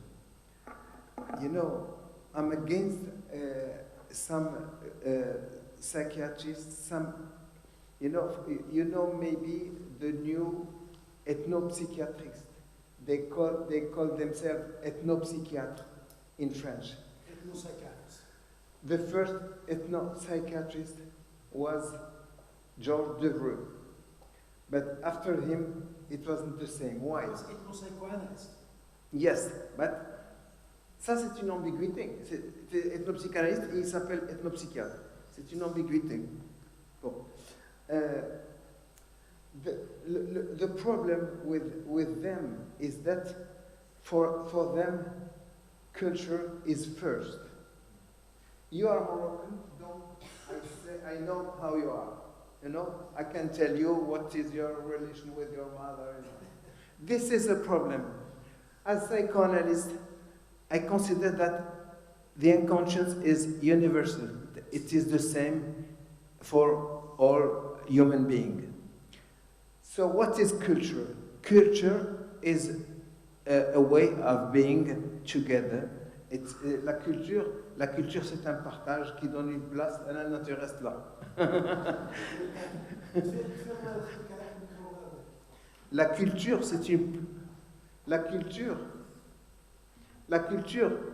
c'est un partage qui donne une place à chacun et qui, disons, le met dans le lien social. Culture gives a place to every person, and this creates the social link. Et comme les cultures et les sociétés ne sont pas les mêmes, eh bien, elles sont un mode d'expression spécifique dans chaque société. As people and societies are not the same, that brings some specificity to each of these societies. Mais elles sont différentes modes d'expression de quelque chose qui est plus profond que ça, qui est universel. C'est l'inconscient. And this gives a special expression to something that is universal. So it's a specific expression, cultural expression to something that is universal. Ce sont les différentes spécificités qui forment le monde.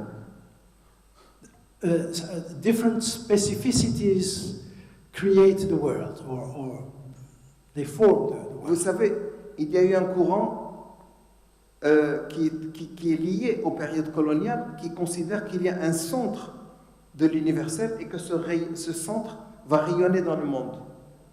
Et aujourd'hui, on considère qu'il n'y a pas ce centre, que l'universel, il est partout, et que c'est l'ensemble qui forme l'universel. Some Western countries used to consider that there is a center of universality, but in fact it's wrong. I mean, universality is everywhere. Voilà. Alors, the question about when I came in Morocco in 1980, we haven't the freedom we have today. And some people said to me, you can't practice in Morocco. But I really practice it. And because I am psychiatrist, too, this is important. This was easier for someone who was only psychiatrist. I have some legitimacy and some power, you know. So this legitimacy couldn't be criticized. I didn't make any politics, you know. And we didn't create an association during these years. But I noticed that people needs to speak, to have some freedom. And when they come to my office, they say, "Can I tell everything, doctor?" Yes, you can. And this is more important than to know the theory of psychoanalysis. Because psychoanalysis is the way of telling everything without censure, without judgment. And I said, you can say everything. This is the beginning of psychoanalysis. And as freedom was growing, and as the society was changed, as Morocco is a multi-language country, it is very linked to the Occident. D'ailleurs, quand je dis Occident, il faut dire que c'est pas... Oui, mais il faut le dire, c'est pas géographique. C'est une façon de penser la science, puisque la science, elle a évolué donc d'un monde à l'autre. Voilà. Donc, Morocco is more to the west than Switzerland. Or maybe even Norway, or Sweden, whatever. Well, so with association, with freedom, with collaboration with practitioners, with the position of Morocco in the world, near Europe, and with a history of multicultural history, it was easier since the colonial period. And for us, more and more easy. And we had a long, on a fait un grand chemin, a long way since the beginning. And now it is important because it's the only discipline that questions the culture deeply and the language.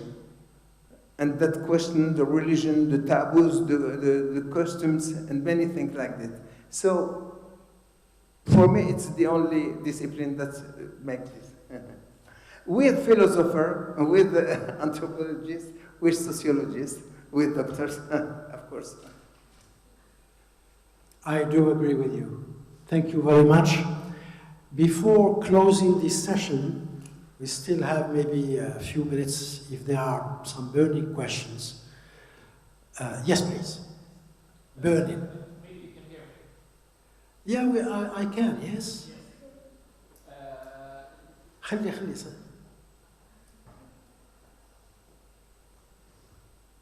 Regarding culture and language, do you read, when you read Freud, do you read it in French or in Arabic? And how available is Freud's texts in Arabic?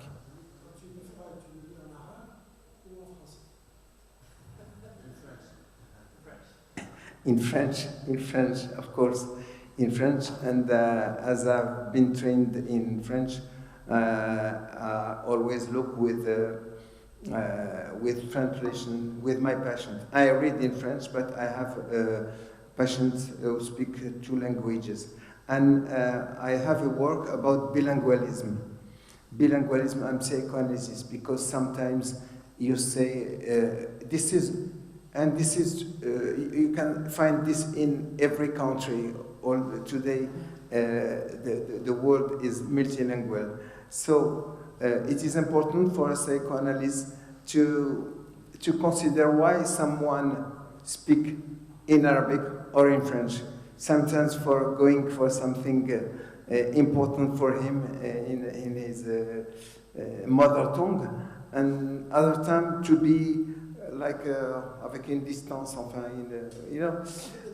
Yes. So I read in French, but I work with two languages, of course.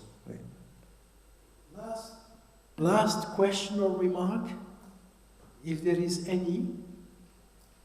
Yeah, oh, yes, Yasser. Of course. Professor Yasser Hazal from Lausanne, Switzerland. I just have one question about loneliness and about how is it loneliness and how is it different across culture and from your experience and your view. I didn't. Loneliness. Yes, loneliness. Yeah. Loneliness. الوحدة. Absolument الوحدة. Yes. Les gens qui se sentent seuls. Qu'est-ce qu'on fait avec? Yeah, I mean, you're thinking or talking after what has been presented today about loneliness as almost as an illness, social illness, in fact. Tu me prêtes? Mais écoutez, il y a deux sortes de solitude. Il comprend l'arabe, il comprend le français. Bon, alors en français. Il y a deux sortes de solitude. Il y a la solitude. C'est plus que de la solitude. C'est plus que la solitude. C'est vraiment l'isolement. L'isolement. Écoutez, non, mais j'allais quand même dire, il y a la solitude choisie et il y a la solitude subie. Bien sûr. Celle qui est choisie, c'est celle qui est du côté de la création, c'est celle qui est du côté justement de l'affirmation. Je veux dire, ceux qui choisissent une solitude, ce sont des gens qui sont forts, qui peuvent rester seuls. Mais je pense que quand vous parlez de l'Ahdaniya, ça veut dire que ce sont ceux qui sont seuls. Qu'est-ce qu'on fait? Vous savez, en tant que psychiatre, on va tout faire pour essayer de sortir de la déprime. En tant que psychanalyste, il faut attendre qu'il y ait un désir qui se manifeste. Et c'est peut-être dans ces situations. Mais c'est bien, la question elle est très bonne parce que j'ai dit que j'ai la chance d'être psychiatre. Parce que la psychiatrie m'a permis de plus facilement introduire des choses parce que j'avais une légitimité pour dire vous avez besoin d'un médicament ou vous n'en avez pas besoin. Eh bien, je crois que dans ces situations, je crois qu'il faut les deux. Voilà. Je crois qu'on peut commencer par le traitement qui lève la dépression, parce que s'il y a une dépression, si quelqu'un est dans une tendance mélancolique, bon, je veux dire, vous pouvez lui dire, parlez-moi de votre désir, il n'y est pas. Mais après, le psychanalyste, comme il n'y a pas une oreille pour le psychiatre et une pour le psychanalyste, il essaie de faire émerger le désir, même d'insuffler, de pousser un peu. Il faut être intervenant. Voilà, il faut être intervenant. Il faut donner le désir. C'est pour ça que je dis toujours que dans notre métier, on doit être optimiste. Thank you very much. I would like to finish this session because its time is over by having a thought about Franz Kaspar, who was supposed to be with us, but he's sick, and he was supposed to talk about a meeting he had with Dr. Beck, and you all know CBT, depression, Beck, and so on. And he met a huge psychotherapist and scientist, but also a fantastic man, and he wanted to talk about this experience to us. Unfortunately, he's not with us. I hope he will be well in the days to come. Thank you very much for being here. All the best.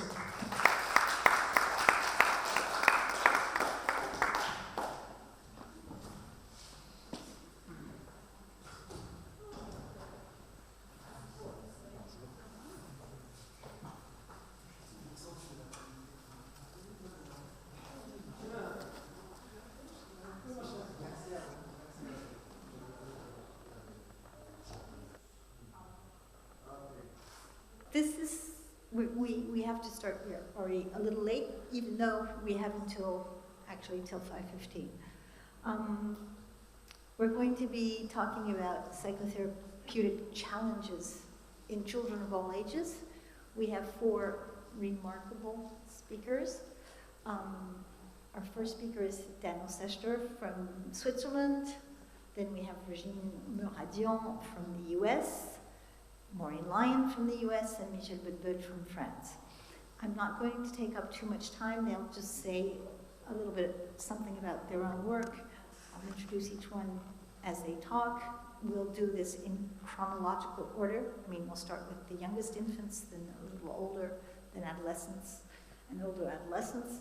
And obviously, we're not going to answer every question about psychotherapy with children and adolescents today.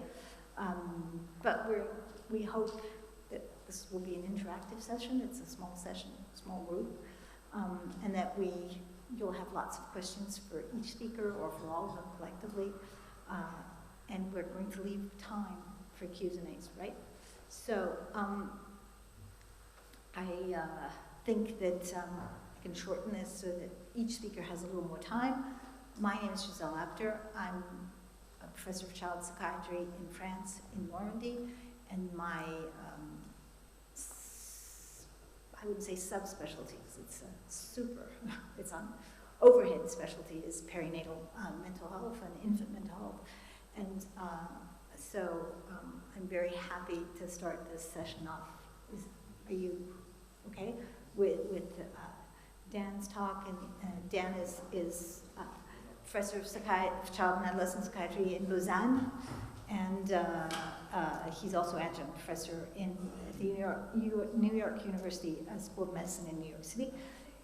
And he's done a lot of clinical work and research on the impact of adverse life events on children, especially maltreatment, parental trauma, and I'm sure he's going to give you an incredible view with videos on what one can do with little children. Go. Très bien.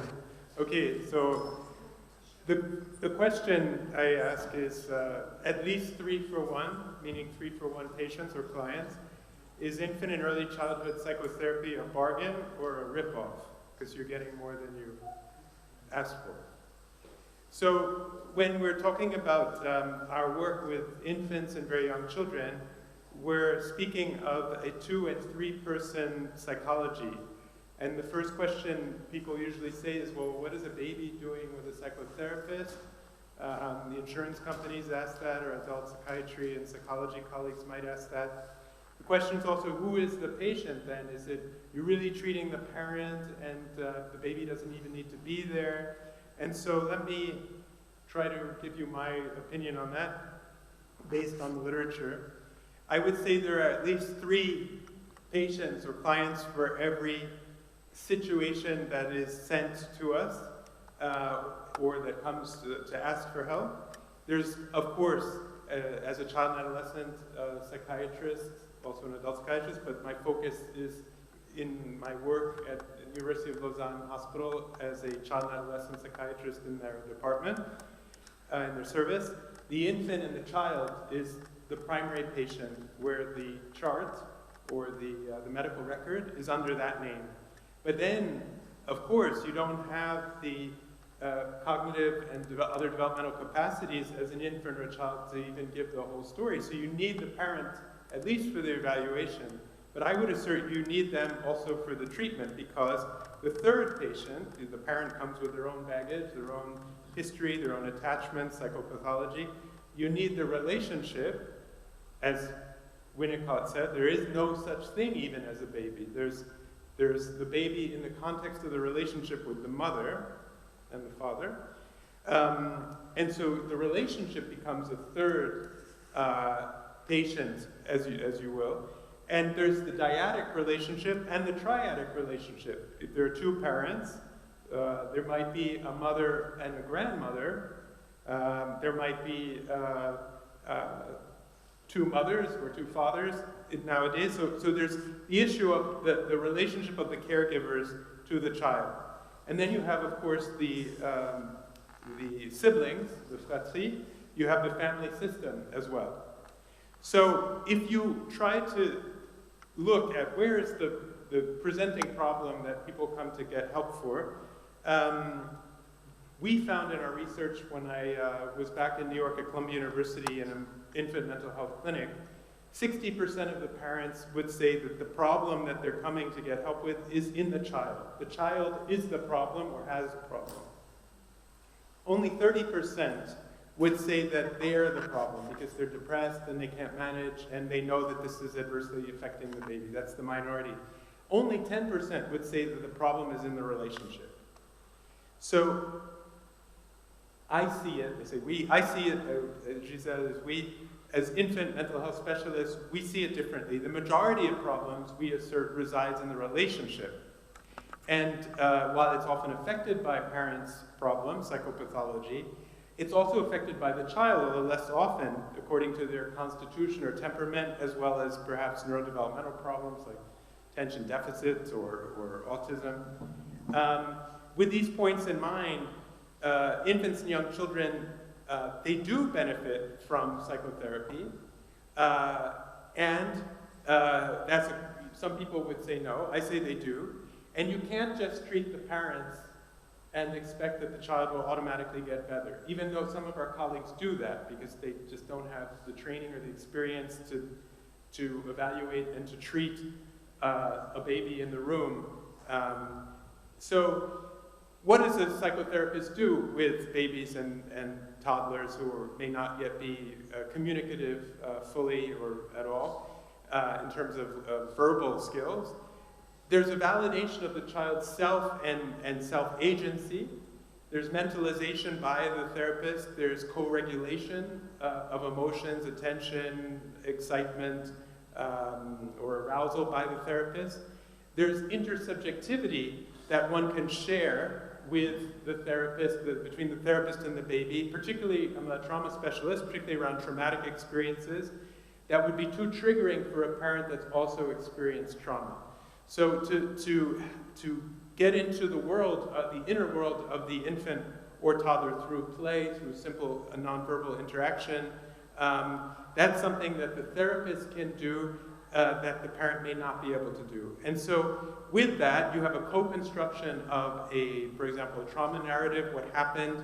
You have fantasied solutions where the traumatized parent can only see a dead end or more trauma down the road. Maybe it's a corrective emotional experience, both for the child, potentially for the parent. And the other aspect of this is that you can't simply wait. Babies can't wait. Toddlers can't wait until the caregiver gets better, if you're treating the caregiver's problems, because the babies and toddlers are developing and experiencing the care by someone who's not well. So you need to support their development, and part of that is psychotherapy, part of it is orienting them towards services, part of it is getting them child protection, etc. How do we work? We listen to what the parent says about the infant and the child, so that's a key to the mental representations, and we observe what they do, which is often nonverbal.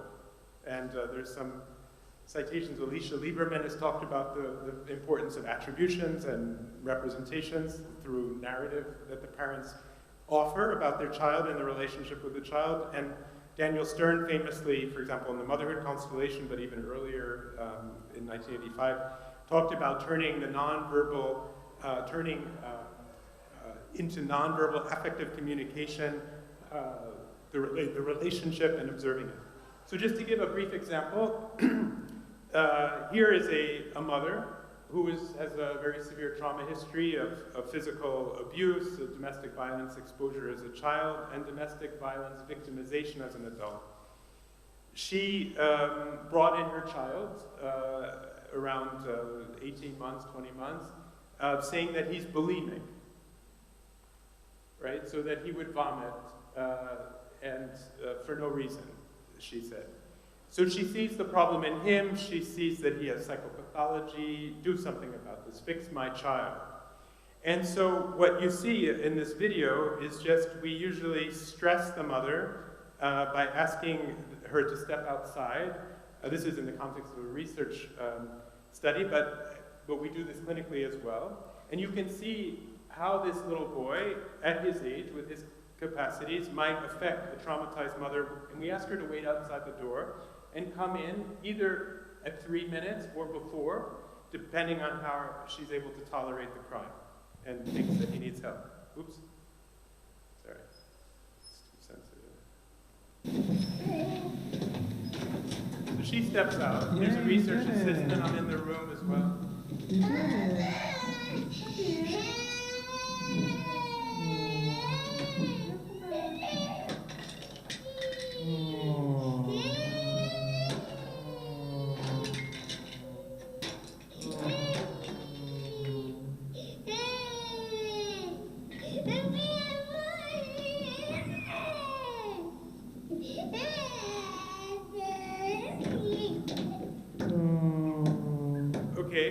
So, man, what she said about this child is that he's violent and controlling, like her own father, like the child's father. He's manipulative, he's disturbed, and he's bulimic. Why? Well, when 3 minutes went by, she didn't come back in. And in fact, we couldn't find her. The mom was in the bathroom. And the child started to cough. And if we hadn't gotten her back, what would he have done? He would have vomited. So the dysregulation, which triggers the vomiting over and over again in this case, because it's to the point where the mom thought he was bulimic, is an effect of their relationship together that she was unable to appreciate until we watched the video with her. And that's what I wanted to say. There's another, I don't think I have time to show another example. Yes? Okay, so similar kind of thing. I mean, so you saw that what she says about her child and their relationship in that previous case. In this case, you see a mother playing with her child in a kind of frightening, intrusive way. But what the mother says about this child is that, and she's 2.5, she scares me. She gets this look in her eyes, kind of like the perpetrators of violence in the mother's life, like she's going to scream or attack me, but she just freezes like she's possessed, and I see myself. This is a West African woman who left her country to leave the domestic violence, and yet it's carried over through the relationship with the child. And you can see what she does. And watch the child's reaction to the mom with the crocodile puppet. She indeed does freeze and has a stare in her eyes, and she's not orienting towards the mom. She's terrified. And then she starts to move away. The mom perceives that also as a rejection. So, of course, if you leave these children without intervention, they don't do well. And this is our longitudinal study, and you can see that the mothers who have interpersonal violence-related post-traumatic stress, often comorbid with depression, they report parental stress and distress, dissociation, etc. Their kids end up with problems. PTSD, more likely because there's also more violence and maltreatment, anxiety disorders. They're more likely to bully and be victimized. They get diagnosed with attention deficit hyperactivity. They're more depressed, and they view adults as being harsh and critical. So we actually work with these families. We use a technique of video feedback exposure, but there are many techniques that we have in our toolkit as infant and early childhood mental health professionals. This technique that we're developing is based on our research. It's meant to show mothers stressful moments and help them regulate and mentalize during those stressful moments after the fact through the video feedback. And we've shown empirically that they change their minds about their children. They're less negative, they're less age-inappropriate about their perception, and we now need to study their behavior further to see if their behavior changes as well. So that's what I want to say about our work, and it's applicable to other ages, but I'll let the other ages speak. Thanks. Thanks a lot. So, thank you. I think the idea is to have everyone talk, and then we'll have general discussion at the end. So, I'm going to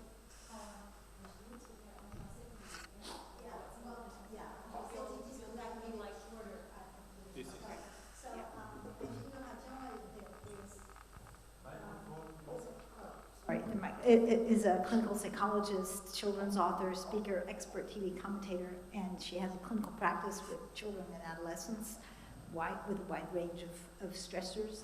And so she's going to be presenting some of the way she works and some of the challenges that are met with children, especially, I think, children with ADHD specifically. Sure, yes. And I'm more than happy to share this PowerPoint. It's long. We're not going to go through everything. But after COVID, during COVID, when we went into distance learning, I noticed, because I'm also an educational advocate, neuropsych, so I go into the schools and I advocate for kids based on their diagnoses. And after 2020, or right after COVID, or during that time, I created, with a group of other psychologists and educational advocates, Team Project Rise, where we pretty much interviewed teachers and students, and we really wanted to understand what was happening after distance learning. So what has happened is we've seen an increased rise, even in my private practice, of anxiety, ADHD. I love how you were bringing up the whole eating disorders. We're seeing a lot of also the vomiting, and which is as a result of the anxiety.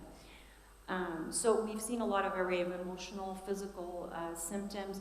I'm seeing kids, just last week, I've had a lot of suicidal ideation, so I'm from Los Angeles. We have a lot of overdoses, especially fentanyl. Now there's ketamine that's becoming really popular amongst teens. And these are all ways that they're using to cope. We're seeing kids going from 4.0, so in America it's like all A's to F's. And this is a question when parents start bringing them, because I see more high functioning populations. So anywhere from about ages 13 to 18, we're seeing a really high increase. In my 15 years of practice, I've seen a huge increase in just the anxiety disorder symptoms, right? And like Daniel was saying, it's so crucial that it's not just, here, take my kid and fix my child. It's about working as a team. So what we noticed was teachers in the classroom are pivotal in creating this change, because if they're with the kids 8 hours a day, so they're really understanding how does the kid present, what are they seeing. So I'm going to go pretty quickly, because this is usually, this is part of my training, and I did want to use it because I go in the schools and I do the trainings for teachers, for staff, for psychologists, providers, to really help them. So here are the top things that we've been seeing in the last few years: sleep depression, sleep disruption, loss of pleasures, social isolation. That's been huge. I also work in a residential treatment center where kids who have high depression and mood disorders get to stay there for 30 days till they're stabilized. We've noticed that when we take away the phone, that's one of the rules, is there's no devices, you see an incredible improvement on mood. Just my client yesterday, because I'm doing check-ins from here, she said, oh, I really want to talk to my dad as well, and she had a strained relationship with her father. And I acknowledged that in her, and I said, wow, that's so great. Let's say her name is Jamie. That's so great, whereas she was only talking to her mom. So a very secure attachment, like the video you saw with her mother. And all of a sudden I noticed that shift, like, wow, that's so great that you're able to split your time now between mom and dad. So there's been more compassion, more empathy. The minute the device, within 5 days, because there's a lot of fixation around TikTok, Snapchat, Instagram.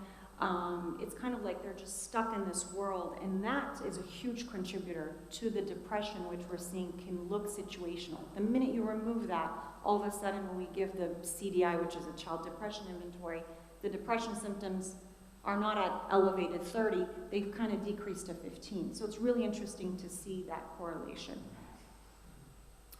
So what we're seeing in terms of anxiety and stress, so a lot of things just to keep in mind as providers is, I look at grades. Grades is one of the first things that we know is declining. However, we're also seeing kids who are very high performers and who are becoming more perfectionistic, so nothing is ever good enough. And those kids get missed as well, because when you're doing really well, no one's really paying attention to the internal symptoms. And I always say there's two forms of anxiety. There's the internalized anxiety and externalized. Internalized look like this. I could be sitting here right now having a panic attack, and you would never know. I could play the game really well. And then you have the externalizers, who you really feel them in the room, right? The excessive talking, etc. So we're also seeing a mix between ADHD and anxiety, because a lot of the symptoms look so similar, and also to depression. Pointing to you, Giselle, you're specialized too. So what can it look like in the students? So we've been seeing a lot of difficulty concentrating, students reporting that they're feeling very stressed and very irritable, a lot of negative thinking. And overthinking, we're seeing a lot of OCD, so obsessive compulsive behavior. So not necessarily the one where the cleanliness, but more of the repetitive thinking and the repetitive intrusive thoughts. So that's been on the rise as well. So these are just like some anxiety stress symptoms that we've kind of noticed that have risen more than usual after the pandemic. Stomach aches, kids, not attending school. Also noticing how parents are the enablers. So it's really important to look at the whole family system. And it's not just, oh, my kid is just not attending school. Why is that? And really looking intrusively at what's going on between the dynamics. Parent, child, is there a grandparent? Is there another caregiver? Has there been any shifts in the home or anything like that that could make a big deal? And I call these, like you were mentioning, Daniel, I love the word, when we talk about trauma, they're trauma imprints. And I call them, they're little imprints that are left on them. So it could be anything. It could be something that the teacher said. It could be something that the parent said. One case study, a mother said to her daughter was presenting with very high anxiety, stomach pains. She was a top A student, constantly bouts of crying. So there was kind of like that diagnosis of depression and anxiety, some inattention as well. And when we brought in the mom, she goes, no, everything is great, our relationship is great. And I said, well, what is your most recent memory of something stressful happening that you noticed? And the mother said, it's when I asked her when her report card came out, and she goes to a French school, the report card came out, and she said, oh, you're performing below what everyone else is performing in school, even though she was a straight A student. This right there was the primary trigger of her trauma and of all the other symptoms that were occurring currently. And then tell me just how long I have, because I do want to, let's jump to the other one, and I don't mind sharing this PowerPoint because it is pretty long. This is a picture? The other picture, yeah. From there, right here. Okay, so I want to go over this because I'm mainly specialized, so I do merge psychodynamic, which is really working through the trauma and understanding the family dynamic, and also merging CBT techniques. So I created this method. It's called the Tepper method. It's been working really, really well in my practice, and just wanted to go over it because this is kind of like a form that we'll kind of work on together in the session. T stands for trigger. We need to recognize what is the trigger. What is it that you remember when you're having these emotions? When you say that, they don't know how to express the emotions. I'm feeling stressed. I'm feeling overwhelmed. I'm overthinking. I have, stomach aches or physical symptoms. Kids are not able to really express what those are from what we've noticed. Again, I'm more introvert, so this has been really a useful technique. We go from paper to actually doing this within 2 to 3 seconds as a technique. So I'll go over it really quick. A trigger could be, let's say for that child, I gave you an example of a 13-year-old. When the math teacher calls out my grade in class, I get really embarrassed. That's a trigger, the teacher calling. The emotion is I get very embarrassed. I start having a panic attack, I start sweating, I start having stomach aches, and I call my mom to pick me up. This is something happening consistently, for example. So she identified the emotion. The processing part is what she's not doing, which is the negative thinking. Well, that's fine if the teacher called me out, that's okay. I'm gonna be okay, this doesn't represent who I am gonna do better next time. And whatever it is that she can do, the positive self-talk. The response, what we want is for her not to call her mom, right? But most people, they miss the processing part, which is the positive self-talk that we have within ourselves to get us out of that situation, okay? So this has been really successful just to use it in practice because what I've noticed is a lot of times kids have a really hard time just expressing the emotions part. So I'm just kind of going quick so we have all time for each other. So thank you so much. I think the next person is, yes?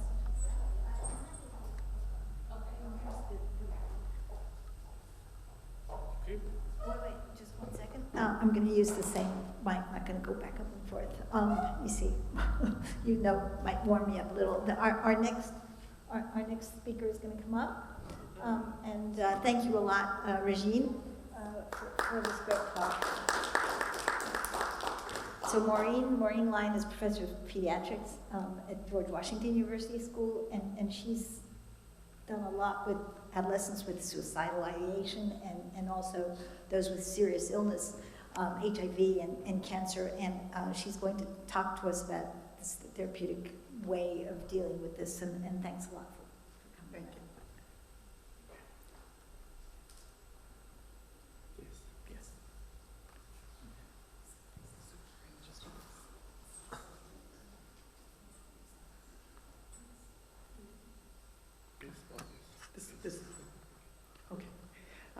Thank you so much. I'm delighted to be here with you today and to talk to you about overcoming some of the psychotherapy challenges with children and adolescents.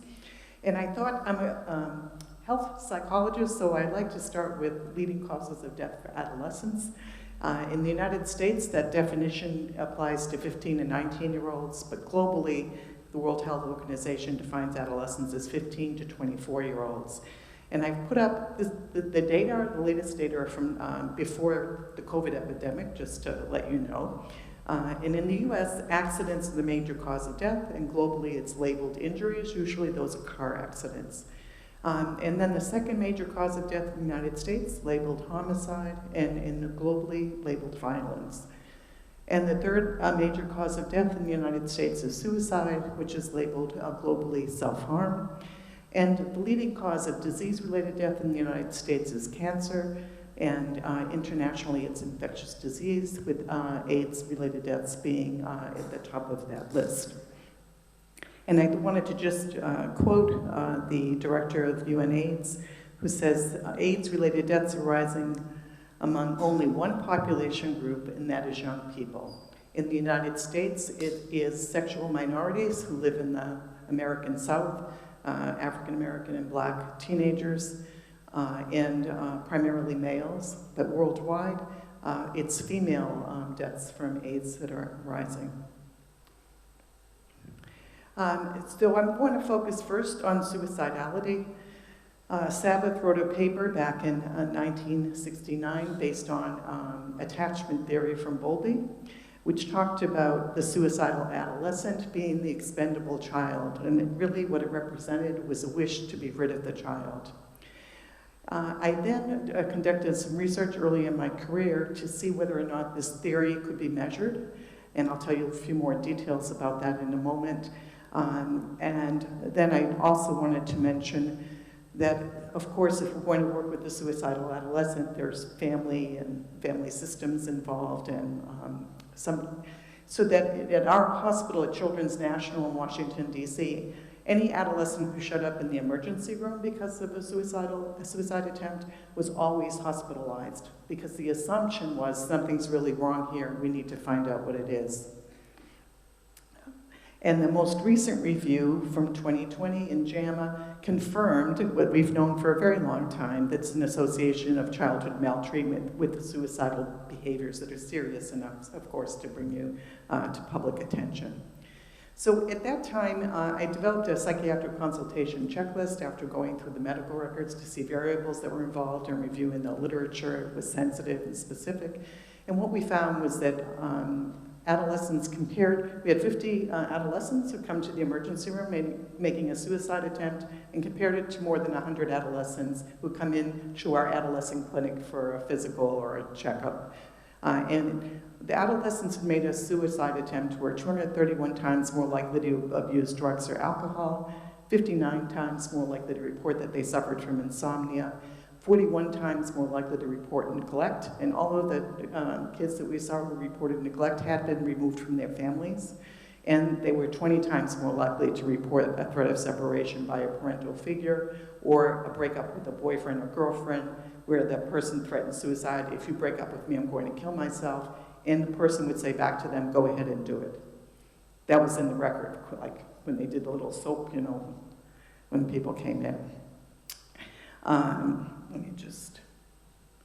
Let me just come, one other point I want to make here is that one could think of suicide attempts as adaptive, because what it does, if it's strong enough to bring you to the attention of the medical system, particularly for younger adolescents, it's a way of bringing that family to the attention of a social system that can take care of them. And I think when our healthcare system is working well, that's an effective thing. For the older adolescents, you could think of it from a sociobiological point of view. In non-human primates, when a family size reaches its maximum, there's fighting between the oldest offspring and the mother and father, and they get kicked out of the family home. These are these small monkeys that are monogamous from Central America. And all of the different groups of monkeys are the older ones are getting kicked out. But in our cultures, we think of these kids as kind of throwaway kids who are kind of pushed out and then put in these kind of high-risk situations. So complicated, but just a few thoughts that I have about that. Globally, there are 1.7 million adolescents who are HIV positive, and for those who are HIV positive, being in individual psychotherapy for many is just one more stigma and one more label. So one of the things we learned when I started doing this work in 1990 with our HIV positive adolescents, most of whom were behaviorally infected, is that psychoeducational interventions with the family or with family of choice, which are often peers, may be more acceptable to adolescents and less stigmatizing. So there were two kinds of disclosure that we supported. One was for the younger adolescents who were perinatally infected, so infected at birth, who had reached adolescence. Some parents didn't want those children to know what their diagnosis was, even though there was a chance they'd become sexually active and might transmit the disease. And that's not uncommon worldwide to try and protect patients from knowing their diagnosis out of this sort of more traditional paternalistic approach to taking care of people who are ill. But then there's also disclosure to your sexual partners or to anybody else so that you can get some support possibly. One of the things we also found was important to help families accept sexual orientation or gender variance so that those adolescents could bring their partner home with them and be less likely to be in really high-risk situations where they're meeting people online and getting into high-risk situations. We did intervention groups to increase medication adherence that were psychoeducationally oriented, that involved family or family of choice. And we really developed a group also, we called it Life Force, to help them get into the work world and hooked kids up with volunteer activities that would be like an internship so that they could learn work skills like how do you manage anger in the workplace and how do you stay healthy so you don't miss work and get paid and those kinds of things. That was very acceptable. And then at that time in 1990s, before AZT, our patients were dying of AIDS, and one of the things that was happening was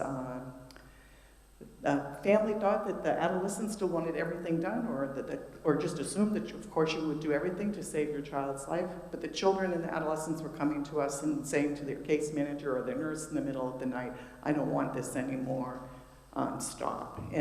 But they were afraid to tell their family, they were afraid to tell their doctor. So I thought we needed to be able to figure out a better way to do this. So we developed the FACE protocol, a family-centered pediatric advanced care planning protocol, to increase communication so the adolescent could talk about what their own values were, their own goals for their care with their family present, and then be able to build some understanding of what their wishes might be if the worst were to happen.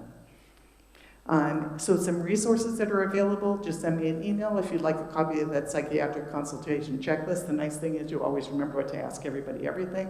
And in terms of adolescents being in therapy, I like to always acknowledge that often they're forced into treatment. And usually if we were an adult and they said, well, my wife made me come, we would say, well, but that's your wife. What about you? What's the problem I can help you with?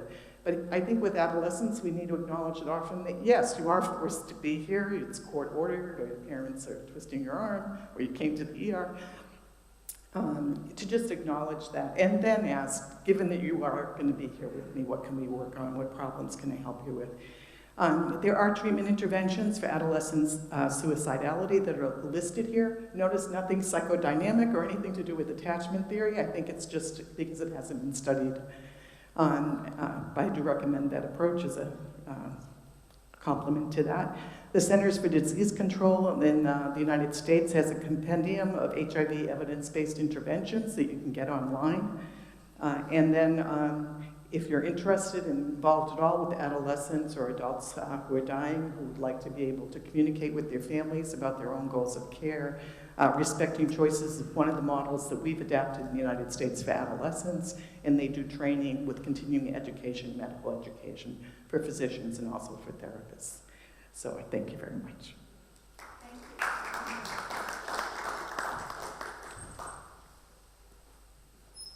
Thank you very much, Maureen. And now, I'm going to call on Michel Boutbol, who I am very happy to have give us the fourth talk, and then we can all discuss. Non, il n'y a pas de... On peut fermer. Ou mettre ça. Michel Boutbol is Professor Emeritus of Child and Adolescent Psychiatry and Psychoanalyst in France. We've known each other for some years. And so without much ado, he's going to talk about his own work and experience. He also has many other. Bonjour, François. So I don't have any PowerPoint, and I have a very bad accent in English. But this goes together very often, so I'm sorry. So I'm going to speak about my experience with very difficult adolescents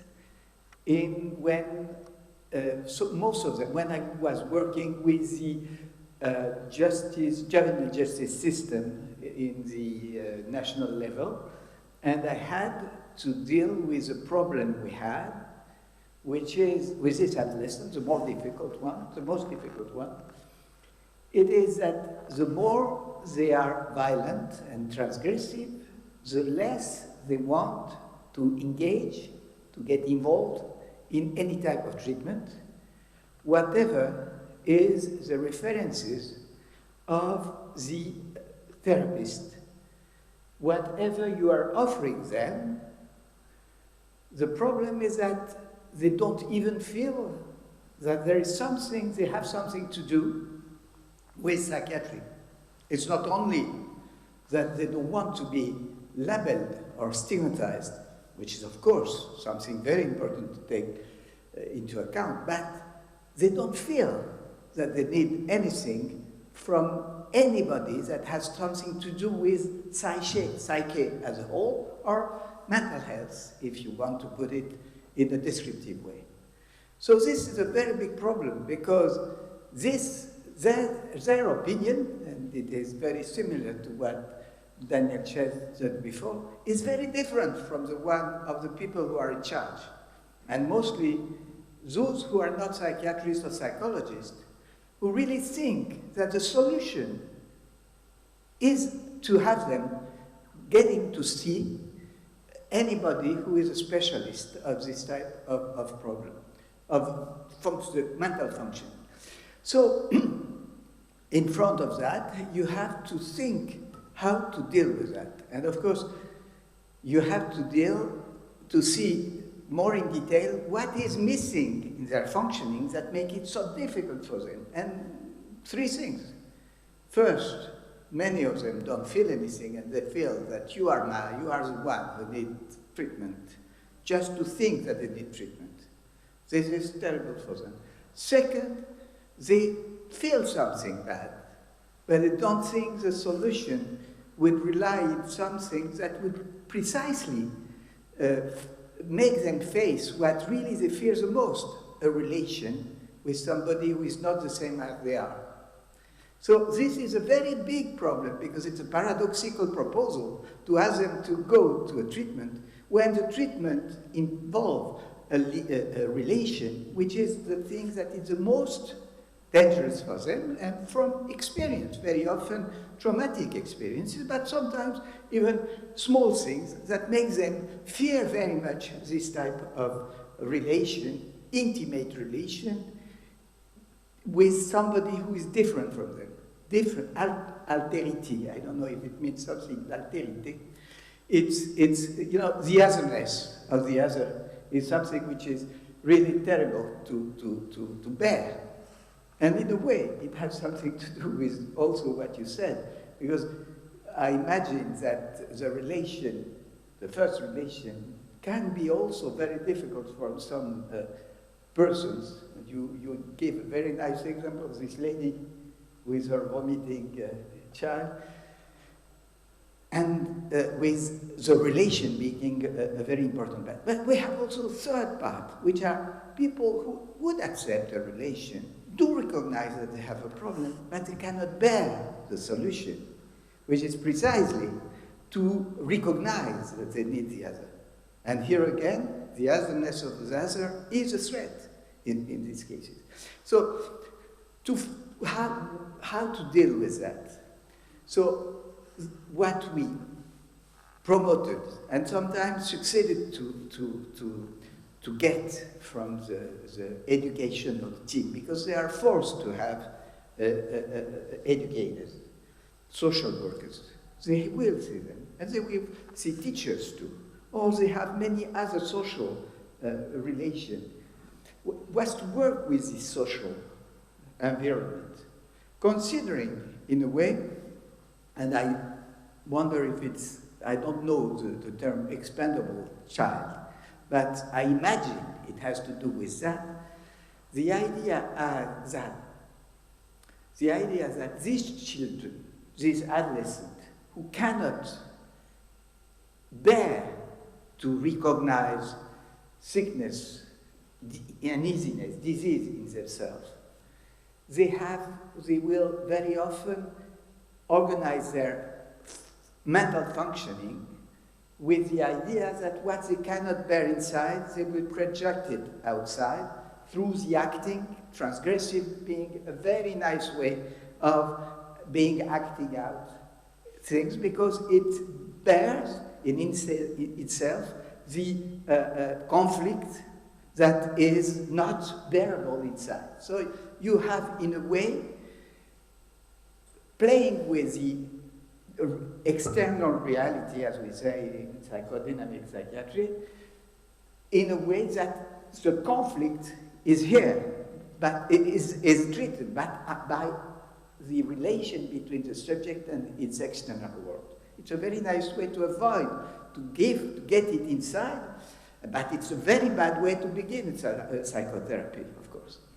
So this is so with this idea, you can imagine that what they are exporting through their acting is affecting the people who are surrounding this adolescent.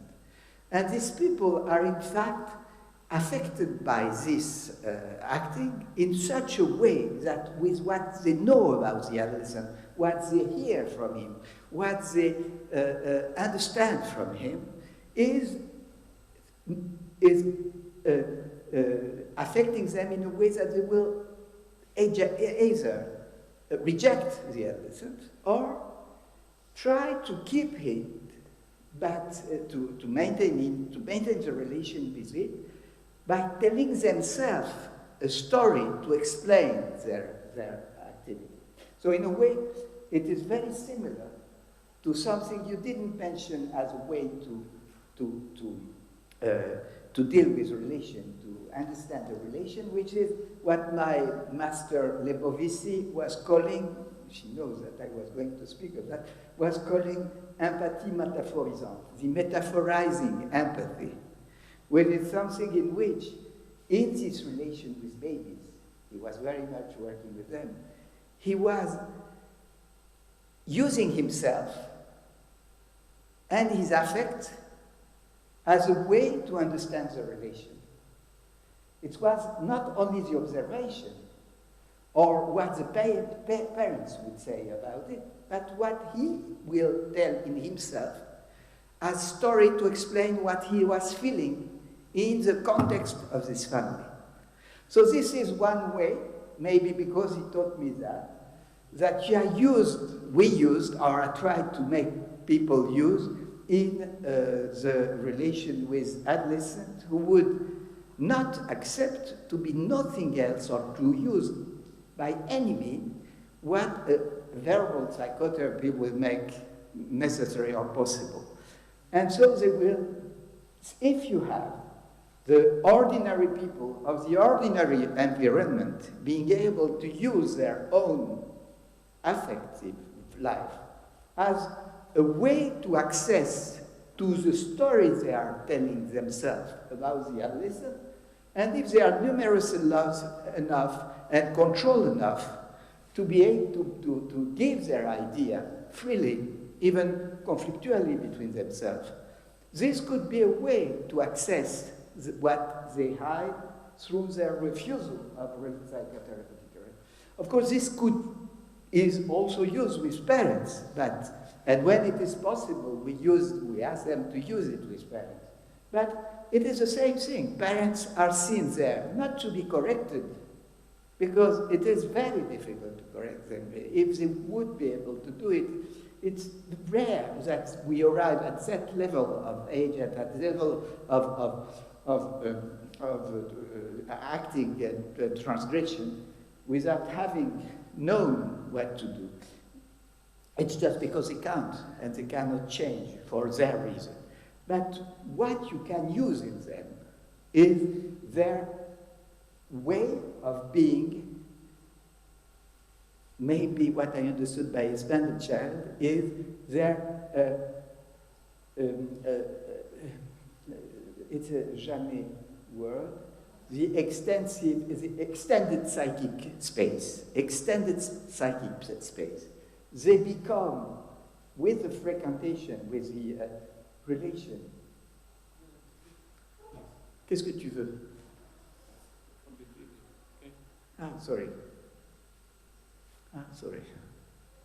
So they act as a part, they are acted by the projection of the adolescent in such a way of what they feel, what they built in themselves to understand and bear this action is a part of the psychic life of the adolescent.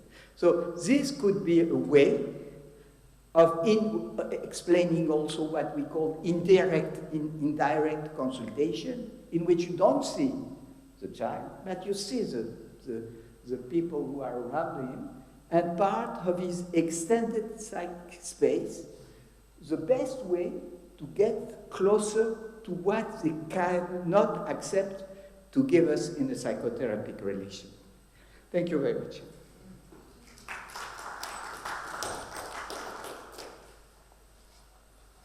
Merci.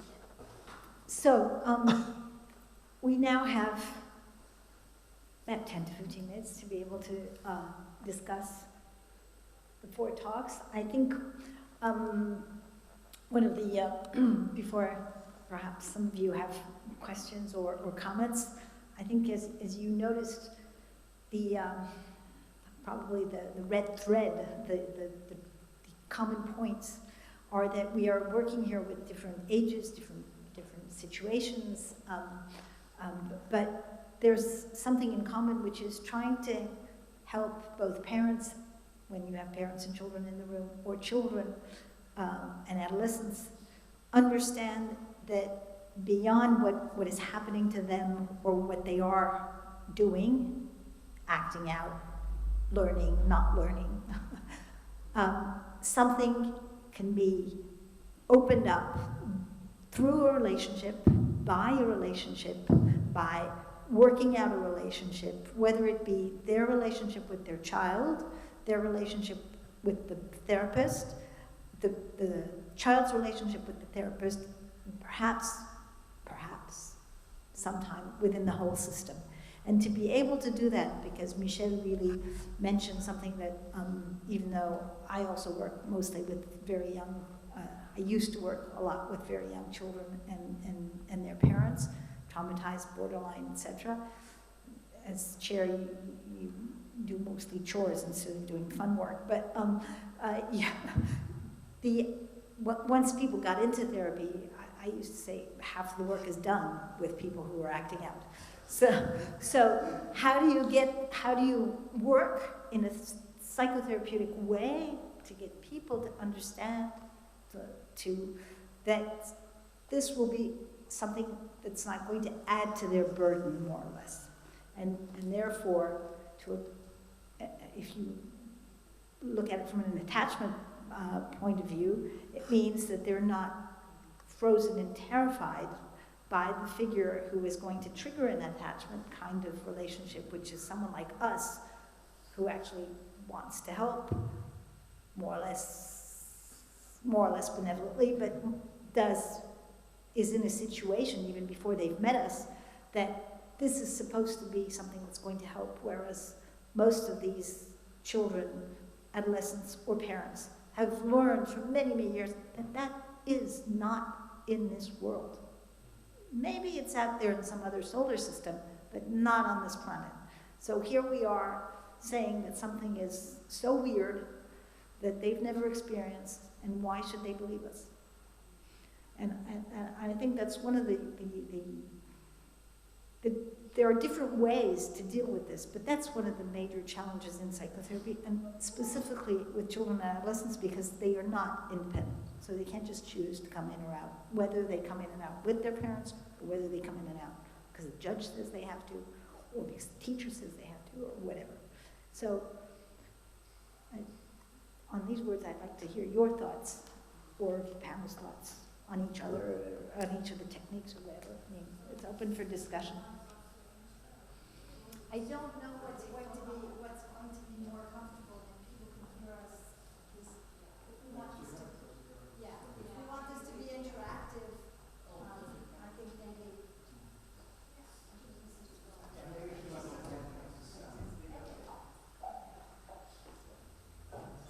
Is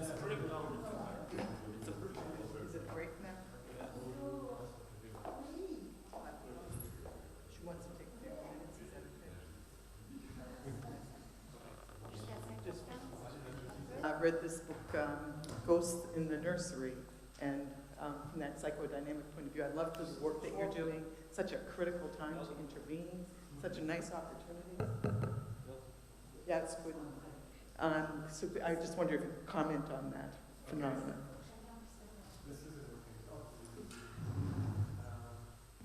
Yeah, so Ghost in the Nursery by Selma Freyberg has as its major theme the idea that parents have a transference to their own children. And of course, that's the basis of everything we do.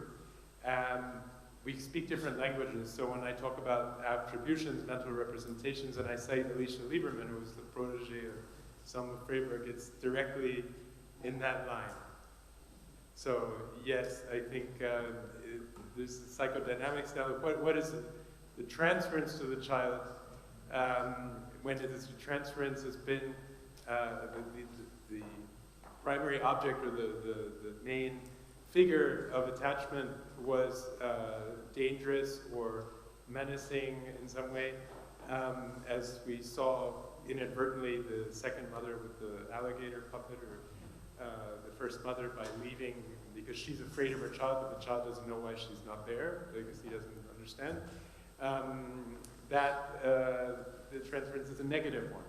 And so we tried, as Alicia Lieberman said, find the angels, try to find the positive attachment that allows, if there's any, that allows for the work, as she said, to create trust, because otherwise there's no possibility.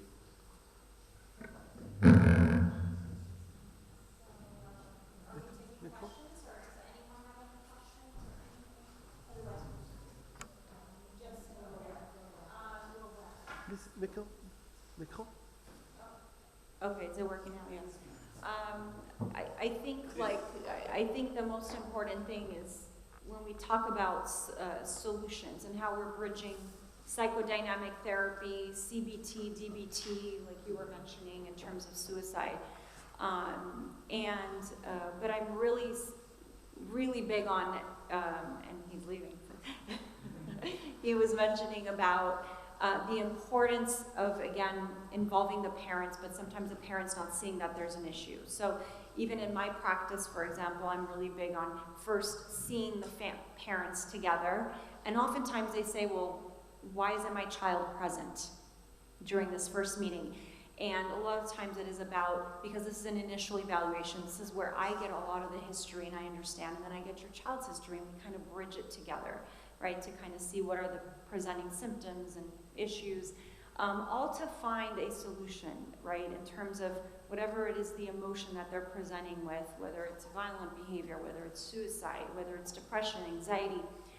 They're all are always common factors or current stressors that are attributing to that. So that's one of the core issues to really look out for, and always ask them at the end, depending also the age. I work mainly with teens.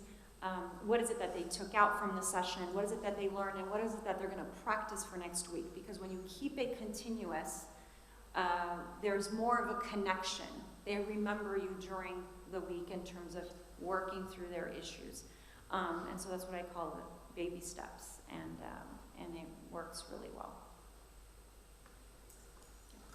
Okay, we're going to have to wrap it up because this is the end of the session. I'm sure that everyone is available, at least I am. Please write, email me if you have any questions to the panel. I'll forward it. You can probably easily find their emails too and ask questions. Everyone's always eager to respond. I just want to thank our panel once again and remind everybody that, first of all, we know psychotherapy works, doesn't work perfectly. I mean, there have been a number of meta-analysis by Coopers especially that shows that it works probably as well as antidepressants, if not better, for depression and anxiety. And given that for children, and at least for children and non-adolescents, we have no treatment, no psychopharm practically, it does work, and there are things that we are able to at least deal with, if not prevent, to stop escalation. And I think that's one of the major issues that we have to remember, that psychiatric care is not just taking care of patients who are chronically ill, but also trying to prevent that they will have, that they will become chronically ill, that we might be able to at least have them remit. And so if we're dealing with children, we might even be able to prevent that they become chronically ill altogether, because we know that, for example, abuse and neglect, or that there are a number of trauma has cumulative effects. And therefore, if we're at least lowering some of these risk factors, we're probably opening up something. We're creating pathways that are at least less negative. And since children are developing, and as Dan said, they can't wait. This was also something Selma Freiberg used to say, or we can remember that they're depending on their environment. I mean, some of what was described by Michel is like deprivation and delinquency by Winnicott, which was, 70 years ago? So we still need to be a little more focused on what they need, rather than only what we could do to make it less worse once it's all settled in. So thanks.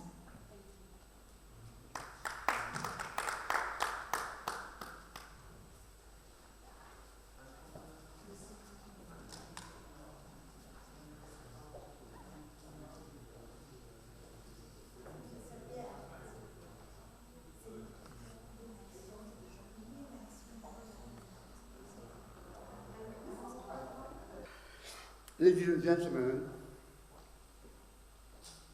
dear attendees, thank you to be with us. First of all, I would like to thank Professor Driss Moussaoui, Chairman of the IFP Congress.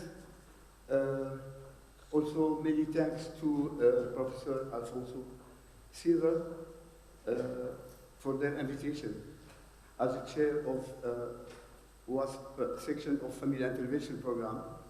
Of course, thank you to be present with us from Morocco. And where are you from? From the US. And from outside, the kingdom. Thank you also for the organizers of the Congress. Of course, I don't forget my friend Yasser Kazal, who will co-chair this panel discussion with me, and who accept spontaneously my invitation. I'm going to introduce Dr. Yasser Kazal, and he told me, please, be brief. So, I will be. He's a psychiatrist and psychotherapist.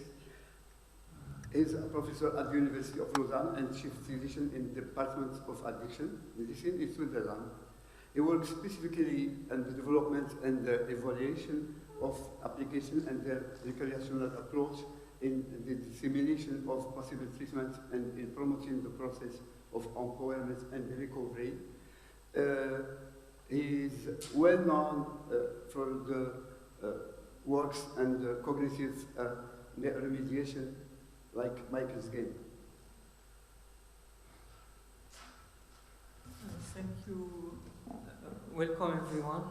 Thank you, Said, for introducing the session.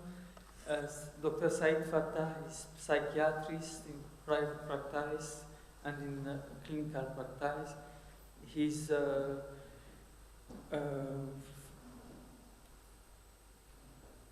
former head of clinical trial at Averroes in Casablanca and senior member of the French-speaking psychoeducation network Profamille, president of the psychoeducation section of the WASP. And so I'm very happy now to let you, Said, introduce our first speaker. Okay.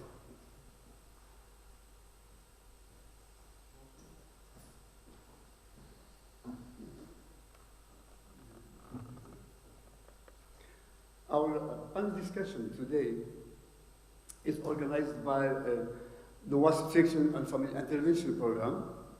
And the title of our panel discussion is Caregivers, Users, Psychoeducation and Mental Health.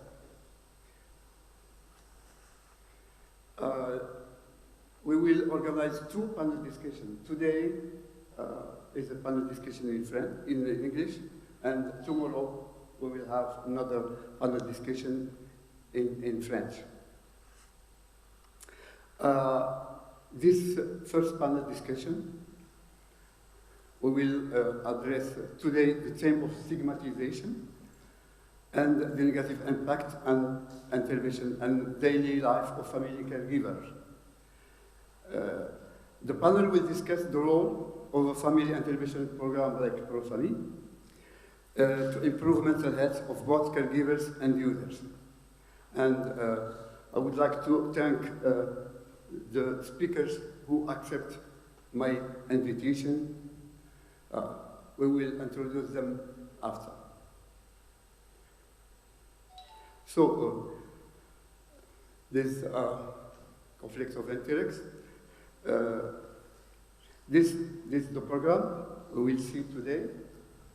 I will mention the theme of the fight against stigma, and then Mrs. Ilham Ibrahimi, as a family caregiver, will read poems produced by her stabilized family member.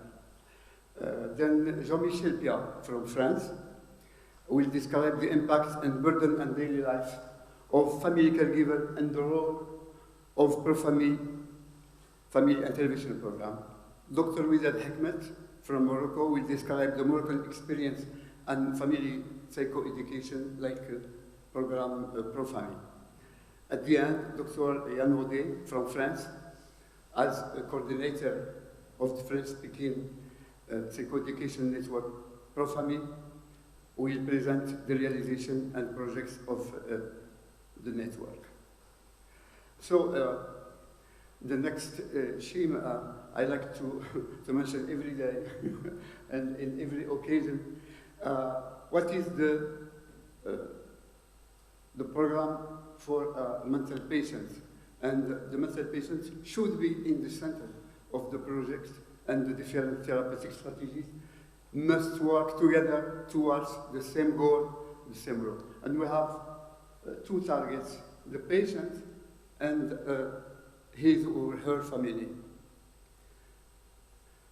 Regarding the patients, we have biological treatment, we have cognitive remediation, patient psychoeducation, cognitive behavior therapy, psychosocial rehabilitation. Regarding the family, of course, family psychoeducation like Profamille, for example,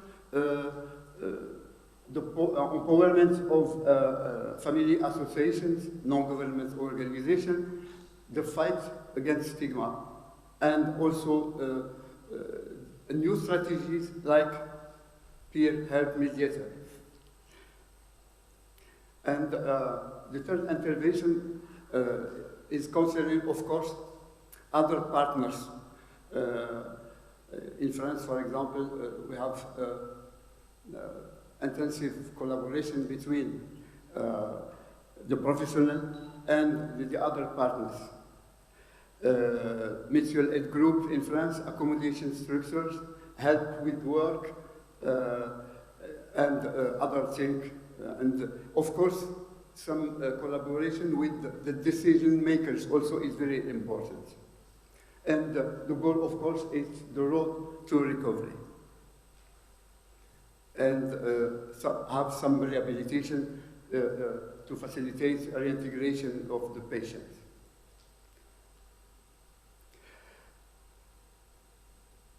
Of course, I put in red the fight against stigma is one goal to improve the recovery of the patients. And this theme for me is very important. There is some beliefs. Creativity in science, politics, and art in general could be a factor in the development of human being, and especially when the person suffers from mental disorders. These mental disorders should decrease their pride and block their life plan and increase their stigma in society. And the patient and also the family suffer from many stigmatization and all handicap in general. I put this in red in German. When we would say some person has mental illness, we say in German, ein Vogel im Kopf. That means he has a bird in the head. And I put in dialect, in Moroccan dialect, Tarlo الفريح. His or her bird is flying. But for me, I think it's a sort of stigmatization.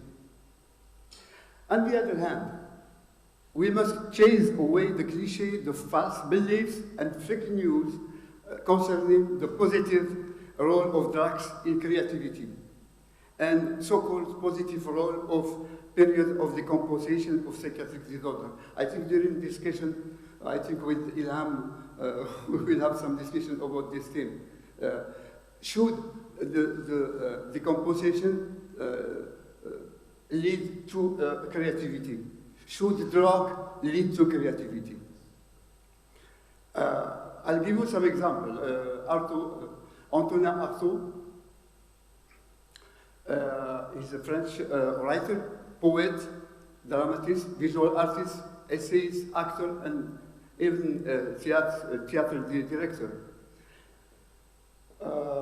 He produced many books and many collection poems, but he benefits from psychiatric hospitalization between 1917 and 1919. Later, during his stay at the Henri Roussel Hospital for Detoxification from opium, and he says that opium constitutes for him a territory of transition, which ends up devouring all his territories. Unfortunately, he ended his life in an asylum. Jacques Lacan would have declared definitively Antonin Artaud lost for literature. Vincent van Gogh, well-known Dutch painter, he painted many self-portraits in the form of painting or simple drawing. However, the artist did not make any work during his stay in the hospital, in the asylum in France. He was the victim of some psychotic crisis.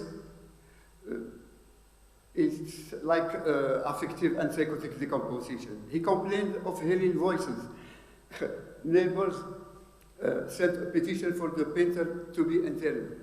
However, he did not hesitate to represent himself with a bandage surrounding his mutilated hair in 1889.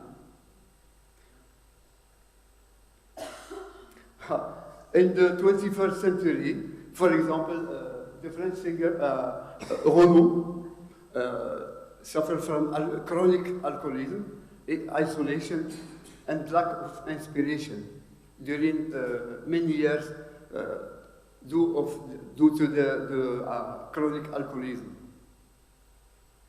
Stromae, Belgian singer, also disappeared between 2016 and 2021, and he was suffering from depression, from burnout, and lack of creativity.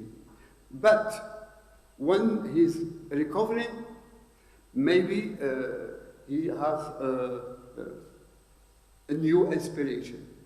But I think that during the depression, he lost inspiration. How to fight against stigma?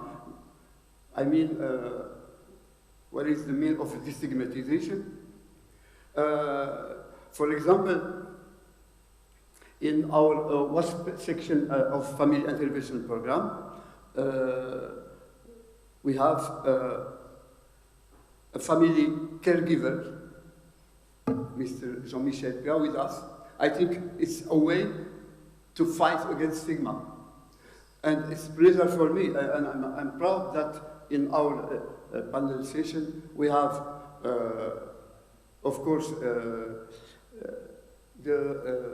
we have professionals, but we have also family members. We have also peer helpers, so-called in French, père aidant. And I think it's a way to fight against stigma, to involve all these parties. In 2012, I wrote this article in a well-known journal in France, the Dernière Nouvelle d'Alsace, and I profit to speak about a campaign of schizophrenia, to talk about I told to the journalists, please stop considering violent schizophrenic becomes a pleonasm. So automatically, a schizophrenic patient is automatically violent. And I would like to remark that the majority of women beaten or killed are so by so-called normal husbands. I see also that in Morocco there is many campaigns to fight against stigma. You have an example of this campaign. It was organized in 10 October 2021. I used to say to the patients who suffer from psychiatric disorders, you have to say, I'm not disabled, I have disability. I'm a user. J'ai un handicap, je ne suis pas handicapé. The goal is to lead to positive reinforcement, improvement of self-esteem, and highlighting the person's resources.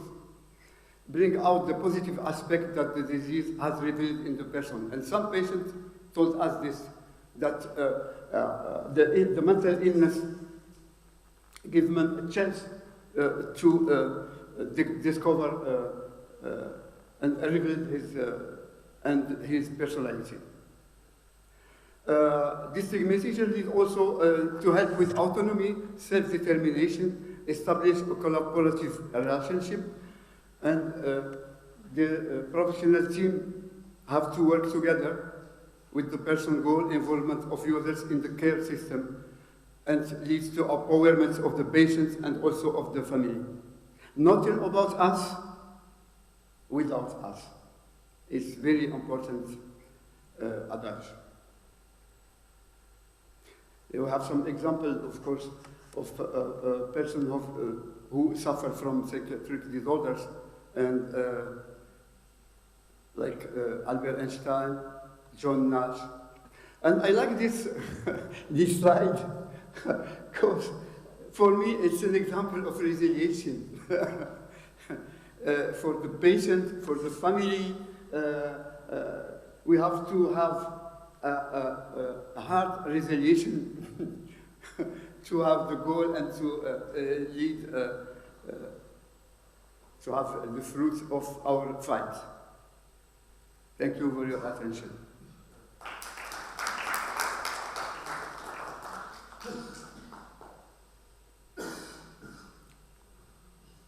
So I would like, yes? We welcome to introduce one or two questions, please. Yeah, you have some questions before I introduce? Maybe I have one side. Yes. Fighting stigma in Morocco, is it the same way than in Western country, like in France, or it should be done differently? You're right, yes, sir. It's not the same. I forgot to speak about tradition, and also it's an impact factor to fight against stigma. Yesterday in the psychiatric hospital, I speak about the evolution of psychiatric disorders, and unfortunately we have a delay of diagnosis because, of course, I think there is some tolerance, family tolerance in Morocco. It seems positive, but unfortunately it leads to have a delay of diagnosis.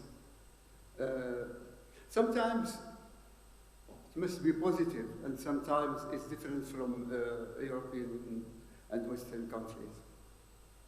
Thank you, Said. Do we have other questions? Okay. Would you like, Said, to introduce the second speaker? Yes, I would like to introduce Mrs. Ilham Ibrahimi. He told me 30 minutes later that no, please don't speak about what I did in the past, but Ilham is the former president and founder of Shams Association. And she is also founder of the collaboration between Marrakesh health system and psychiatric hospital of Rufaq, where I used to work. And I think she has also artistic fiber. Yeah. And she's also a family caregiver. And she will read poems produced by her stabilized family member. And she sent me 5 poems of, we can see her sister. Yeah, and really, I can confess that I have difficulties to choose 2 poems from the 5 poems, because they are all very, very interesting. Please do. Thank you so much. Thank you, Dr. Fattah, for the invitation. And please excuse my bad English. Today I'm here to read some of the poems written by my sister. She was 23 when she wrote those poems, full of wisdom. Dr. Fattah helped me to choose 2 of them, but I like one particularly. It is talking about beauty. So, as they are short poems, I propose to read the 3 ones, if you agree. Thank you so much. The first and the second were chosen by Dr. Ftah, and the last one, it was my choice. Well, back to my country. Now I feel homesick with my fear, and my heart is sick. Back to home, there is no risk to be alone. Sad and homesick, tomorrow I will fly back to home, and I will buy presents and memories from that country. It is typically a nice country if we go back to history. I will bring a memory for my friends and family when I'm back to my country. It was her experience.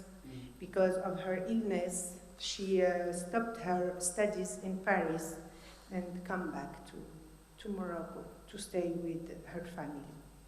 After divorce, the world is free and I am a bee.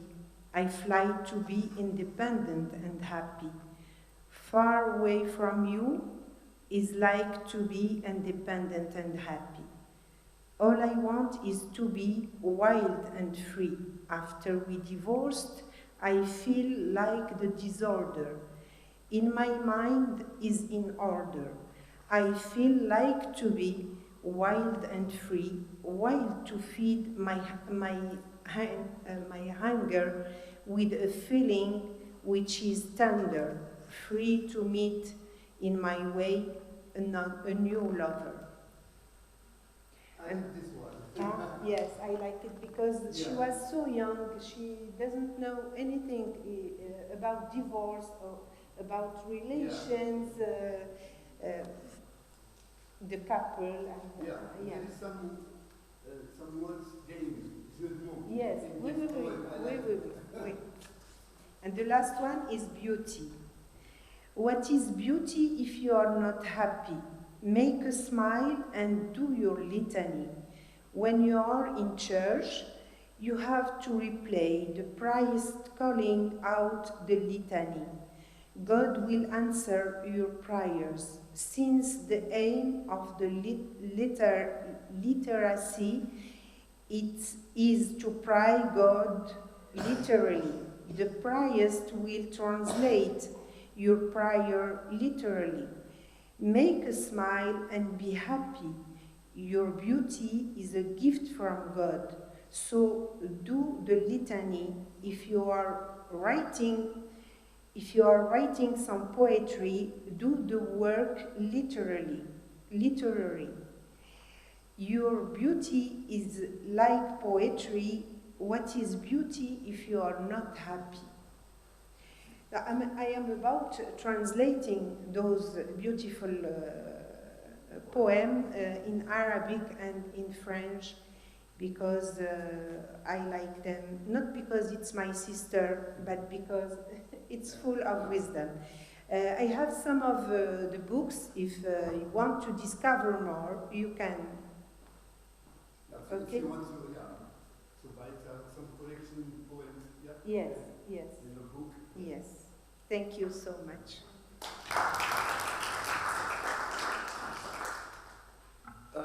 Do you have some remarks regarding creativity and psychiatric disorders, creativity and drugs?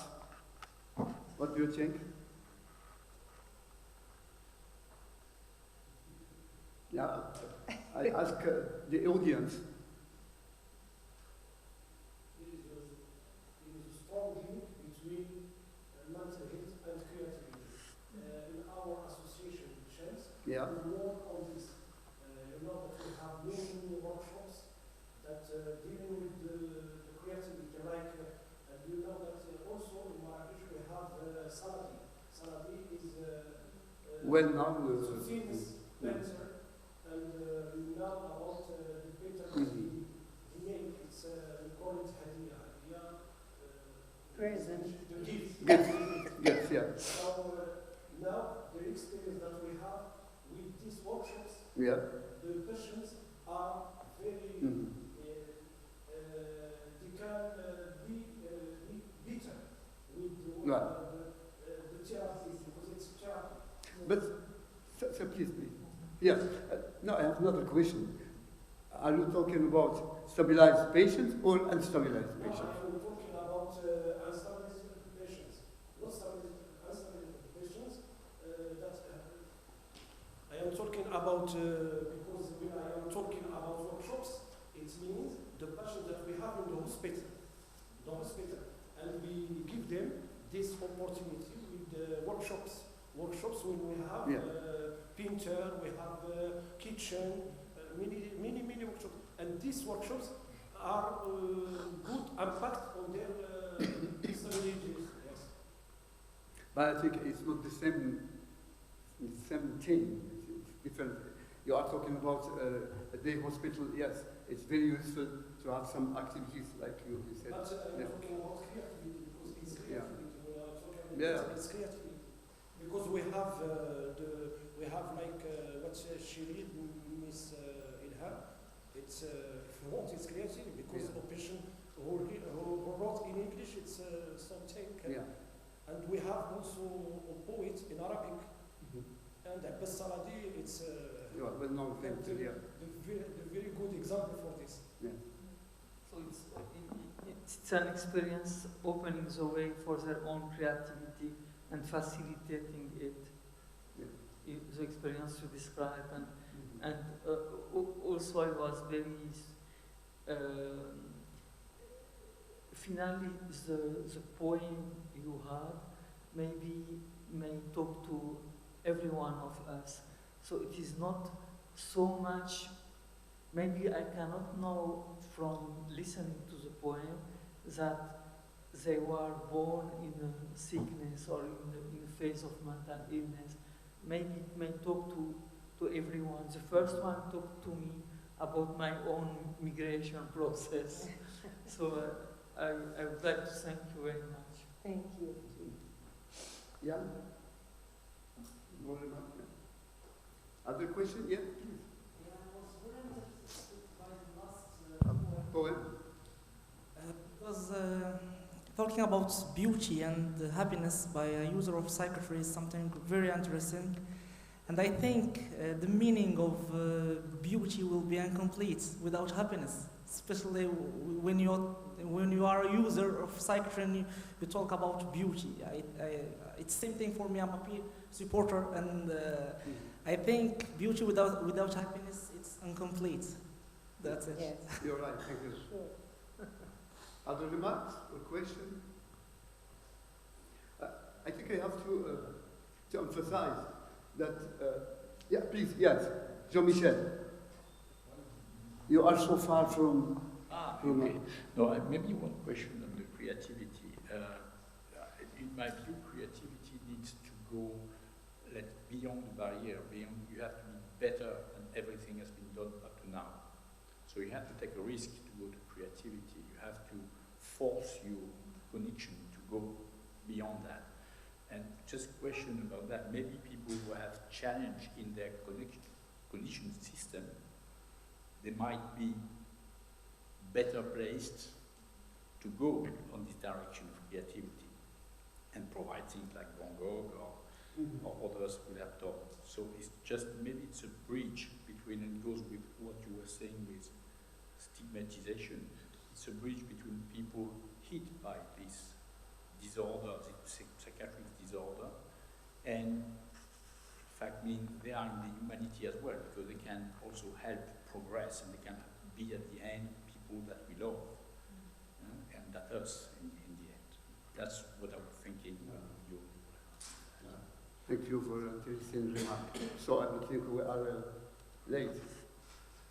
Please. So, thank you. I'm happy now to introduce Jean-Michel Piat. He's a family caregiver, senior member in the French Association in France, and member of the executive committee of the WASP section on family intervention program. Thank you, Jean-Michel. And you are going to describe the impact on burden on daily life of family caregiver, on the role of pro-family intervention program. Thank you, ladies and gentlemen.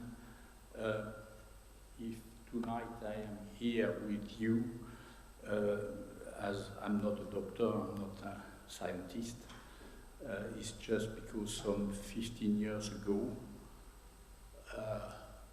one of my daughter came to me and told me, look, Dad, Virgin Mary is talking directly to me. So when she said these words, I immediately understood that I was in front of an enormous earthquake. It completely changed my life.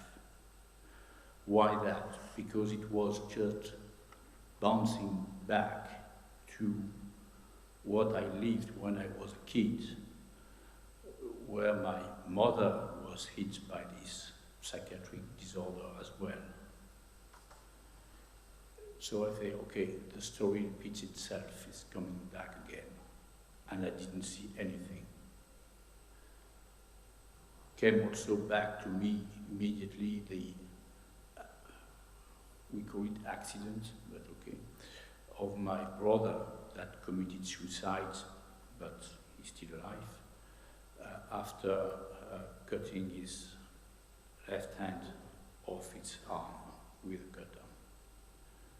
That was years before. So because of that, I came desperate, of course, and I started to have back the same question I had when I was a kid. The first question, and I think it's very important because now that I took some distance with all that and start to understand, I think when you are a relative and you have someone in your family that is hit by this type of sickness, the very first question is, what on earth is happening now? What do I have in front of me? We don't understand. There is no words, there is no possibility to tell you, okay, this is this type of sickness, there will be that and that in the future, we can make projection and all that. Instead of that, you have absolutely nothing. And most of the time, when you try to find professionals to discuss with, it's again bouncing back with something impossible. You have no words, nothing. I asked all my life to my father, to the doctors that was curing my mother, what did she have, ma'am? What type of sickness is it? I would like to know, because I would like to see if you can do something against it. If you can't do anything, at least I know there is something, but nothing. Absolutely nothing. There was coming things. And that was years after years that I discovered, thanks to one of the gentlemen sitting here, that my mother was most probably hit by schizophrenia, because we took back what type of drugs we were taking and all that. So that was the end of whatever. But my mother was passed away at this time, so it was really. So the first thing is we don't know what's happened. Second thing that comes very quickly is you feel guilty. Maybe it's because of me. Maybe as a little kid, maybe because of me, I'm not doing the right thing and my mother goes bad. So these things is coming very quickly as well. And again, you don't have a lot of help on that. So if you are in the position to give advice, you're curing the people, please do think that the people, the relatives, the people that are sitting beside your patients are themselves in a difficult situation. So if I come back to what I was saying at the beginning, say, okay, it was like an earthquake because my daughter was hit by this sickness, I started to, and this is one of the reasons why I'm here now. I started to look around and say, okay, what do I have? What kind of things exist to find solution, to find answers to this question? And after looking in the internet system, I ended up to, I think it was a Canadian website, that was trying to explain what is schizophrenia and how people were thinking, and they were going in the connection system, and I was searching during the night with this website, up to a moment that I saw screens, really that was the way it was done. So if you spend so much time to understand it, probably you need to talk to somebody. We would advise that you talk to family association and exchange.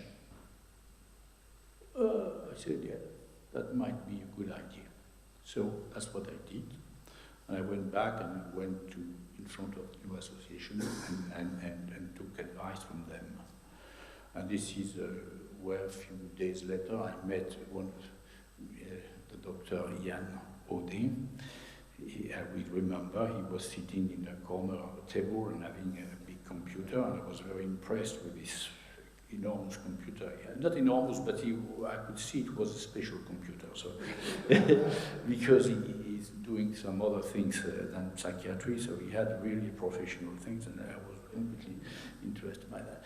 And we had discussion after about his computer, but very, very soon about many other things, because I started to have answers to my question. And when I followed the program, I would say he's the father of this program, but maybe not, he knows that better than me, he will tell them. I really did have answers to the question. And the program he will present, the Pro-Family, is really something that is changing life of relatives, of people hit by psychiatric disorder. That is really changing life. That will give you what is it, what is happening. That will say, maybe you have to take care of yourself, because you need to be prepared to fight against an enemy, which is this sickness. So take that into account, and this is fantastic, believe me, to have that. And this is why I'm here tonight, to tell you that, to witness, to tell you what's happened, and to tell you also how happy I am to see at last, answers to my question when I was a kid. This is for me, it is something fantastic. So I would spend a lot of my energy to continue telling that, because I think this type of program, like Pro-Family, is really changing the life of people and is helping a lot. My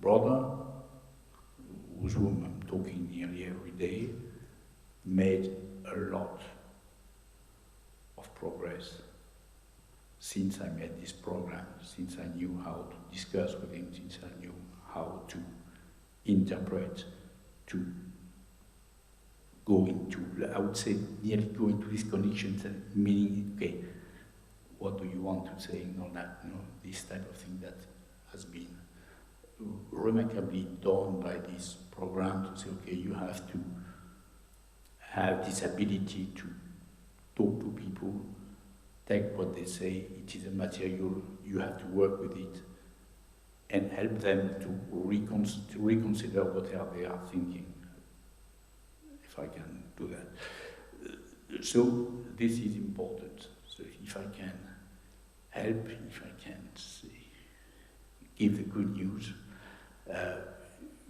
promote this type of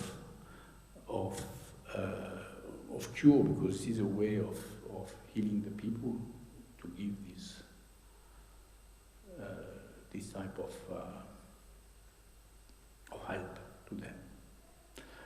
Thank you very much. If you have any questions.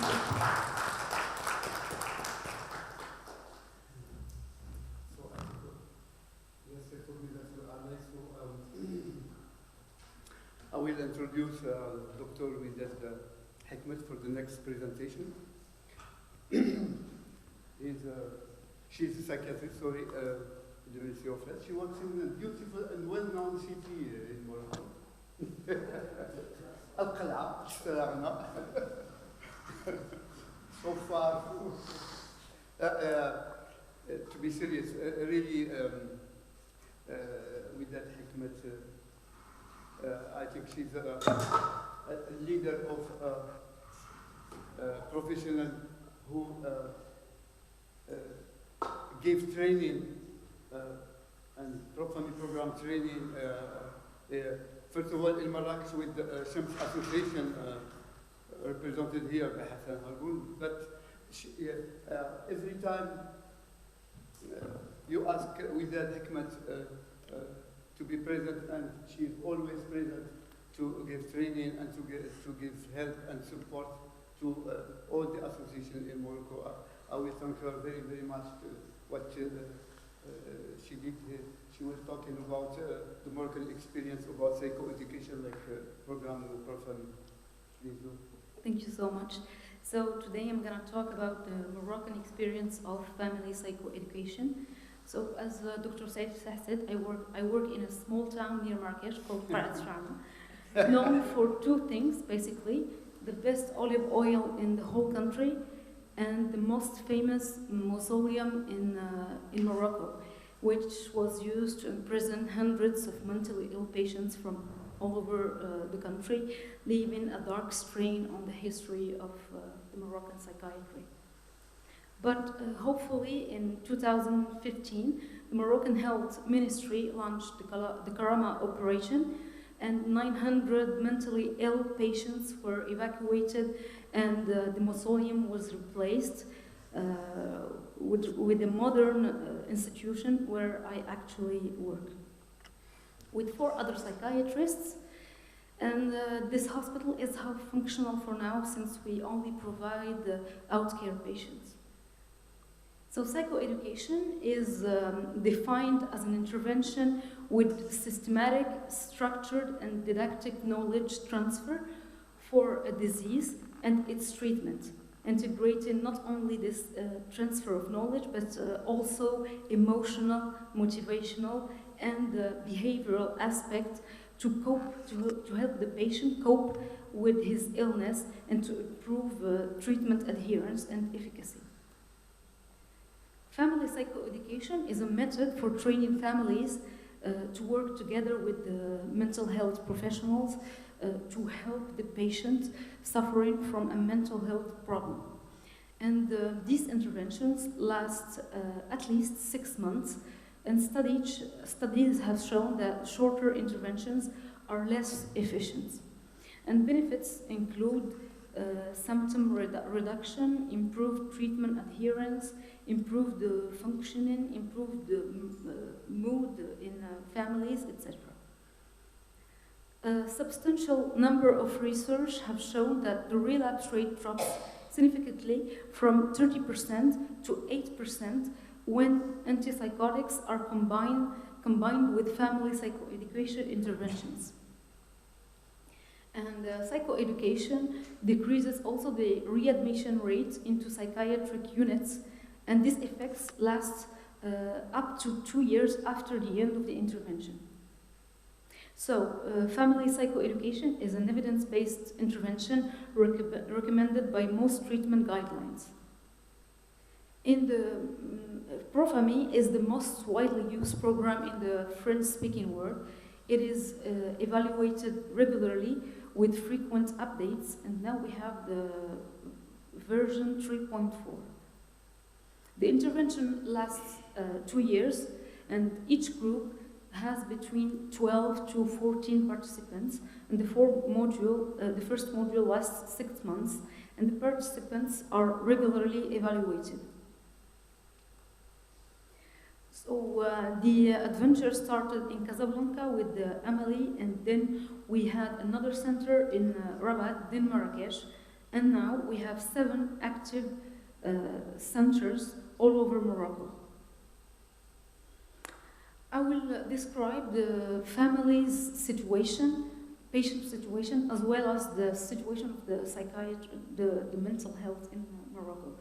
So before telling you that psychiatry in my country isn't in a good shape, I want to remind you that Morocco was so great back then in 12th century AD, and we had the first Maristan in the Maghreb, in North Africa, in which Ibn Rushd himself worked for several years, as well as the Maristan of Sidi Frouj in Fes, when Leon Africans worked for 2 years as a secretary. And those Maristans were nothing like asylums in Europe. They were real medical institutions where the mentally ill patients were treated with respect, and doctors were trying to help them with Socratic methods. And Padre Joffre was inspired by this Maristans, and he built the very first asylum of the Western world called Hospital de los Inocentes in Valencia in 14 AD. And in 12 AD, I want to remind you that medical students were taught the treatment of fractures in humans by practicing on injured storks that live in Said, I thought you would like this. And it was really experimental scientific model of medicine in Morocco.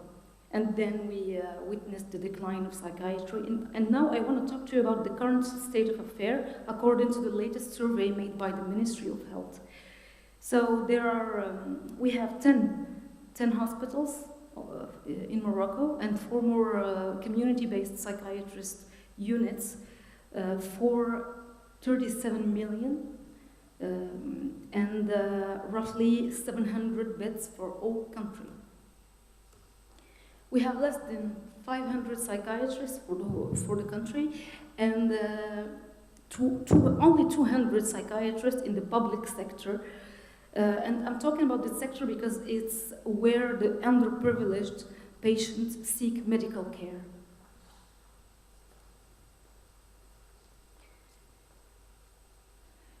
The situation of Moroccan families, before Profami, of course, we have 80%, 70% of our participants are women, and it is often the mother who came to Profami. The average age of the participants is 73, 50 for women and 57 for men. And a lot of our participants suffer from chronic pain. Half of our participants have migraines, 34% osteoarticular pain, and 70% of the participants have pain, other type of pain. 42% of our patients worry a lot about the psychiatric condition, about the future of their loved ones, and 75% of them cannot cope with this. 65% are agitated.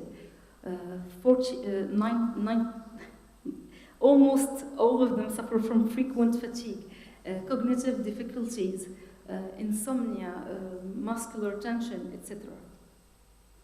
And 70% of the participants have CASD scores greater than 16, which means that they are in psychological distress and that they are depressed.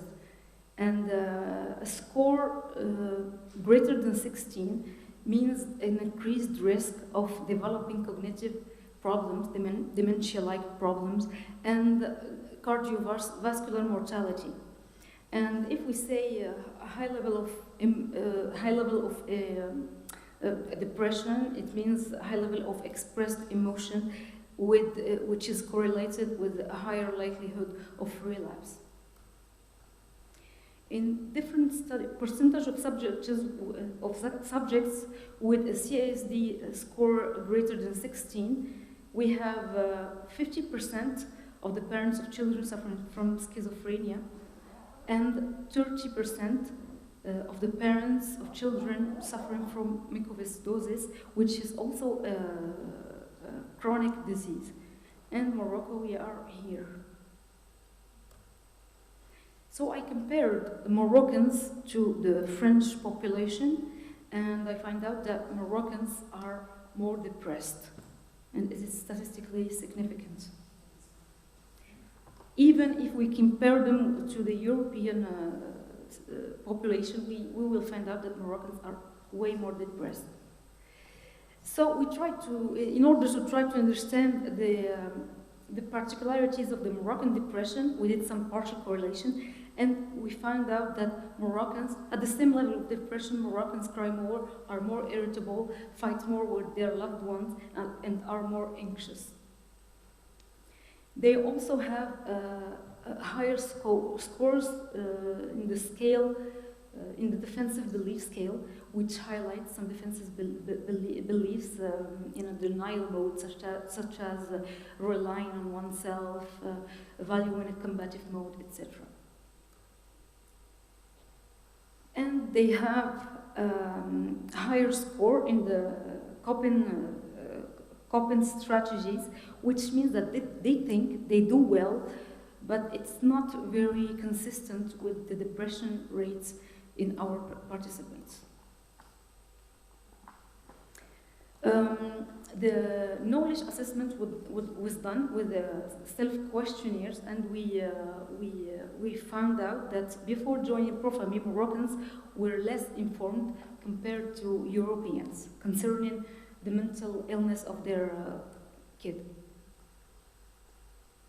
Now I'm going to talk about the patients, and 88% of our participants came when their kid is a male.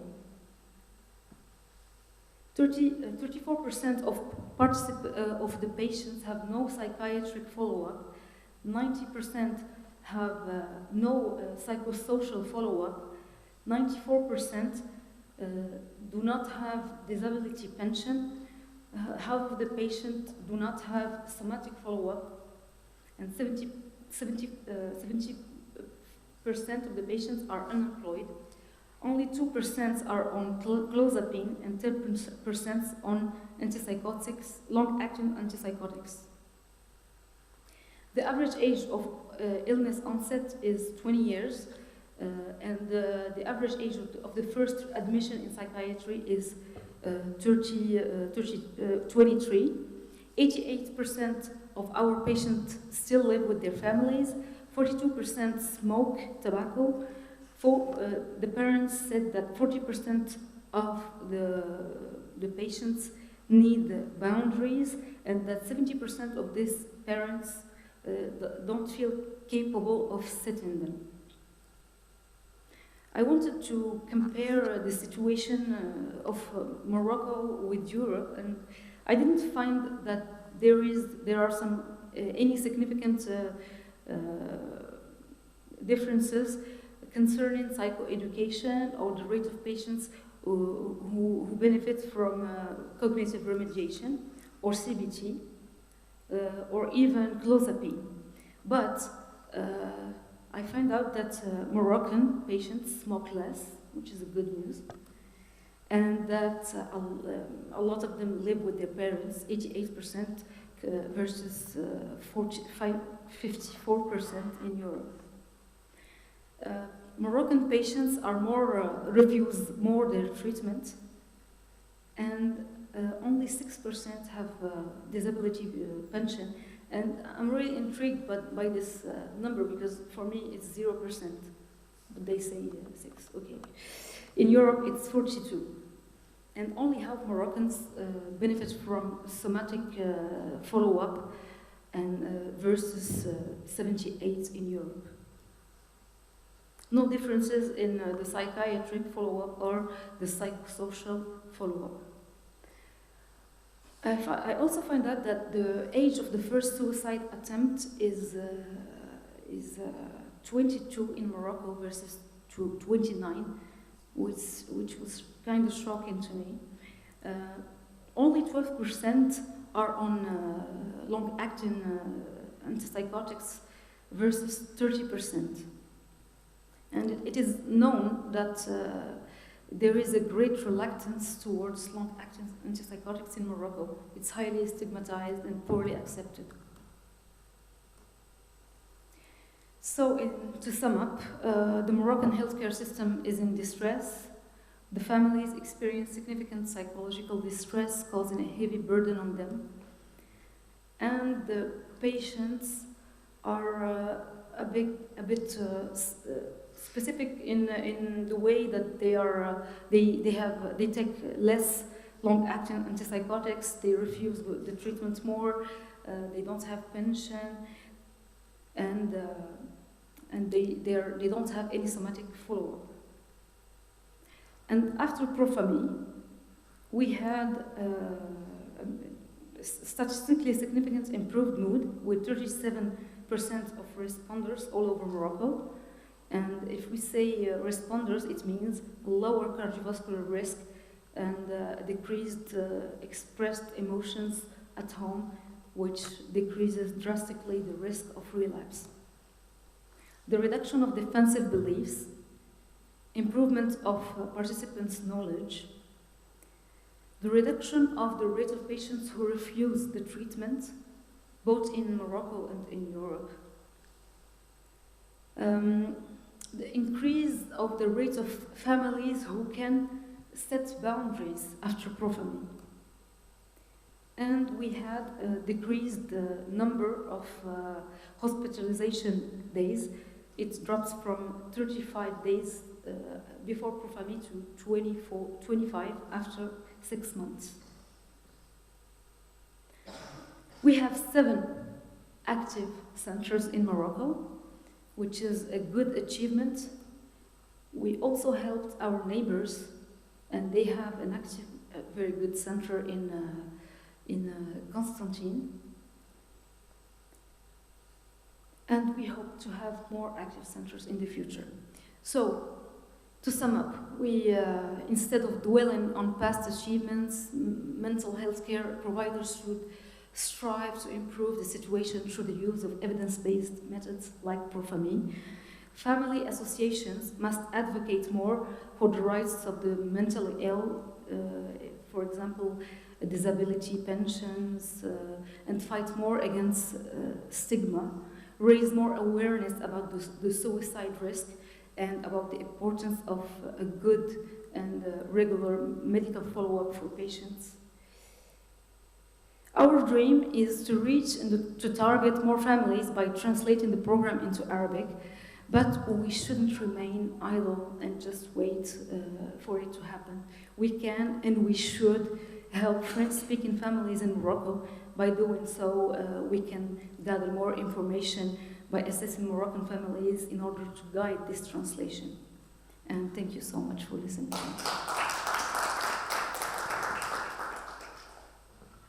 Thank you, Widad, for this very nice overview of the Profami in Morocco and a lot of other things in Morocco. Due to time constraints, we are not going to have questions now, but immediately, please, Yann Ode, welcome. You are coordinator of the French-speaking psychoeducation network Profami, and you're going to present the realization of project of the network. Thank you, Yann. No, it's important. With sound.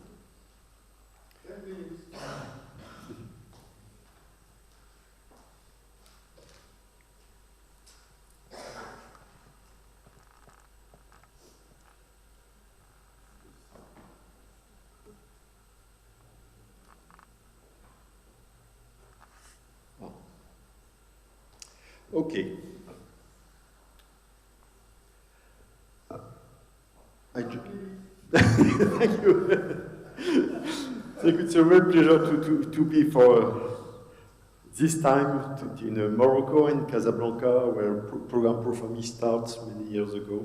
And I want to, after a year of COVID, after the dramatic situation where a dictator tried to atomize the democracy, we need to have a beautiful story.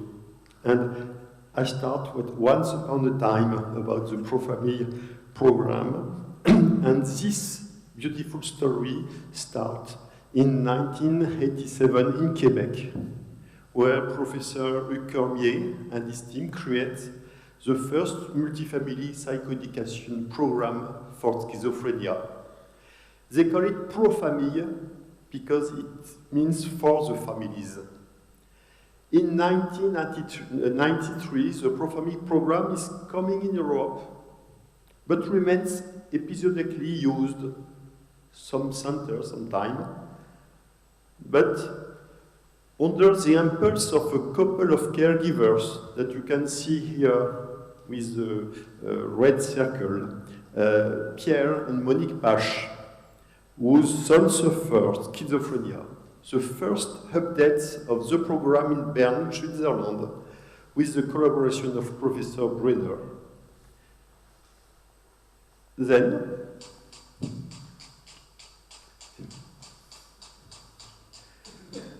like in Say Yes.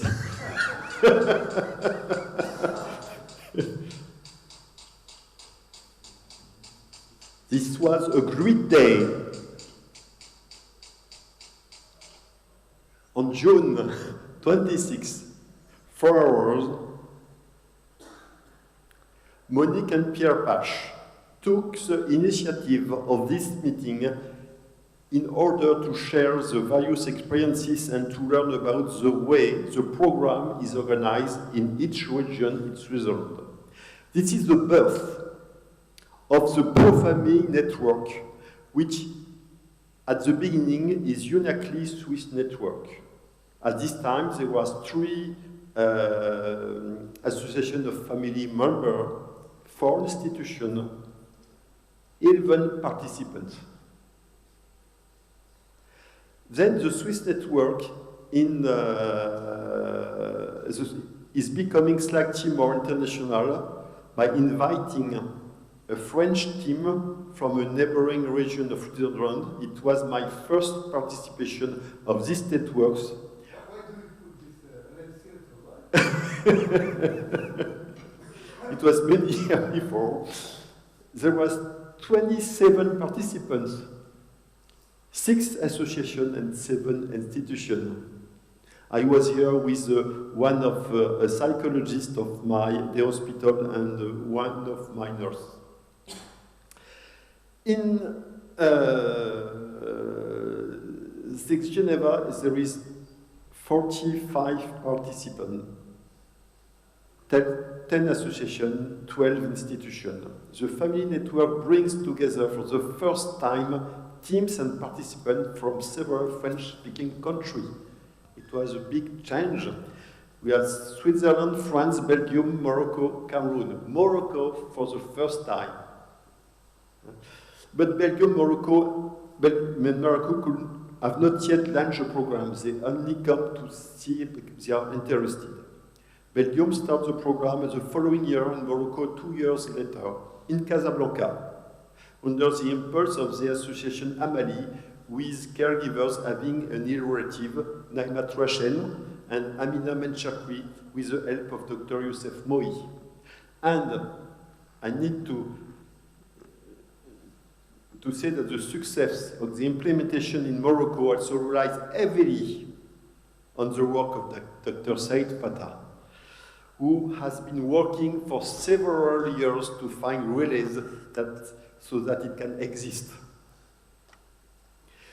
In this year, after the Congress in Geneva, the network decided to have a logo. This is this one. And the evaluation of the effect of the program on the mood of caregivers with the CSD was experienced in Alsace and is generalized to the world network, except Geneva, for very complicated example. I just want, because it is an element of the story, what does this logo mean? This logo is formed of 3 large incomplete rings associated with 3 small circles. Each large circle represents the arm of a character whose head is a small circle. The 3 characters are seen from above. They face each other and hold each other. They have several possible meanings. Families coming together and supporting each other through the connection created by pro-famille. The second meaning is a supportive relationship between families and those who deliver the program. The third meaning is the relationships of cooperation and dialogue between the families and the professional taking care of the patient, like today. And the restoration of warmer bonds between family members and the ill person. The different group of those who deliver the program in the pro-family network, who are working together in a network to improve their work and to be efficient in helping families. The big rings symbolize the network, which is human networks made of arms. A network is people who support each other and work together. The choice of orange color evokes fire, refer to the human warmth, life, joy, and conviviality that families want to promote. The presence of blue in the head shows the fire color and refers to an idea of calm, peace, and serenity. Each head resembles a small planet Earth, underlying that each being is a world in itself. The heterogeneity of the color and the imperfection of the line refer that the human heterogeneity and imperfection, which are a reality. At this time, the Thief of Geneva was against this kind of heterogeneity and said it's not good for logos. We need something very straight. Pro-famille is above all the taking into account and the acceptance of the reality, but a reality that we make warm and alive. This is real our philosophy in this network, and it is why I take time to explain what it means. The Fleur de Lys is a tribute to the Quebec designers. The Fleur de Lys is the emblem of Quebec, of the first family program, and in particular to Dr. Hugues Cormier. There are 3 particularities of the family program. First, it's a co-construction between professional and family caregivers and shared reflection. Second, it's a systematic evaluation of results on public health indicator to identify area for the program improvement and test the contribution of new features. Third, there is a continuous improvement based on scientific advances, team feedback, and program effectiveness evaluation. And you can see that we have several versions.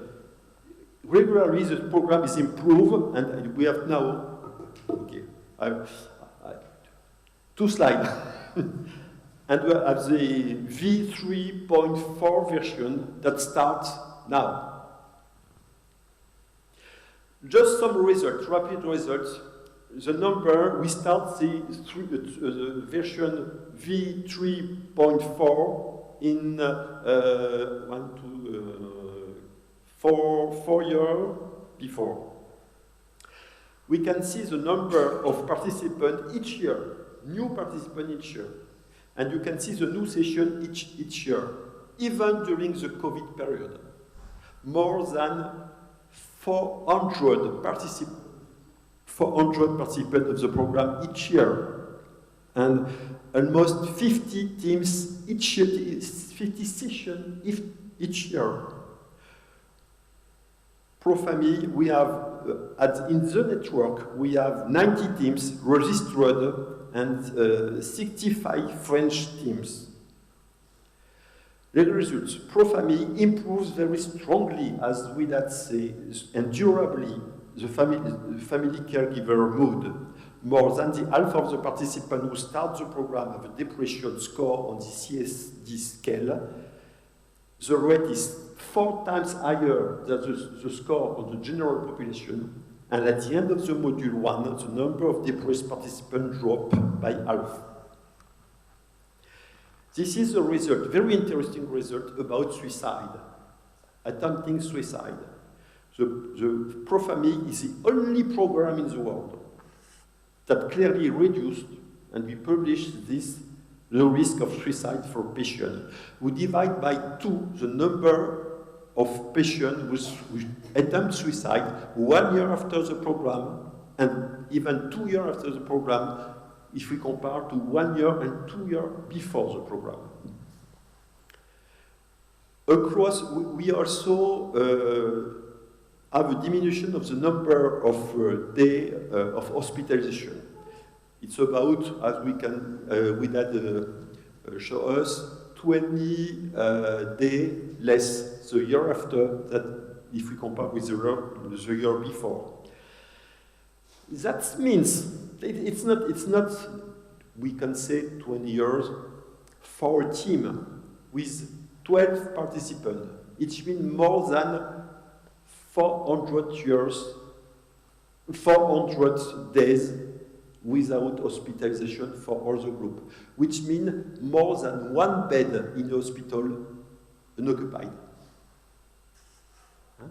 Our short-term objective is to each team in France should have the means to 2 sessions by year.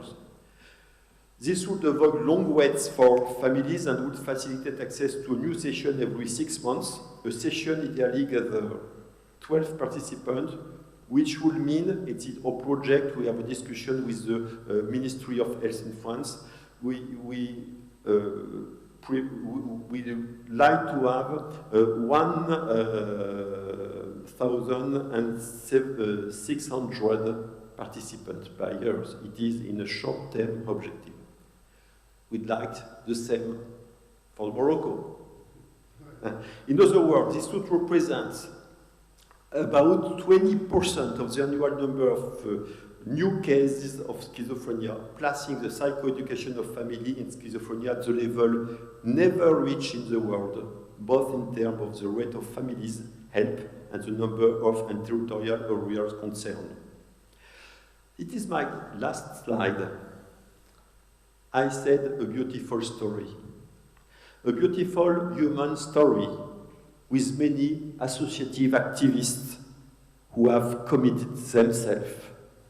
A beautiful scientific story with a program that plans to eliminate the excess risk of suicide and schizophrenia in the coming years, because we have discovered by analyzing our data what is helping in the program to decrease the number of suicide attempts, and our preliminary results show that we can decrease not by 2 but by 8 the number of suicide attempts after the program.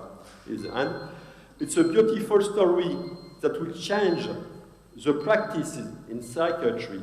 And it's a beautiful story of social psychiatry that continues to be. I have two sentences that mixed together. It's a beautiful story for social psychiatry and a story that will continue by all those here who want to better world and who are committed to do this. Thank you for your attention. Thank you, Jan. So, as you know, we are a little bit late for this session, but we open for 1 or 2 questions for all the... One question. Thank you, Jan, for your presentation. You commit a lapsus when you talk about 400 years. And why not? Maybe ProFamily will be performing 400 years, not 400 days. But really, Ian did nice job in the French-speaking network and regarding ProFamily program. And I'm very proud that our American association and professional did a good job, and we will try to do better in the future. Thank you for your presence and for your attention. And tomorrow we will perform another panel discussion in French. It will begin at, I think, 2:30 p.m. Thank you very much. And, okay.